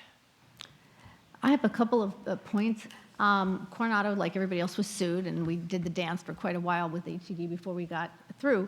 But just recently, literally in the last 3 weeks, we had somebody use SANDAG's definitions, that's why I'm bringing it up now, to try and claim they could do builder's remedy because they were trying to redefine what was an eligible transit hub, and they tried to tell us the ferry counted because under our rules there was a ferry and then our bus. Now, it was absolutely bizarre, and we're obviously fighting it, and we're not going to agree to it, but I just want to be aware of that. The developers are trying all kinds of new stuff, so we just have to be careful on our regional planning how we're defining things because it's just going to cost us lots more money fighting it in court again, even though we finally got the stupid plan approved by HCD.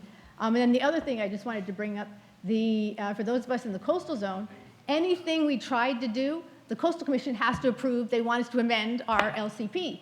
You know what that brings to everybody who's in the coastal zone, just fear and quaking because they'll undo everything we've done. So that's the other thing, those of us that, if it isn't the Airport Land Use Authority that took away our ability to build anything bigger and higher in part of our city, and then we've got the Coastal Commission, we truly only got movement from HCD when we showed them we carved out all these parts where they thought we could just plop down housing and say, nope, federal government owns that one. Nope, Coastal Commission won't let us do that one. Nope, the Airport Authority has rules. They didn't even have a clue that we didn't control half of the land they said we should be building on. So those are the kind of issues that what we're planning. Let's try and keep that in mind. And when you're arguing up in Sacramento, nobody has a clue what the rules are and how they affect us. Thank you. Councilmember Lee. I feel like this is a fun time to be new here, to walk into this conversation.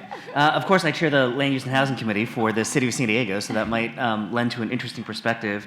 I think a couple of things I think I would offer in feedback. I think there's clear that there are a lot of challenges with RHNA as they currently exist. The City of San Diego has built a significant amount of affordable housing, very specifically over the last several years in particular, at a clip that is at a much larger percentage, almost 25% of our last set of permits in the last year is considered affordable, but we're also still nowhere even close to reaching our low-income goals.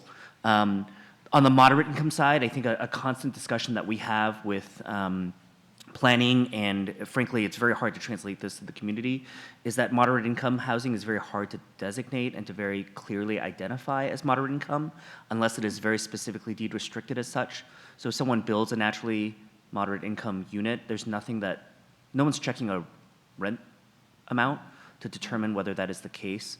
So these are the types of specific challenges that I think even at the City of San Diego, as much as we're doing, we recognize are necessary to address. When we talk about the circle of control, I think a challenge I see here from a SANDAG perspective is, as much as there might be a desire to fight it, how realistic is that, and what kind of agreement are we going to get across the board to do so? I think we've seen an Attorney General who has been very proactive, especially in this last cycle, to put authority to actual decision making when it comes to housing elements. I'm sure that's why a number of you are facing challenges as well. For me, I think a lot of what we have a really tough time translating, not just when it comes to the numbers, is the reality of how we explain this to constituents. For the City of San Diego, we're going through a process to rezone significant portions of communities to allow for a huge amount of housing capacity. But housing capacity, and I think some of you other cities have tried the same thing, doesn't necessarily translate into production. And RENA in particular is targeted on delivering production. They want to see the actual units hit the pipeline and to be built. And so there's a pretty significant detachment between how we are approaching planning in building that capacity and then how do we actually create the production. When it comes to production, on the affordable housing side, most cities have some kind of inclusionary component. For us, it's 10%, and we all know that if we built every single day at 10% affordable, we'd never hit the numbers that are outlined in RENA. And so I think there is a systemic challenge that the only way in which we're addressing affordable housing units often is some kind of subsidy from within the housing sphere itself, which becomes extremely unsustainable as we currently have it. And this is all while I'm just going to point out that I have a significant population in my district. We hear about it all the time in the City of San Diego, that no one can afford to live in the City of San Diego as broad and as large as we are, because even the communities that were once considered starter communities within the urban areas are no longer at that price level. And so we know that we have to do something about it. Building housing is a significant part of how we deliver that, but how we also protect existing housing is pretty critical as well. I'm trying to see if there were any other notes I had here, if this is just helpful for feedback. So what I'm most curious about is how we can figure out where there is alignment on delivering real feedback on how RENA could be reformed over time, and to think about real changes that they need to consider that would actually induce the production that is realistic for us to anticipate.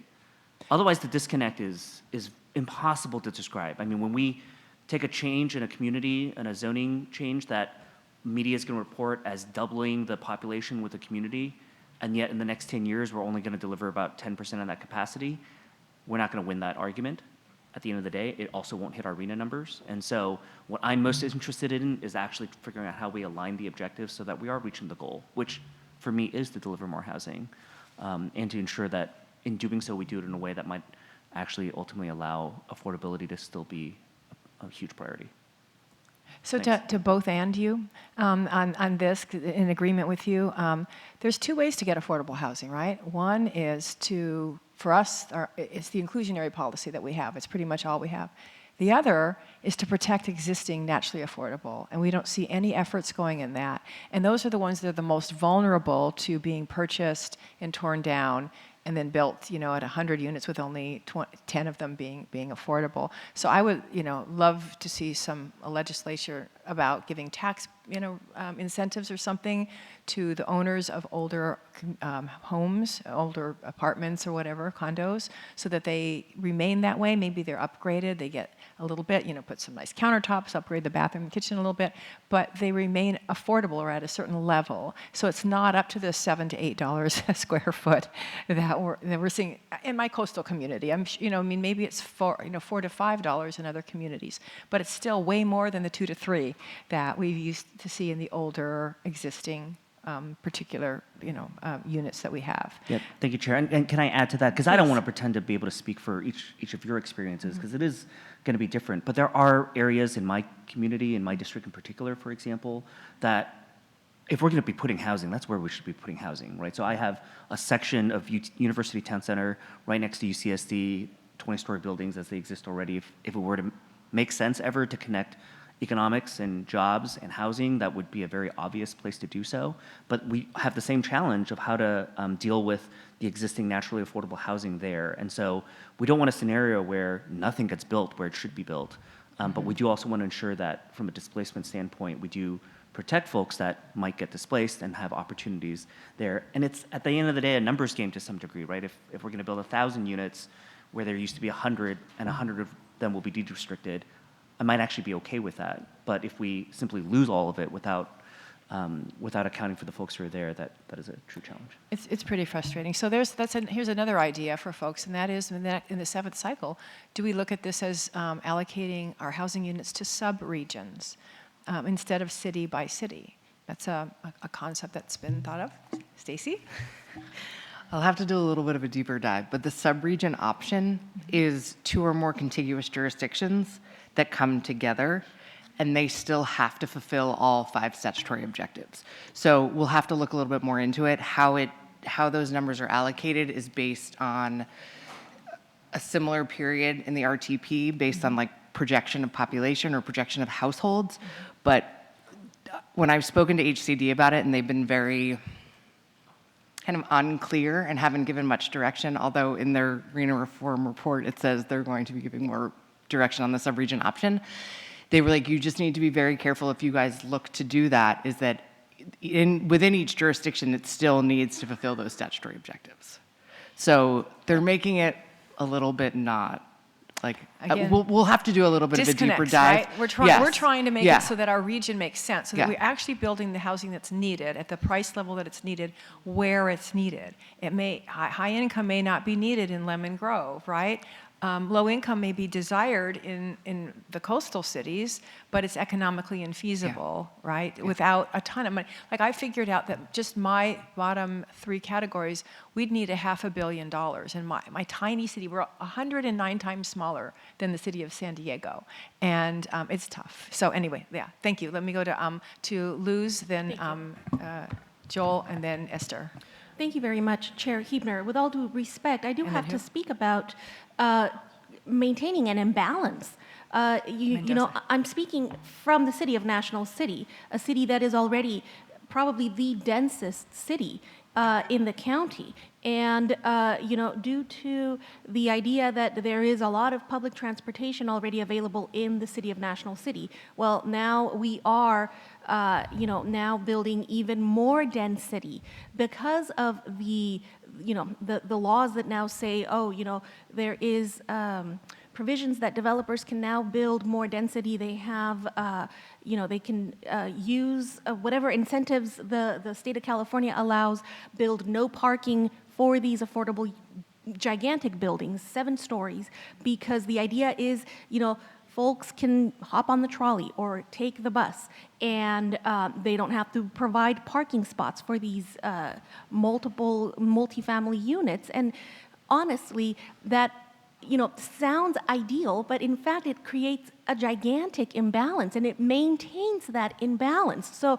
now you're saying folks in National City can continue to live in these high density areas because they can jump on the trolley, but okay, folks in more affluent cities, because they're by the coast, don't have to suffer that I don't know, that idea, because there isn't a trolley stop by there. I do have to speak for that imbalance. There is an imbalance, and I don't agree with that. I think that there should be more affordable housing that is built across less dense cities and not saddle it on the cities that have built public transportation, because they have public transportation now, add more housing there. That just adds to the imbalance in this county. I hear what you're saying, Luz, completely. And it's like, how is it going to get built in the coastal zone where it's just so expensive. So we need the money. And again, we come back to it's unfunded. In terms of high density, my city's 51% multifamily already, according to the tax collector, the county tax assessor, which is not low. You know, I mean, it's not it's pretty good in terms of density, but it's not affordable. But and I don't want you to think that what I'm advocating is that everything goes into dense cities. I'm just saying that if we were to look at it, like for instance, Sorrento Valley, all those jobs, we need neighborhoods around there. Wouldn't that be nice to be able to, you know, we've got the coaster that stops there, maybe build more transit there. Think about those sorts of areas where there are all these jobs, places where people go to, and there's, you know, not a lot happening there. I don't know why it's not happening there, but it's not happening there. Yeah. Let's go to Supervisor Anderson. Thank you very much. I think this is a really interesting subject because everyone here has a great point to make. I'd like to change the tenor though and look at the person that we're giving the housing to. So you're all going to hate me when you learn that I wrote SB 35 with my Democrat colleague. And the issue was, I have low-income housing in Alpine. Those people will never have a job. There's no ride. They don't have a car. They're doomed. They're doomed. And so when I wrote SB 35, it said you could do 150 homes if you're within a half mile or quarter mile of a trolley stop. And the city would have 30 days to approve the permits. If you did over that, you had 90 days to approve the permits. And the whole notion is these people would actually be able to go to work. And no parking would be required. I got to be honest with you, it's a horrible bill. But the inaction of taking a strong stance, and I get it, we all have to get reelected, but the inaction of city councils of saying, look, we want these people to be successful. They need to be located near workforce partners. And the problem is, I'm not picking on you, but you brought up the point that you don't have a lot of low income, but you don't have the same level of transportation. We're a national city. But where do all the maids that live in National City go to work? You know, we've got to have mixed use in every community because we all live together. And this notion that some communities can't have low income and in poor communities, I'm sorry, you're the poorest city, Elk Island's the second poorest city, I represent them, or Lemon Grove, who deserves to have high, expensive homes so that there's diversity in those communities. I think we have to change the way we look at this. And it's going to be a long, tough road because our constituents have no patience for it whatsoever. They're against everything all the time. You know, poor Tony Krantz, what a great guy, did an incredible, good job here at SANDAG. And because he supported a nominal project, I think he lost his office. And so, but how do we get to that balance? How do we get to educate our communities? We want better outcomes. I don't want to build low-income housing and doom people to staying poor. I want to build housing that's a stepping stone for generational wealth. As we've seen throughout our country, I mean, especially here, my niece is a boat person. She came over on the Midway. She was 9 years old. They had 19 people, 19 family members living in a single bedroom. They all own homes today. They've all been successful, but they had generational wealth. So I really think, and let me tell you, my joint author was Scott Wiener. We couldn't be further apart on every issue except for this one issue. He really believed, and he's done a lot more since I've left, that we've got to give people a path to prosperity and to improve their life.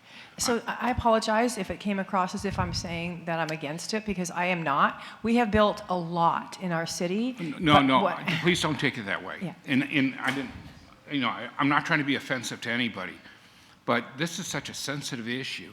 Even if you look in the direction of solution, somebody wants to recall you.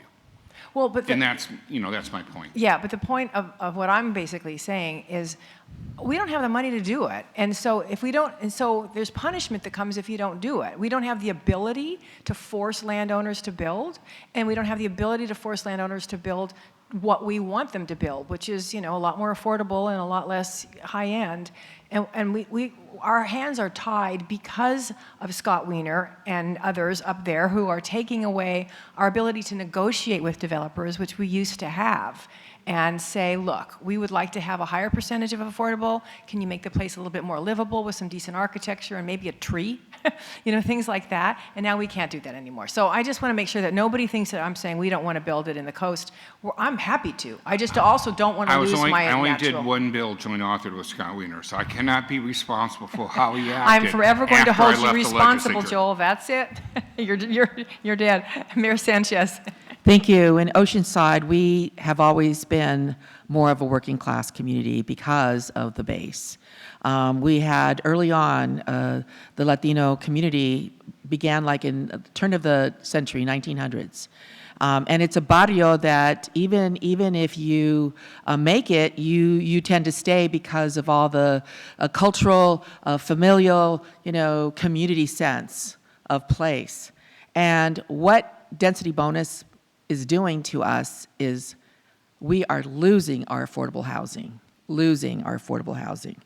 And what are we losing our affordable housing to is to these higher end, higher cost housing that there's no market within our city for this housing, none. And then what is being presented as affordable housing are these so small units, right? 300 square feet.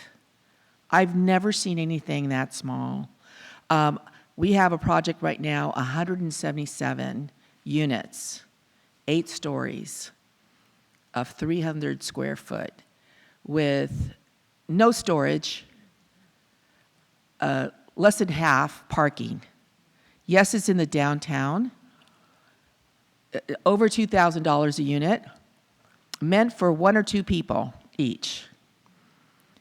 I just don't see how that is going to really provide a home, a permanent or quasi-permanent home for a person, because this is more like transitional housing.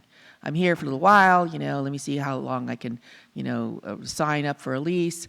Okay, but it's not for Oceanside residents that need affordable housing, not.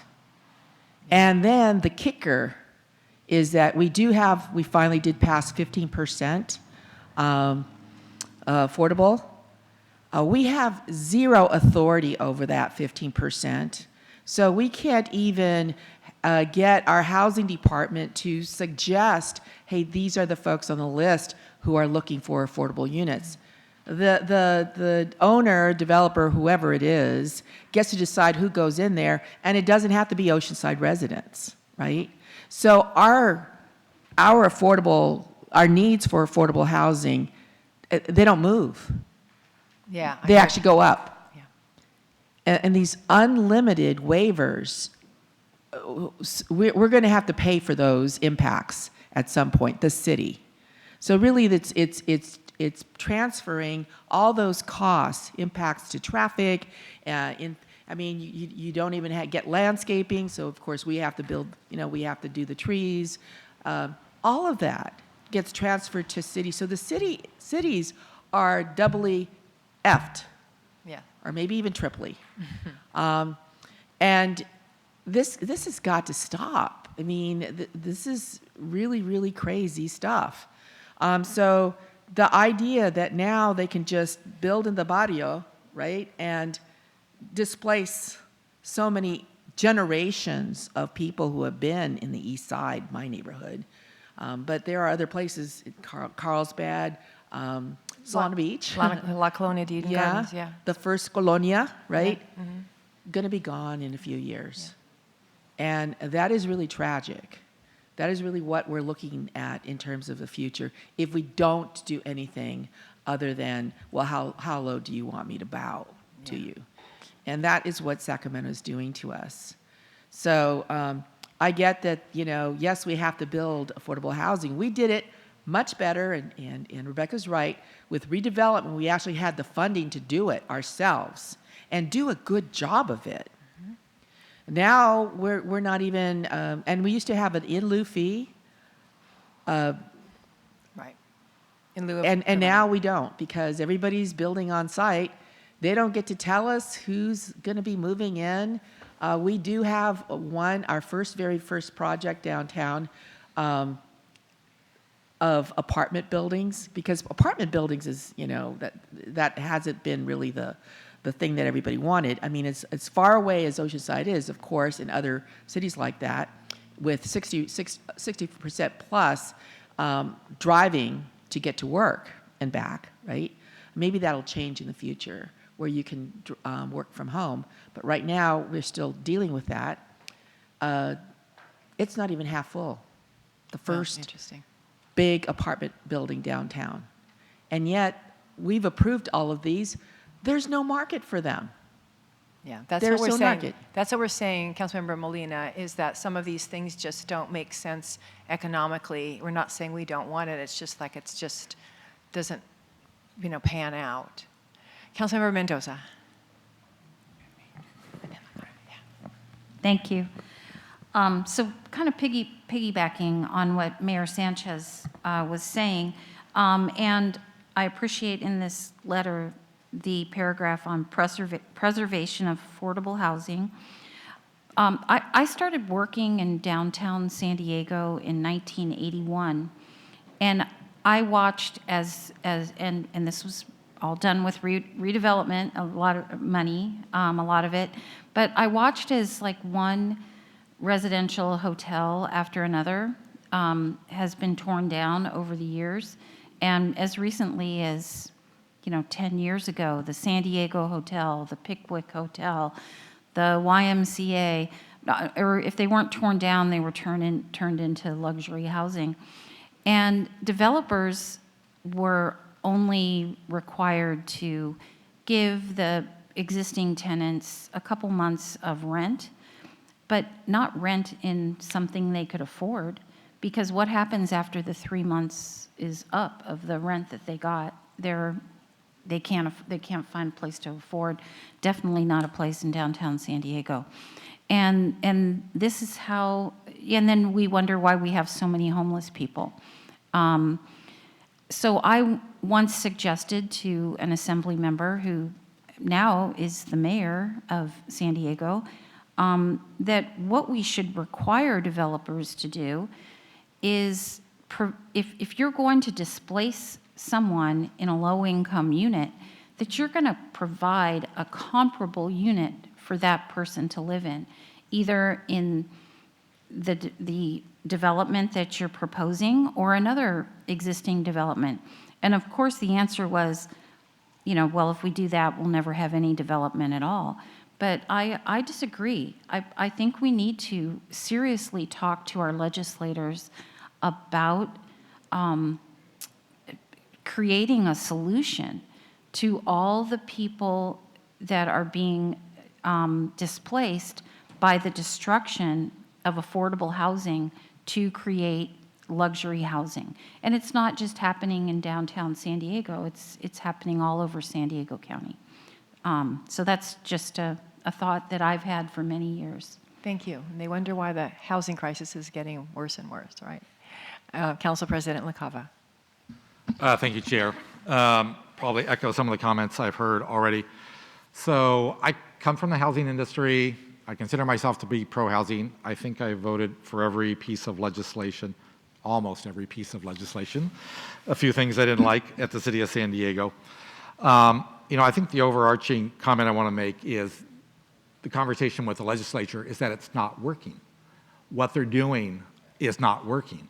They're not providing the pathway at scale for folks that are the most vulnerable in our region or in the state. And they're not creating pathways for our homeless population to achieve. So what are we doing here? And I would certainly echo some of the comments that I think there is such housing fervor in Sacramento that, and I've said this before, that they're tripping over themselves to come up with their own housing bill. And they're going into such nitpicky thing that they're actually making it more complicated and just as unproductive going forward. I do appreciate that the conversation about congregate housing might actually count some benefit. So if we produce senior housing or assisted living or something like that, that's not much. But we've even talked at the city of San Diego about shelter. That's not a house by any means, but you're getting somebody off the street, and it costs us money to deliver that, would be another idea. Again, that's not going to give you the scale to meet our RENA numbers going forward. I've always been sympathetic to our smaller cities, because I think when those smaller cities incorporated housing, mixed income, were never part of the calculation. We didn't think about that back then. Today, if we were to do something like that, we might think differently about where we would draw the city boundaries. You can't undo that kind of thing. We talked this morning about VMT being a proxy for greenhouse gases. I've always had a problem with the 30 dwelling units per acre being a proxy for your housing element to say, oh, you have a capacity for affordable housing. And we've all seen what happens is the for-profit builders come in, snap it up, and build above market housing. So then you're now out of compliance because you no longer have that zoning anymore. What kind of crazy system is that? I would also join in the chorus about redevelopment, which actually gives you the power to condemn land to actually be able to build the housing and provides a funding mechanism to actually deliver that. This morning I heard folks talk about why aren't SANDAG projects in my part of the county. I have the opposite problem. I have constituents that say, get SANDAG out of here, get the TPAs out of here, because A, we're never going to see those projects, and yet today they're allowed to build very large projects because they're in a TPA going forward, which is never something I never thought would happen, but it's very real as people start to get better educated and start connecting the dots. I'm going to talk to you real quickly about 3 projects, 2 bad news and 1 good news. One is to the point that our chair mentioned, we had somebody acquire a piece of property that had 16 natural affordable units. They tore those down. They built a market rate project. They did inclusionary with 16 units, and they said, look how good we are. We're providing affordable units. And of course, the net is 0, right? There were already 16 units. The good one was when we did a greenfield development, some of you may be familiar with Pacific Highlands Ranch, was on the 56 corridor. By greenfield, I mean it was undeveloped land. We imposed a 20% affordability mandate. And so in a community that has $2 million tract homes, 20% of those units are actually truly affordable, income restricted. Incredible success, small scale, but the window to do that was because it was a greenfield development, and you could negotiate with the developer to do that at the onset, and it has been very successful. Now the other bad one, and I know Marcella's in the office, in the house here. We have in Pacific Beach, 30-foot height limit, a 23-story project that's going to give us 5 low-income units, is going to include in their project a commercial hotel component that they think they're justified to do. So what a great windfall to them. It's by right, so our ability to interfere with them is very narrow. We have to be very careful. The mayor and I, and frankly every other legislator who's heard about it, is on our side, but our ability to do something is very severely restricted, because I think any day they're going to sue us for interfering with them getting a building permit. But it is just crazy, and it gives the bad news. I mean, that's the other problem, is it turns everybody against reasonable things. We have another project in Pacific Beach that Marcella is the chair of the planning group there, that went through the 30-foot, it's 5-story, but it's 100% affordable. So you can at least say we're at least getting affordable housing. The other thing, and I'm not one of those elected officials that brag about what we do, because I'm embarrassed by what we do.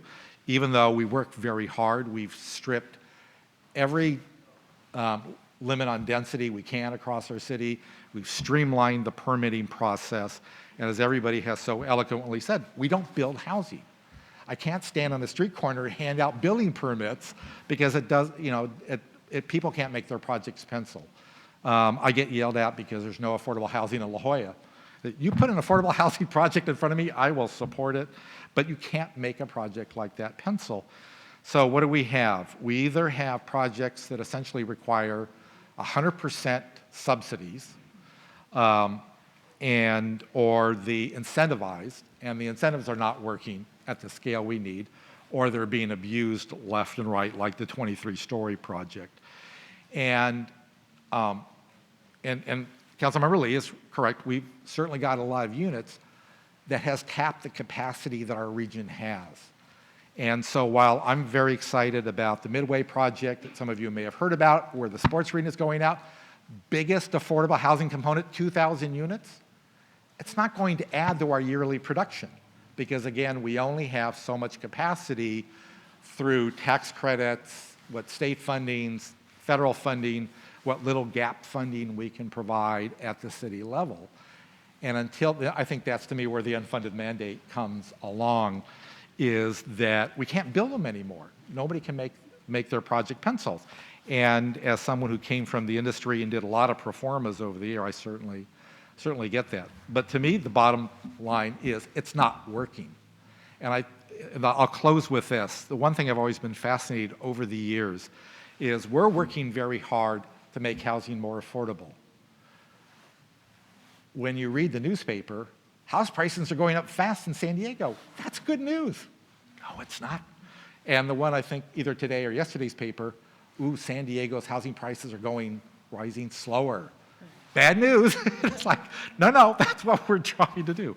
But we're never going to build enough. You know, to the question I think that Bruce, the mayor of Encinitas raised, how many units do I have to build to depress the units?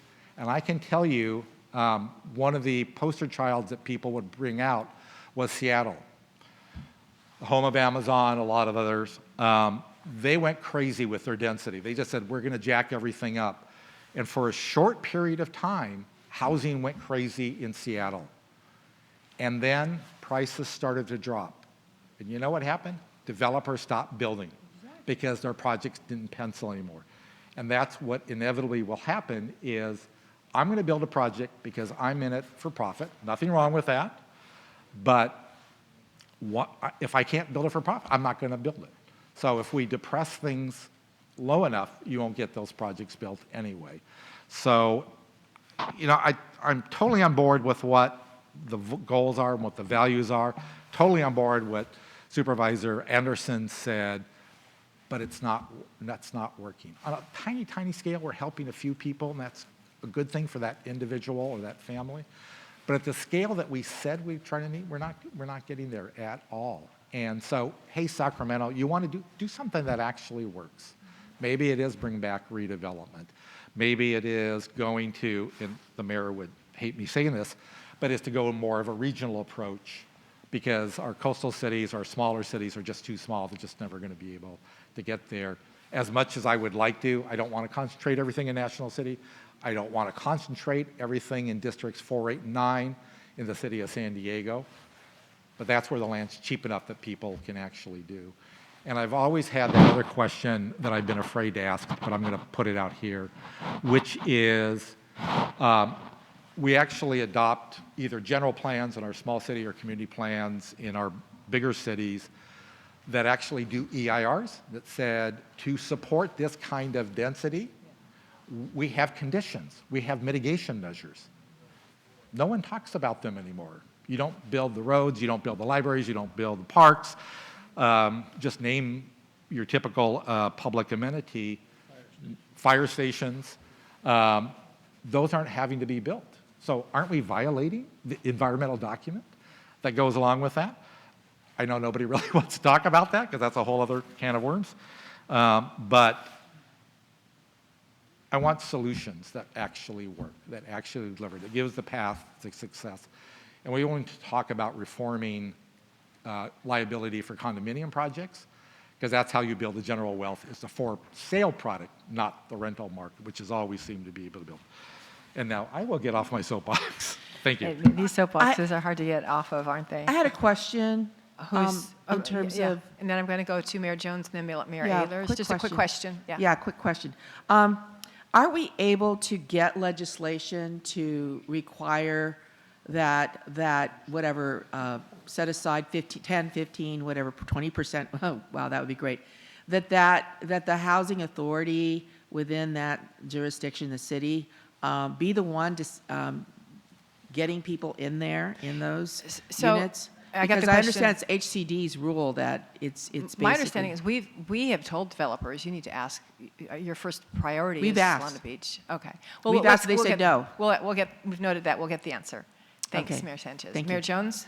Thank you so much. And Luz, you guys have 13% of deed restricted affordable in your city, so you are the winner in San Diego County. Thank you very much. I did want to say we have actually about 500 more units, maybe 515, 20, somewhere around there, that are in the pipeline that are actually approved, ready to go, that we don't have funding for, that have to go through the tax credit cycles and all of that. And I think I misspoke. I think I might have said builder's remedy, but it's density bonus in my city. So I think I might have misstated that in my frenzy because I get so excited about this. But I was talking to Mayor Ehlers and he goes, do you have a housing melt? Yeah, I have it now. Oh, shoot, I said the wrong thing. Anyway, during our last cycle, we had a technical working group that came up with a number, and then that number was voted on by the board. I was on the board as a non-voting member because I was on for North County Transit District.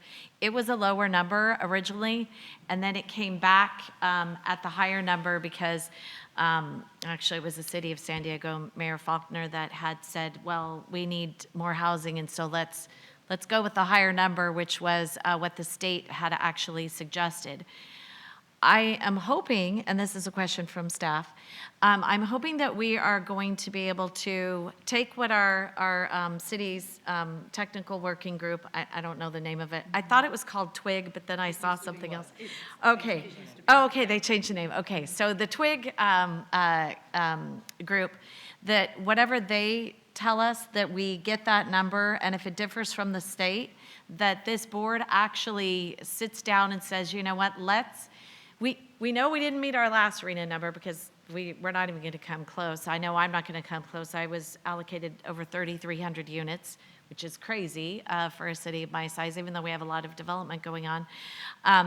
And that we would be serious about saying, no, we can't accommodate that. We want to be realistic about our number because I'd actually like us to hit our number and not have it as such an outlandish number that it can happen. So I'm hoping we will do that. And then also, oh yeah, the other question, and we were talking about this earlier, Chair, the halfway point. You had mentioned something about the halfway point in the current RENA process. Because this is where we're going to get in trouble if we haven't actually built, which I haven't even built half of mine either.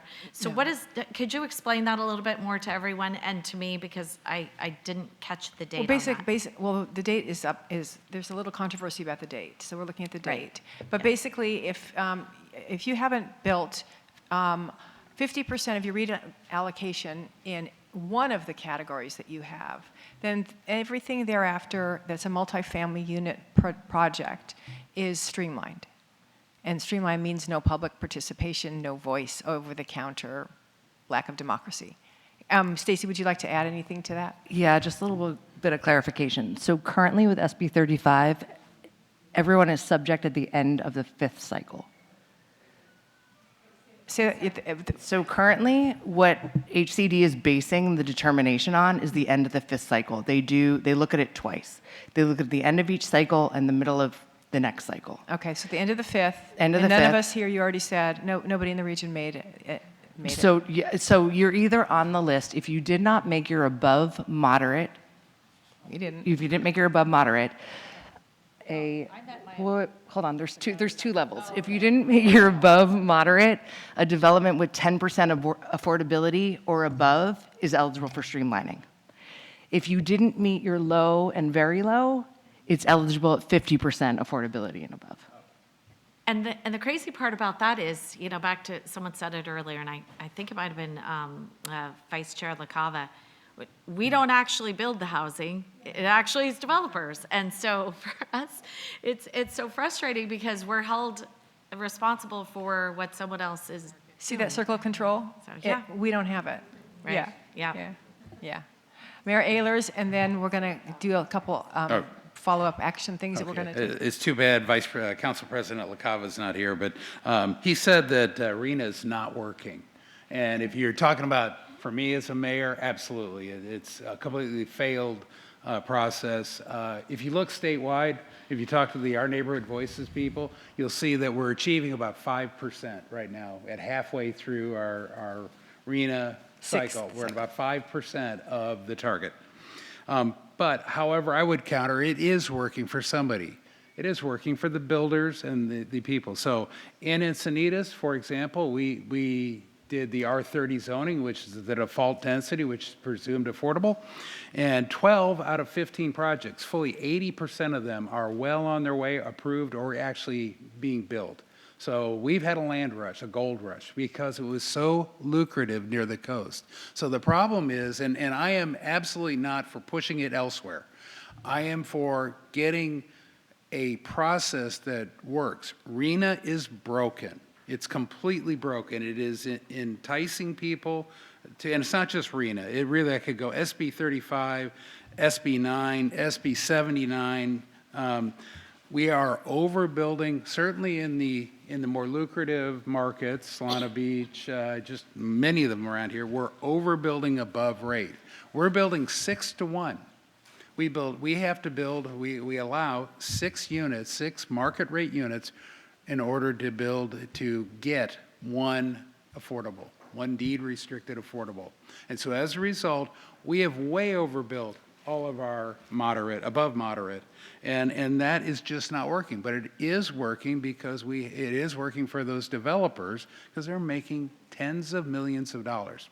So, old planning commissioner here, and I was chair of the planning commission at the time, and we actually said, hey, there's a concept of, we have your base zoning, and then when you come in for RENA, you do, typically with the R30, it's called an affordable housing overlay zone, where you do a step up, right? Now, what does it cost that developer to get that step up zone? Nothing. They're getting a free upgrade. So what we did, and what 6 other cities around the state have done in the past, is they had a increased number of inclusionaries. So rather than the baseline 15, you could go up to higher. Many of them go up to 50, 25, 50, 55 even. And they require... Are you talking feet or affordable, what 50 feet, what? 50 lower income units, Okay. 50% lower income rather than inclusionary, being okay. the simple 15%. Sorry. The disembodied voices are really, it's hard. Where are people talking to me from? And plus, we're looking into the glare over there. Yeah. So what we did and I'm just going to tell this little story because I think it's very poignant and helpful. So at Planning Commission, we got together and said, hey, we should require for the affordable housing overlay zone a much higher percentage. And I actually talked to one of the foremost authorities around an attorney we've hired, Barbara Kautz, and she said multiple times in front of council, in front of Planning Commission, it's fairly common, her words, fairly common to have a higher inclusionary rate. Now, mind you, there's a 15% standard inclusionary safe haven state law. So a developer can't even sue any of us for 15% or under.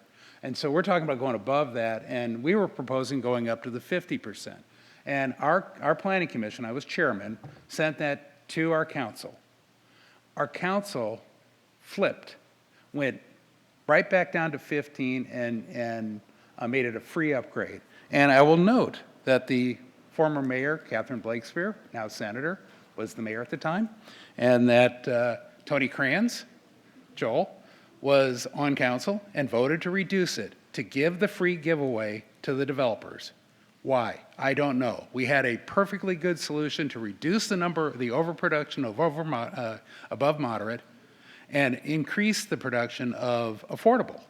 Yet both Tony Kranz and Catherine Blakespear, two good players, right? You would think, Now, if you go back and look at their donations from subsequent elections, you'll get your answer. What? Well, I'm just saying. But you're keeping Wiener. Yeah, really. Exactly. I think I would stick with Tony there. But my point is, there are solutions out there, and there are other things that work here, and it is the builders. And I go back to my referendum initiative claim that the fundamental way we're going to fix this is through initiative. I don't see any other way.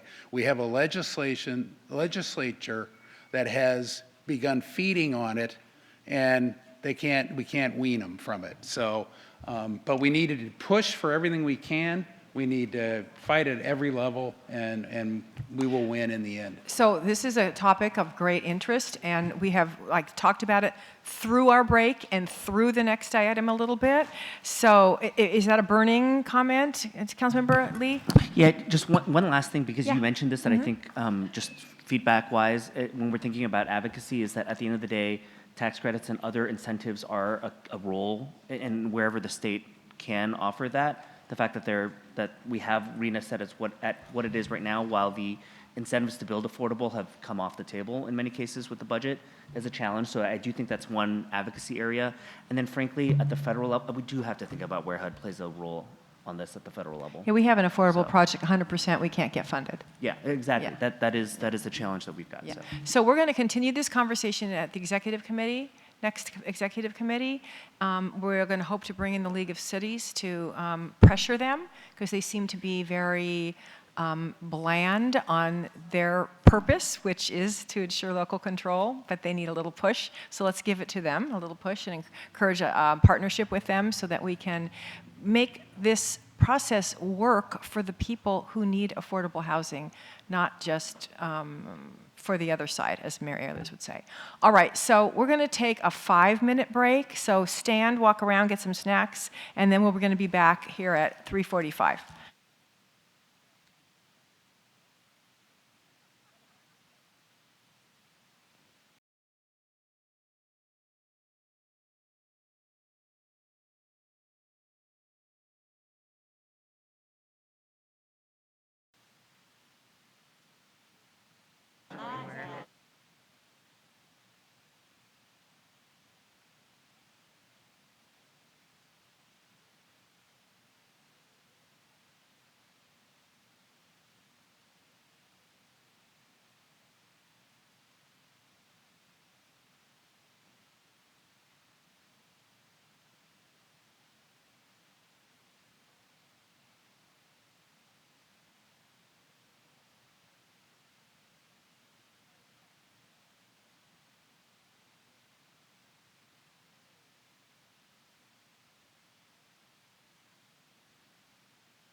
get started on our next session.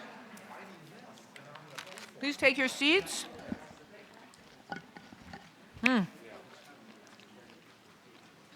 Okay, for our final session today, I'd like to welcome Susan Huntington to begin our next presentation, which is Transnet 101.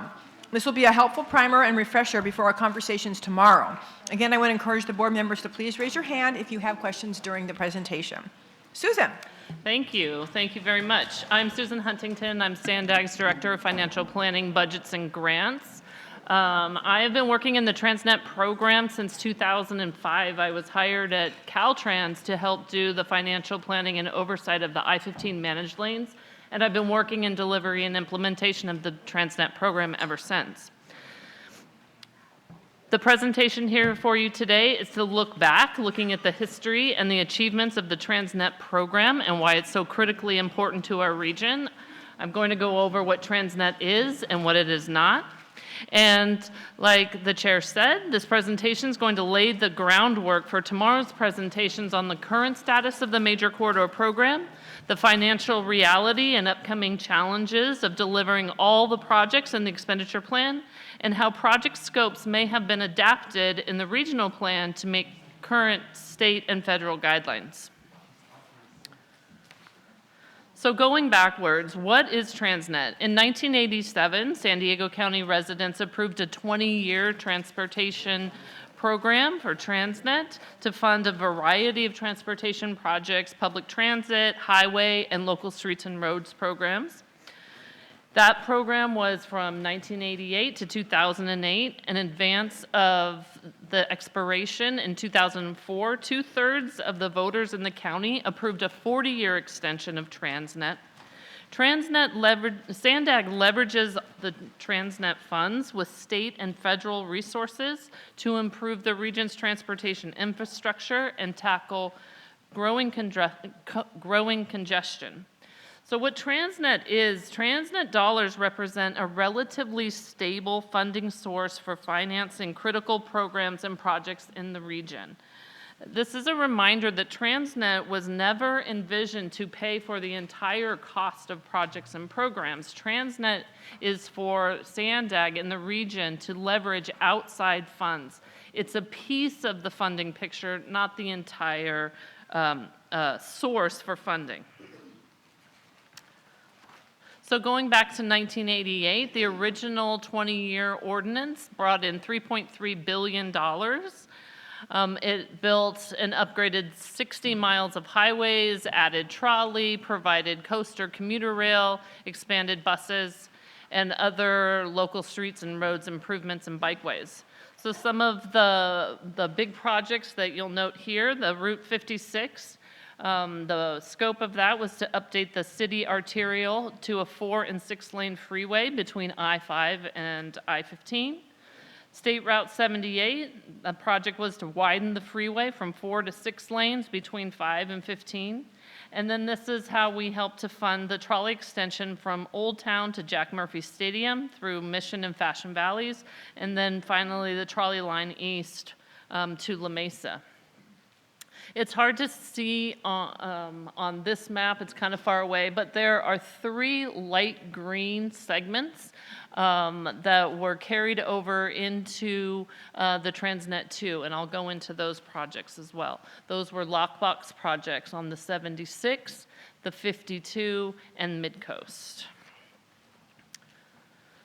So in 2004, voters approved the Transnet extension to 2048. The expenditure plan outlines funding for, again, highway projects, transit, bus, local streets and roads. A couple things that were different in this ordinance was the environmental mitigation program and the formation of the Independent Taxpayer Oversight Committee. So what the voters saw when they went to approve the ordinance was this exact language here. These are the 3 main goals of the Transnet extension ordinance: relieve traffic congestion, improve safety, and match state and federal funds. So to relieve the traffic congestion and improve safety, the ordinance identified 48 specific capital projects along 15 major highway and transit corridors. But a lot has changed since 2004. Demographics, economic conditions, revenue and cost estimates, as well as state and federal policy guidelines. So we have a couple of challenges going forward. Number one, projects outlined in the Transnet expenditure plan may no longer align with regional approaches to achieving the goals of the ordinance, or state and federal guidelines which allow access to that outside funding. And number two, the ordinance requires that in order for projects to be eligible for Transnet funding, the projects must be in the regional plan. So as we're trying to bridge the project scope from the expenditure plan in the ordinance with the project scopes in the updated regional plans. So I did mention that the ordinance established the Independent Taxpayer Oversight Committee. The ITAC, as we call it, is there to enhance the level of accountability and the expenditure of funds in the expenditure plan. So the committee is doing the oversight to help ensure that all the voter mandates are being carried out as required. And then they develop recommendations for improvements to the program. A few of the important responsibilities and mandates that the ITAC has, they do conduct an annual fiscal audit to make sure that we're spending the funds in accordance with the ordinance. They prepare the annual report and also conduct a triennial performance audit.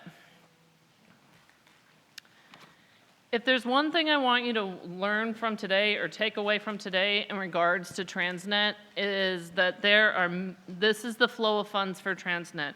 There are many different flavors of Transnet. So when we talk about Transnet funds, each of these different colored boxes here is a different color.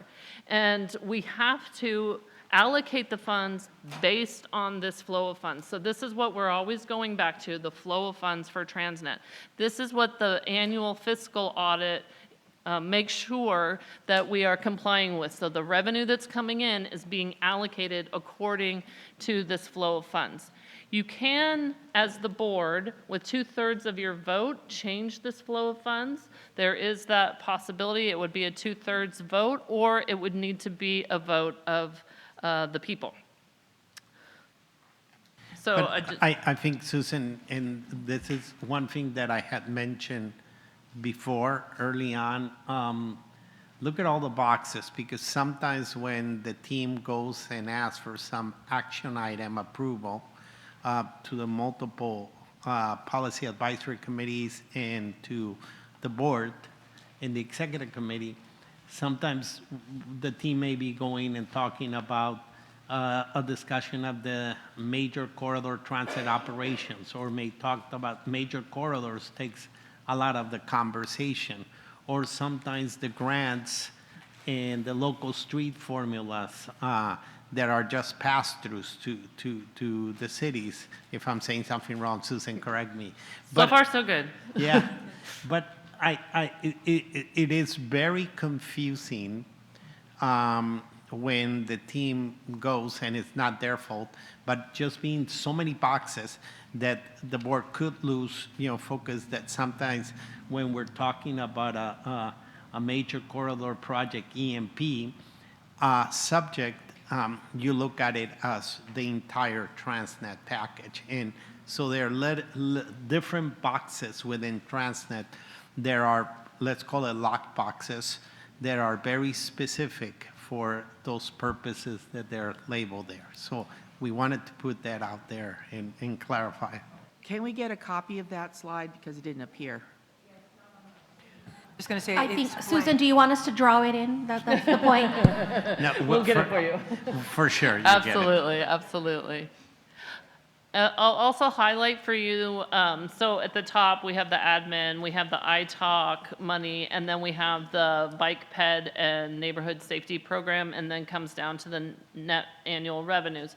The two boxes on the left are your major corridor capital projects and the EMP that's used to mitigate for those major capital projects. Those three in the middle, the 1.8%, 2.1, and 29.1, those are the three that the local jurisdictions want to pay attention to, because those are the funds that the locals can either, it's the pass-through, or those are the grant programs that you would be able to seek. And then on the right, the two boxes on the right, those are for transit services and transit operations, as well as grant programs within them. So I just wanted to point out that that's kind of how this chart is laid out: the major corridor, the local, and then the transit operators flow of funds. So Susan, just Yep. as an example, so the members kind of get an idea. We just put out a call for grants, and we got a boatload of applications. There was about 40-something million that's going to be available. For what program was that? Sure. So that's the Smart Growth Incentive Program. That we received applications from each of the jurisdictions minus two. We have $45 million in that bucket. And we will be coming back by the end of the year for through ITALK, TC, RPC, regional planning, and then to the board for funding recommendations for that program. But that's that's one of the boxes of how the pass-through is happening through the grant program. Yes. Thank you, Mario. So I just wanted to go through a little bit about what our accomplishments have been. Obviously, you're probably recognizing many of these projects: the Mid-Coast project, the I-15 managed lanes, where we delivered the innovative direct access ramps. Those were new to the region at the time that they were delivered. Those allowed us to start bus rapid transit along the I-15. The Superloop project, Transnet 2 also provided a contribution to single track, to the first track of the Sprinter. Along the I-15, where we have had corridor type on the I-5, where we've had the corridor concept, where we've done highways, we've done lagoon restoration, bike and ped projects, rail double tracking, so this idea of a complete corridor. And then also we rolled out the trolley renewal program in 2015. I also will mention that the 3 projects that what we call lockbox from the first Transnet, which was the SR52, that was constructing a 4-lane freeway from the 125 to the 67, that was delivered in 2011. Along the SR76 to build 2 general purpose lanes from Melrose to I-15 and all the environmental enhancements that went along with that. That was delivered in 2017, and then Mid-Coast was delivered in 2021. So how were we so successful at delivering these things? Well, although actual Transnet collection did not start until 2008, the SANDAG board made the strategic decision in 2005 to launch an early action program with the Major Corridor Program. So the EAP contained a list of 22 projects along 11 corridors throughout the region, and these projects were selected based on their readiness and ability to impact the entire region. So what this allowed was for SANDAG and its partners to begin working on these high priority projects before the other projects. We really had a lot of focus on what was the board's priority, and we were able to move forward with the projects in the EAP. This list shows you that out of 22, all of the EAP projects have been delivered, except the SR52 Managed Lanes project, which is currently in progress. Also, as part of that item to establish the early action program, the board decided that we could go ahead and issue bonds. So between 2005 and now, we have issued bonds, and we've been able to advance funds that were going to be coming in the later part of the program forward so that we could deliver the projects early. So this allowed us to keep costs down because we were able to continue to move forward during the Great Recession, where we were seeing a lot of costs come down, and we had the financing, so we were able to move forward. And that really helped our checkbook. But what Michelle's going to go into tomorrow morning in the Transnet 201 is where we are now. So when money comes in on an annual basis, we have to pay our debt service first before we can add the revenue onto projects. I think, Susan, also to highlight, not to tout on it, but to highlight the impact that the infrastructure projects can have in the region as a whole. I remember hearing at that time from Gary Gallegos that due to the advancement of the EAP during the recession period that you mentioned, the San Diego County fared pretty well on the unemployment rates. And a good chunk was it because the region had so much construction going on that San Diego County fared a little bit better than the rest of the nation on the unemployment rates. So that's just highlight, how some of the things, sometimes when we're thinking of just doing the improvements and that it's going to enhance mobility, it actually has a substantial impact to the economy during certain periods, and it's also very positive. Absolutely. Thank you, Mario. So now we'll get into the Transnet Environmental Mitigation Program. This was unique and innovative. The ordinance set aside funds for early acquisition of large tracts of land. So again, we were able to go and purchase properties in advance of the highway and transit and capital projects being delivered. So that resulted in, again, reduced costs, accelerated delivery of our transportation infrastructure because we already had the mitigation parcels set aside. It allowed for implementation of habitat plans and reductions of listings of threatened species. So this bucket of money, this EMP bucket, through this we've acquired or helped to restore over 9,000 acres of habitat, including wetlands, coastal sage scrub, and vernal pools. And Transnet, just having this money, it's been providing a reliable funding source that allows us to partner with local, state, and federal agencies to attract the non-Transnet funding. An upcoming challenge for the EMP program is the requirement now to transfer these parcels, these mitigation lands, to qualified land managers, such as the County of San Diego, for long-term management. This transfer is estimated to cost roughly $45 million. But I think we need to put the spotlight, Susan, that we have front-loaded this program, and this program has dried up, or it's very close to drying up financially, because we front-loaded it, which was good, but now the challenge is that we do not have identified the funding for the endowments that Susan is mentioning to transfer these properties to whoever's going to maintain them for the long term. Am I saying something there? That was the message I was hoping to get across. So, Thank you. big picture, this bucket is dry. We have achieved, we have bought the properties, and the challenge is we do not have enough money for the endowments. And the money was front-loaded, and it's great. The properties are there, and they did what they were supposed to do, mitigate. Now the challenge is how we're going to move it for the long term. And we are working with partners on strategies and looking at the funding. When you look at the big scheme of things, and the size of the program and properties we acquired, the endowment is not that large. But still, it is important that we're very transparent and tell you where the challenges are on each of the programs. So we also have a Transnet land management grant. So we've awarded 136 grants, a total of almost $19 million in total. And these are always the slides that I like to present. I think they're so cute.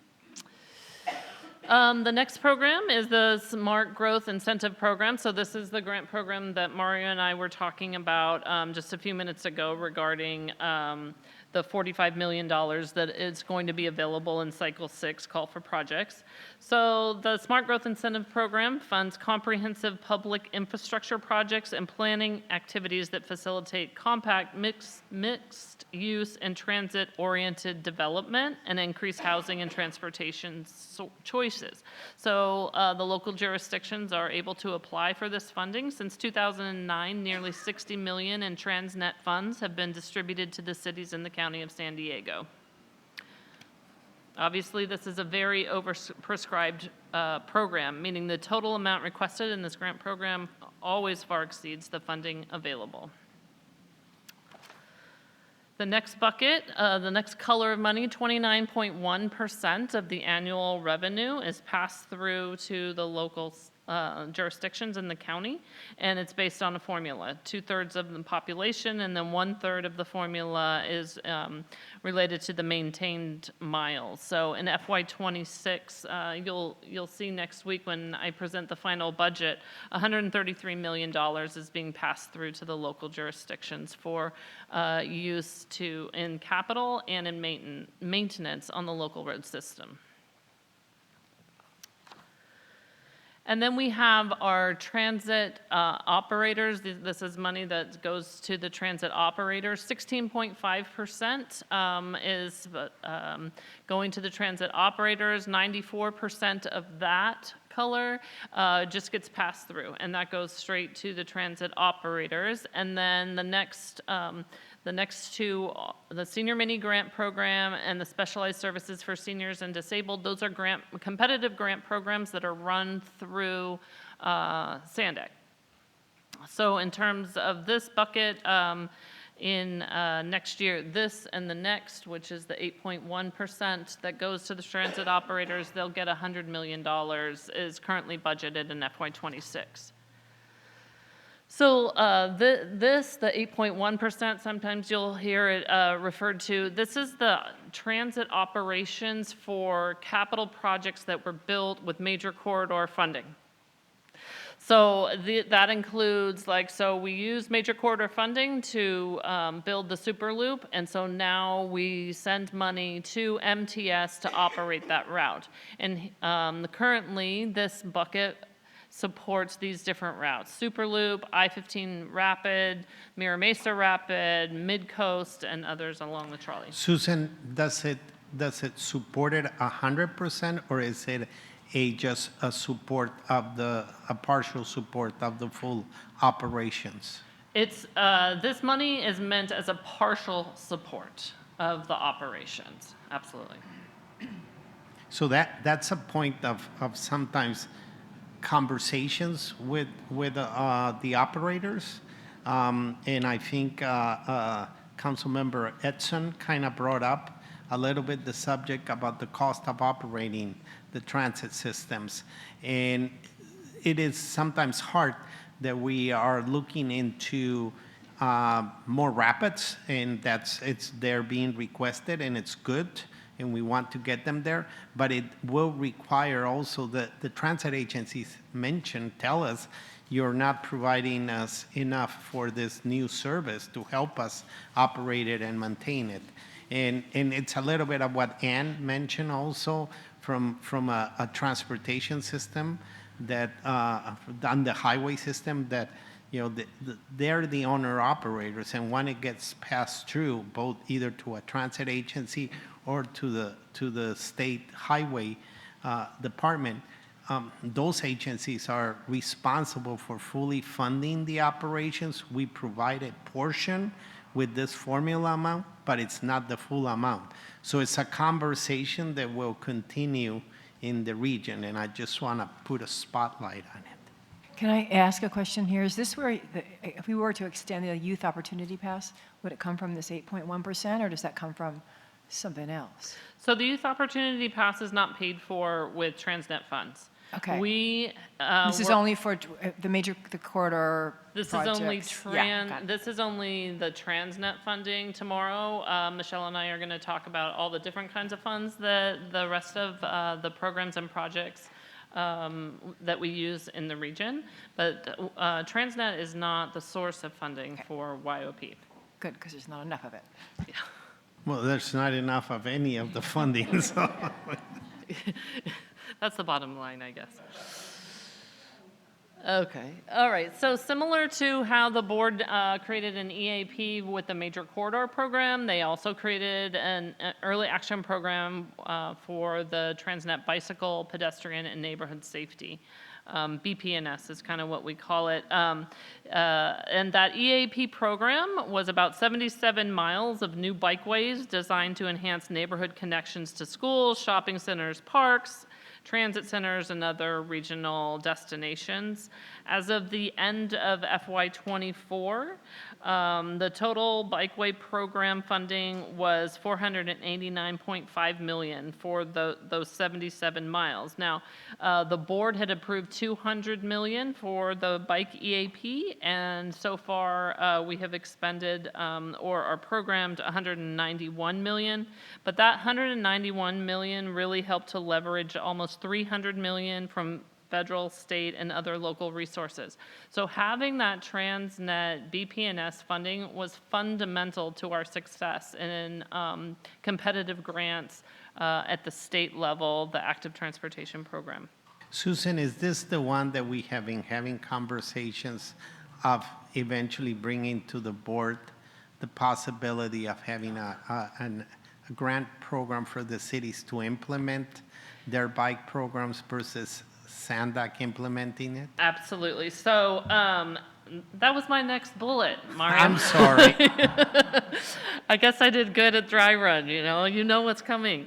So as the projects that were above the line is how we refer to the board action. They said, go ahead and move forward with this set of projects for the EAP. As that EAP advances into final design and into construction, the board will have the opportunity to consider how to optimize using the Transnet bike funding going forward. And so that might be an opportunity to go back to a grant program where we could be passing the funds through from a competitive grant cycle. And this doesn't come from a capricious point of view from us at the staff level. It comes from what we have heard at the board meetings as ideas and direction. It hasn't been officialized, but we will eventually at the longer, in the next 12 months, we will come in with an evaluation of this program and with some proposals. And among the proposals, it could be that SANDAG takes an active role in implementing bike projects that are going across multiple jurisdictions, but when they're within a jurisdiction, that jurisdiction or that city should be the one pursuing the funding, and we will make grants available. We have experienced a larger cost of the projects because sometimes when the bike projects come in, the cities where we're building them are requiring us to fully rehab the entire roadway, and not just the section of the bike lane. And so we feel that we should put it more on the cities, and you could decide if you want to bring more multiple funding sources to deal with your full roadway rehab and just partially for the bike lane there. So anyway, it will be a point of discussion, and we will bring a proposal, and the board will decide where you want to go. If it does go that way, what would be the earliest time that they would be available? So we've done some analysis on that, and because this also was an EAP, we went out and we bonded, so we need to pay that money back. So right now, I'm looking at around 2029 or 2030, where we would be able to, because we have max front-loaded like we have with the EMP and Major Corridor, so now we need to be paying back that debt every year. It looks like we have a positive balance at the end of 2029, so I would anticipate maybe around 2030 that we'd be able to start that. Great, thank you. I have a question, if I could, on this. Two things. The bike path along Silver Strand in Coronado is a long distance, greater than 6 or 7 miles, and it goes through every jurisdiction you can imagine, most of it federal, but some Caltrans administering. And we just finally, for the first time, if anybody cares, did a title search, because if we want to do anything, it requires approval of practically every agency around this table and then some not here. And so that's a problem in terms of administering it and taking care of it. So is the grants you're thinking about doing, is it to help those of us that have a lot of it through land that we don't own, but it's part of ours? So I'm trying to figure out, because we're struggling as a city what to do with this. And just one more question to add on to it. If we need to do anything, we're having fights between whether we should do them around the bike paths, because Caltrans won't let us do it along the streets when we have to say, the water company says they need to put a new water line or something. So there's a lot of issues. So when you're coming up with grants, I want you to look at all the things that the bike paths are causing or not causing that cities have to deal with. Absolutely, and I think that over the last 10 years, we were not anticipating, and that's another reason why the cost has gone up, you know, almost threefold, right, from what it was in the original cost estimates. There's so much going on in terms of we don't own the right-of-way as SANDAG. The cities own the right-of-way. We've also done other improvements that are more on the local city responsibility. So yeah, there's a number of different things. I think as a regional voice, we have been trying to move forward regional projects that do cross jurisdictions, but it's certainly something that we'd have to look into as we develop the grant program. But also highlighting that there, like Susan mentioned, that we leverage 1 to 3 or 1 to 6 on the bike program when we get ATP grants, federal and state. So there's a very robust program of active transportation grants also from the state. So that's, you know, areas of opportunity. From the SANDAG funding perspective, I think we're just thinking about it. As you heard, it won't be available until like 29 or 30 after we pay the commitments of the front loading. So when the board decided to create the EAP, they also had a $1 million set aside for the Transnet Active Transportation Grant Program. And we haven't done a call since 2018. The balance of that bucket right now since 2018 is $7 million. So you're going to understand that we're considering building up that bucket before we do another call based on the size of projects and the cost that continues to go up. But I did want to point out we do have an active transportation grant program, but this is not the state's active transportation program. So I think all of the jurisdictions are also familiar with the state's active transportation program that's administered by the California Transportation Commission and Caltrans. That's funded with state funds. This is a separate grant program. Like I said, we haven't done a call in a while, and we'll be working towards figuring out how and when we would do the next call. So moving on, while SANDAG is the primary entity responsible for administering the Transnet program, other entities share responsibilities for managing and implementing projects and programs funded through Transnet, as well as maintain and operate part of the transportation system. So I just wanted to call out our key partners, Caltrans, MTS, NCTD, all of you in your local jurisdictions and all the grantees, nonprofits, conservancy groups, and other federal and state agencies that assist in the Transnet implementation. So Transnet is a success story, along with all of our partners, and leveraging the outside state and federal funds. Transnet has delivered $4.8 billion. 91 projects are currently being worked on. Over $1.3 billion have been distributed to all of the local jurisdictions. And we've done 240 grants for smart growth, senior and active transportation. Like I said, we've acquired lots of habitat, and we're working on 60 miles of bikeway.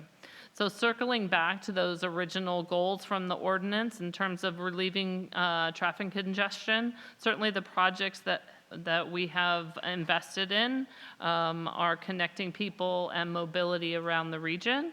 In terms of improving safety, we're focused on the safety protecting habitat species, and we look at safety in our active transportation. And in terms of our matching state and federal funds, the goal was 1-to-1. $1 of Transnet will bring in $1 of outside funds. We're currently 3-to-1 in major corridor, and we expect that will continue. So that concludes my, go ahead. I mean, basing my comment on what Mario just said, I mean, we're in desperate need of grade separation in Chula Vista, especially with the largest project in the nation coming up. It's going to cause a lot of congestion. We've seen accidents, and I can't emphasize how much we need to emphasize on grade separation. And I know the money might not be there, but you know, if we're talking about traffic, safety, I mean, is there any way we can talk about funding specifically in E Street, H Street, J Street? I know Palomar is on its way, but I just have that question. That is really pending with Chula Vista. It's crucial at this point because the Bayfront is about to open, so. And I think that this this presentation today has kind of just set the foundation of what Transnet is, but we certainly are looking for guidance and direction in terms of project prioritization. What are your principles? We're going to be laying out like tomorrow, what are our anticipated revenues coming in? What are estimated costs for the projects that remain in the Transnet ordinance? What's the magnitude of the funding gap? And then we're looking to get guidance from the board, and it's not necessarily tomorrow, but an ongoing conversation about which are the remaining projects in Transnet that are kind of rise to the top of the list in terms of what are the priorities, and like you're talking about here, traffic and safety. Those are the original goals, and how do we get there? I think tomorrow we begin the conversation, which it's ongoing, as we mentioned, for the next year, of that prioritization of projects based on the needs. And that's where this conversation comes about the safety elements, right? And what do we need to move forward to line up projects to be shovel-ready or get them to conclusion. Let it be transit, let it be rail, let it be highway. All righty, Susan, thank you. I think it's pretty clear that Transnet has made a huge impact for the betterment of our region. And we have in front of us, everybody has their own cities' investments that we received from Transnet. So interesting read for tonight. I thank you.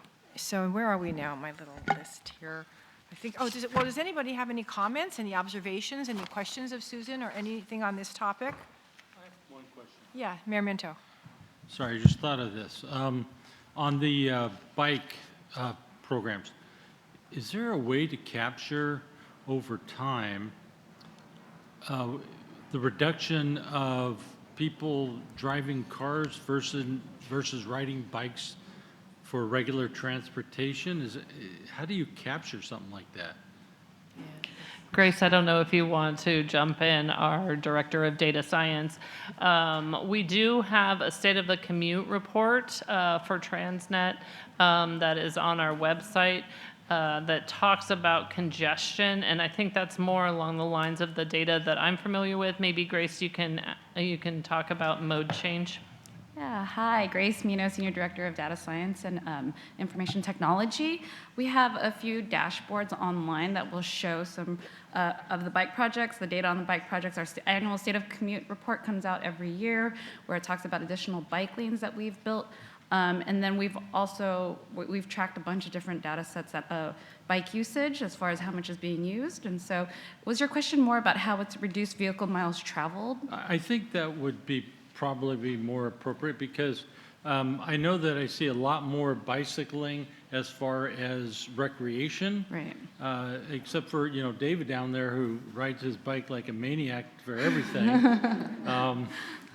It's hard to say because I guess the question is if it's not a significant reduction in vehicles mile travel, like for biking to work and to recreation and other things like that, then why would we spend the money if it's less than 0.5% even? Because it's not going to make that significant of a difference, I think, in the climate. Or maybe what's happening, can it be put into any kind of report on what difference it is making? Does that make sense? Yeah, and so we do an annual household travel survey, or not annual, but it goes into the regional plan. It's one of our baseline data sets that shows the different types of modes that are being used. Obviously, we're not in the pandemic level when we had the bike boom, but we know that with road diets, when you reduce roads and putting more bike lanes, that also lessens the amount of cars that travel through, so that's throughput. But I hear what you're saying, and so I'll come back to my team, and then we can get back to you on that. Okay. But Can I you think get that Mayor- by tomorrow morning? Yeah, sure. Mayor Mento, I think what I'm hearing is not just what is the performance metrics, but what is the cost-benefit value of the project. And I think give us some time and we can come up with that, because this is the purpose of this conversations. Susan was very clear that saying these are the boxes in the lockbox. If you want to have a conversation about tweaking some of those lockboxes, you can, and it's been brought up many times, and it's a 2/3 vote here, and our job is to provide you that objective information so you could come up with, you know, the cost benefit and the best value. So we'll do that. I have a question. Would something like that capture like safe routes to school, which would indeed, if the kids are riding their bikes in a safe lane, separated bike path, let's say, that reduces the parents driving them, right? And it also addresses safety issues. Would that be captured? We will have to figure all that out and index it if it doesn't already exist. It's a Pandora's box. It's very complex. Right. Once we start analyzing, it won't be straightforward. It's not straightforward, yeah. Yes, because But those when things you do the need to be benefits. captured because that provides a big service. For sure. Yeah, thank you. Definitely. Councilmember Downey? I had two things, but I'll follow back on Mayor Sanchez's. One of the things we realized when the schools got rid of busing. Is your mic on? It says it? Okay, maybe you can pull it closer. One of the, well, I can't. It is so hard there. It won't. Oh, I'm going to break something, I think. Short answer is, we know in Coronado that it has made a difference because that Silver Strand bike path, I was just mentioning the 8 miles, when the school stopped funding the buses, although my community is kind of in a knipshed over the fast motorized bikes, but a lot of those kids are doing that 9-mile trek now, so the mom and dad isn't driving them in the car. So we're working to collect those numbers, but I'll see what we can do to help put those numbers into whatever you're trying to figure. But the reason I just wanted to talk was to say, this is fantastic, the presentation that we just got from Susan. I would love if somewhere there was a chart or a snapshot so that I can answer my constituents when they say, well, we paid for all this money at Transnet, what did we finish? You guys aren't done. Well, we've done most of it, but if we're not, we made our city put up a chart that this is the project, we started in this date, and we explain how long they take, and then here's where we are, we're either completed, or here's when the completion date is. Something that we can answer the mail, just have a chart saying, here's what we did with Transnet. Good idea, good idea. Anybody else have any comments or questions? I see none, so I'm going to turn it back over right now to Ken Moore to complete our wrap-up before finishing with public comment. All right, thank you, Chair Huebner. Just a couple items to close out the day. A reminder on parking. If you have those forms, find myself or Catherine or anybody on the team. We can help you get those validated, or you can go straight to the front desk and they'll do it for you there. Secondarily, if you're looking for a room, talk to us for check-in. Catherine and I can also help you with that. We'll also be at the front desk. And then also Ariana handed out a retreat survey, especially for those of you who are not going to be joining us for tomorrow. If you could fill out that retreat, it's really helpful to get feedback and so we can, for planning for future ones. So with that, I'll turn it back over to you. Thank you. Thank you much, Ken. We'll take public comments on item 2 now. Michael, how many speakers do we have? We have 4 public comment, Chair, and first is Truth, followed by Mary Davis.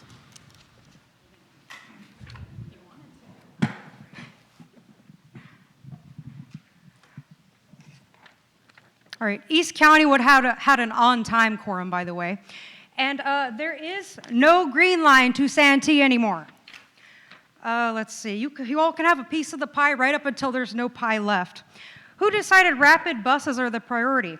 I look forward to the fiscal strategy while Doge exists. What's the plan for when carbs demands get defunded? The concepts and plans haven't really changed since the 70s, and no wonder they suck. Also, wasting paper on a junk plan is not a sustainable use of paper. This actually is, though. We have a regional dunce cap. I'm going to give it to Carrie. Why does SANDAG always lack individualized solutions to meet the diverse needs of different areas? A restructuring needs to happen on ethics, transparency, communication, rules, and tangible goals. Some pacts are practically defunct or pointless. Housing is out of SANDAG's lane. Make SANDAG about transportation again. The RENA presentation, I didn't like the info, the circles, and the objectives were not explained. There's a difference between wants and then reality. The elephant in the room, some don't have the courage to admit, politics is what's really made housing overpriced in California and why the priorities are completely messed up here. Joe, this crazy, oh, Joe, his back, okay. This crazy system was built by your crazy Democrat friends, including Joel. Why can't SANDAG unify on issues that are much more directly related to transportation, such as the OMI border crossing that will enable and fund Mexico's environmental terrorism? Is that because tolls bring money where housing cost money? Why can't the transit extension show projects like the original can? Antoinette asked, how many managed lanes do you want? Translation, how many more tolls do you want, or how much more traffic do you want? No more wasting millions on slime green paint for dangerous bike lanes, letting public transit die a slow death, letting the roads crumble to pieces, and enabling people dying from a lack of safe housing or evacuation routes. Use the transit tax to define and deliver the obligated projects approved by the voters. And this meeting is too long. Dinner shop provided, no hotels. Expired. You didn't even offer me one. Next is Mary Davis, followed by Karen Ventimilla.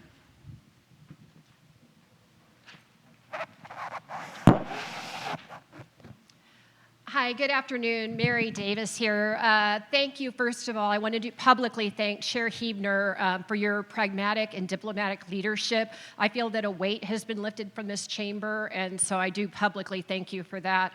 Next, I'm asking for the directors as well as your staff to start. So much of your work relies on modeling, but there's no accountability for past modeling. So I'm asking for an analysis to see how accurate you've been in the past so that we can take assurance in moving forward.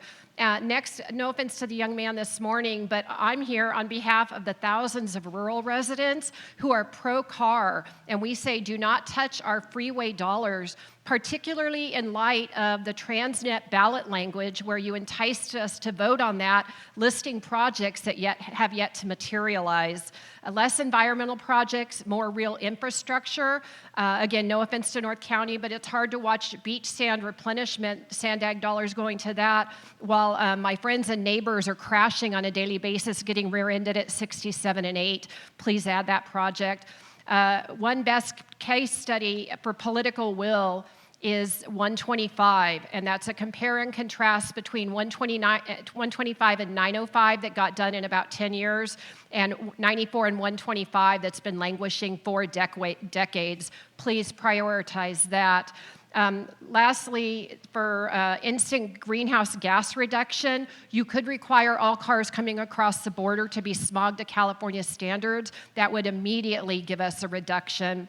Lastly, please use better premises, things like shared roads. That's a faulty premise and lazy policy making. Small things do not belong on the same road as big things, so please make separated infrastructure and prioritize wildfire evacuation on 67. Widening the shoulder is inadequate. We need more lanes and reversible. Thank you so much.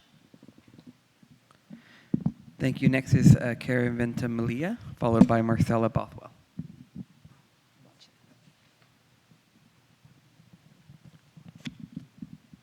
Good afternoon, SANDAG members. Today's meeting was absolutely illuminating for me and confirms what many of us that try to pay attention have long suspected, that HCD operates with near absolute power, and as a result, the six-cycle RENA process was absolutely flawed. Their housing targets are handed down without explanation, and there is no transparency in how they calculate or impose these numbers. Independent data-driven research, like the analysis that was done by the Embarcadero Institute, was absolutely ignored. Cities are forced to comply even when the math doesn't make any sense. And when cities question the process or fall short of unrealistic goals, the state threatens them with builder's remedy, giving developers absolute free rein. At the same time, the state offers no meaningful subsidies to actually build deep, affordable housing that we need, especially for the working families. Yet they publicly tout this is all about helping working families by building affordable housing. At Neighbors for a Better California, of which I'm on the board, we want to work with local governments to craft housing policy that is fair, reasonable, and truly needed for this next 7th cycle. At this morning's San Diego Planning Commission meeting, an abundance advocate made public comment that we are in a humanitarian crisis and planning departments should push for more fast tracking and more concessions.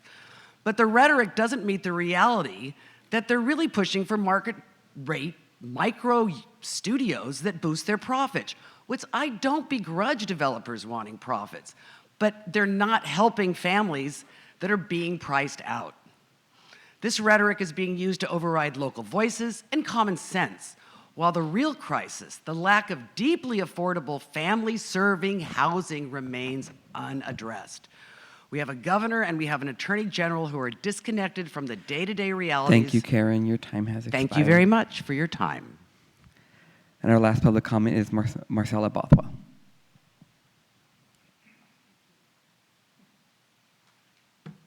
Hi, good afternoon. My name is Marcella Bothwell, and I'm chair of Neighbors for a Better California, and a San Diego retired surgeon who specialized in head and neck surgery, but also data-driven outcomes research.